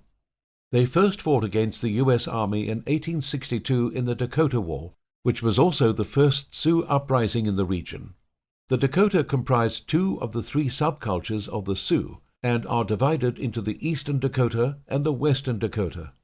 The Eastern Dakota, also known as the Eastern Sioux or the Santee, was the group involved in this war, and they lived in modern-day Minnesota.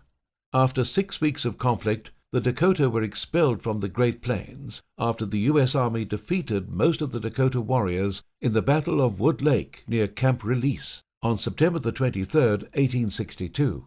The rest soon surrendered after Little Crow, the leader of the Dakotas, fled to Canada after the Battle of Wood Lake. The Dakota War was followed by the Colorado War, which was waged primarily by the Cheyenne against the American forces.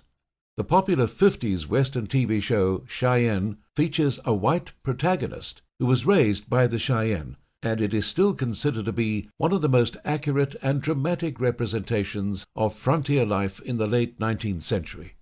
The Cheyenne tribe allied themselves with the Arapaho to beat back the settlers, overwhelming the Colorado Territory. Later on, the Kiowa, Comanche, and Sioux also joined the Cheyenne and Arapaho alliance, which led to one of the bloodiest American Indian conflicts during the Civil War era. The Colorado War set the backdrop for the Sand Creek Massacre, which was the first genocidal expedition by the U.S. military that was condemned by the general American public. The Sand Creek Massacre was one of the biggest genocidal atrocities committed against the Native Americans by the U.S. Army. On November 29, 1864, Colonel John Chivington massacred nearly 500 Cheyenne and Arapaho, most of whom were women and children, with his fully equipped force of 675 men in a village near Sand Creek, under the orders of John Evans, the territorial governor of Colorado. The massacre of the Native Americans was in retaliation for the Hungate Massacre, which saw the murder of settler Nathan Hungate and his entire family. The Sand Creek Massacre further enraged the Native American forces, since the Cheyenne hierarchy was broken by the deaths of 8 members of the Council of 44, a council of chiefs. The Dog Soldiers were a splintered group of the Cheyenne, and they retaliated on behalf of their brethren after the Sand Creek Massacre, escalating the number of attacks on Colorado settlements until the end of the war in 1865. The public outrage was enough to bring forth a congressional hearing, which condemned the actions of Chivington and expelled him from the U.S. Army.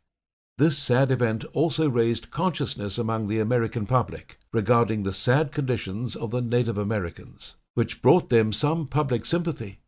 The U.S. government tried to make amends through the Treaty of Little Arkansas in 1865, giving the Native Americans many privileges in the Arkansas region, which was mainly populated by the Kiowa, Comanche, Plains Apache, Southern Cheyenne, and Southern Arapaho tribes.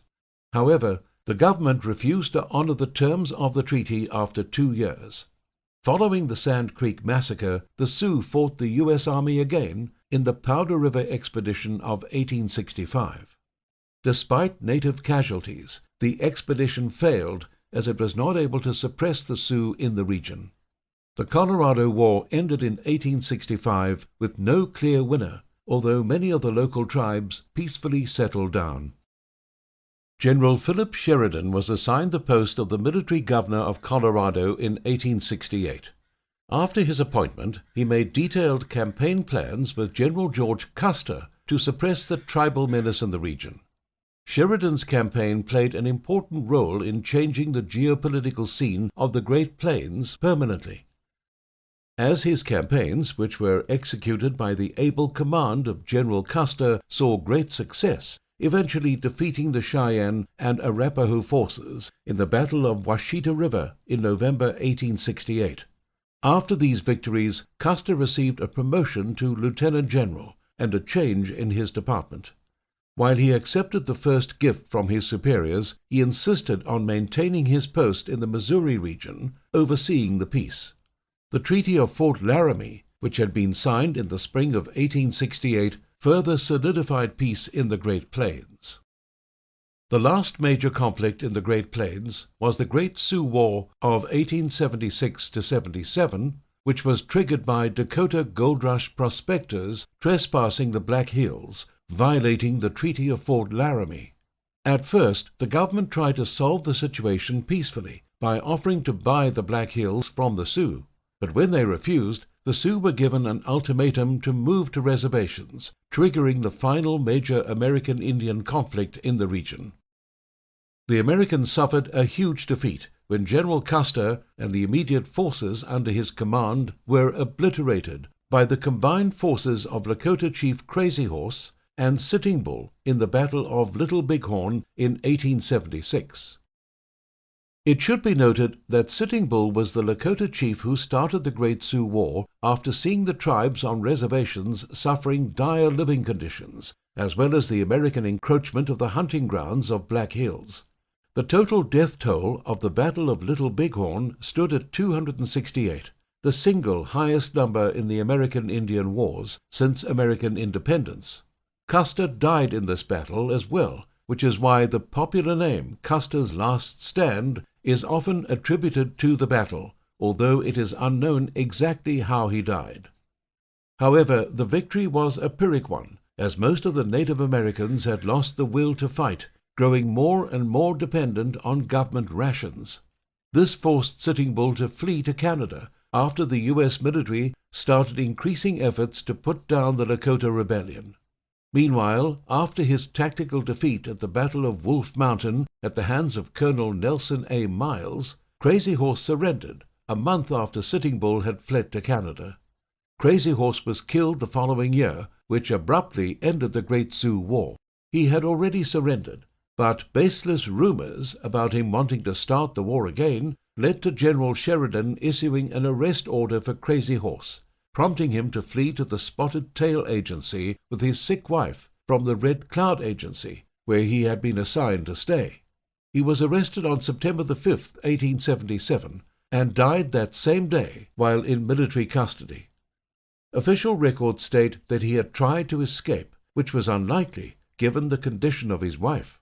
Most of the Lakota people moved onto government reservations without making any further trouble.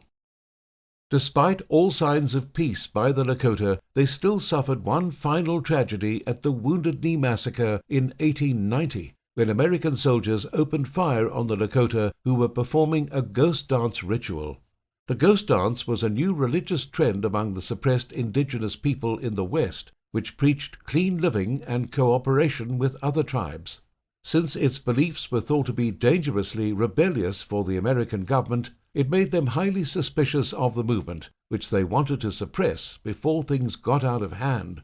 The dance itself also alarmed settlers and soldiers alike, thinking it was the prelude to an actual attack.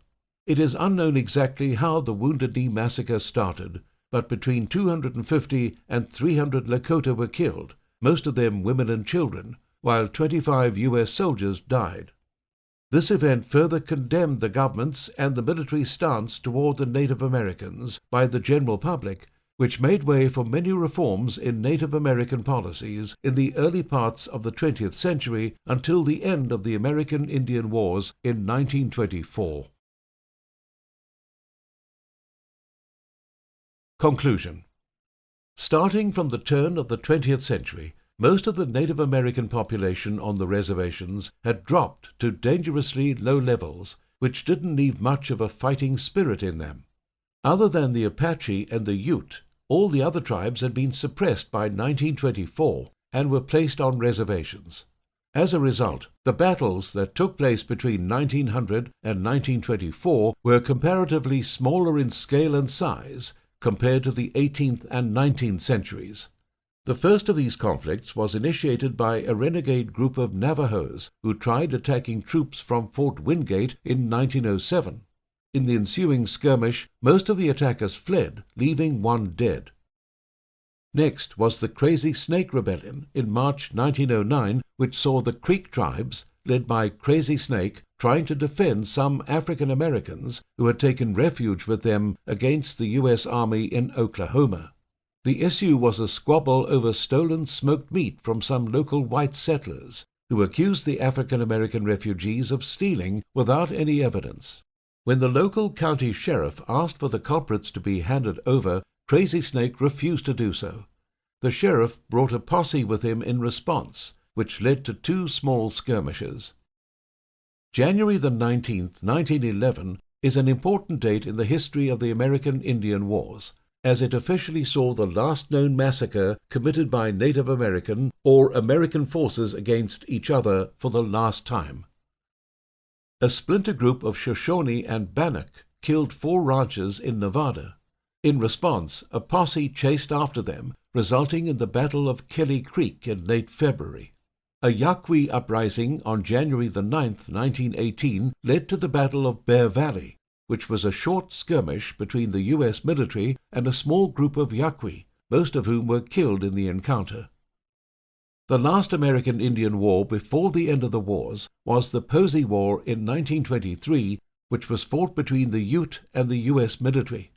After the end of the Apache Wars in 1924, the West had been fully tamed, leaving no future opportunities for the Native Americans to make a comeback.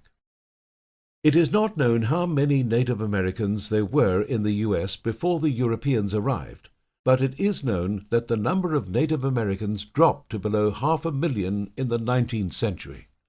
This was due to disease, wars between the Europeans and other tribes, assimilation, migration to other countries, and declining birth rates.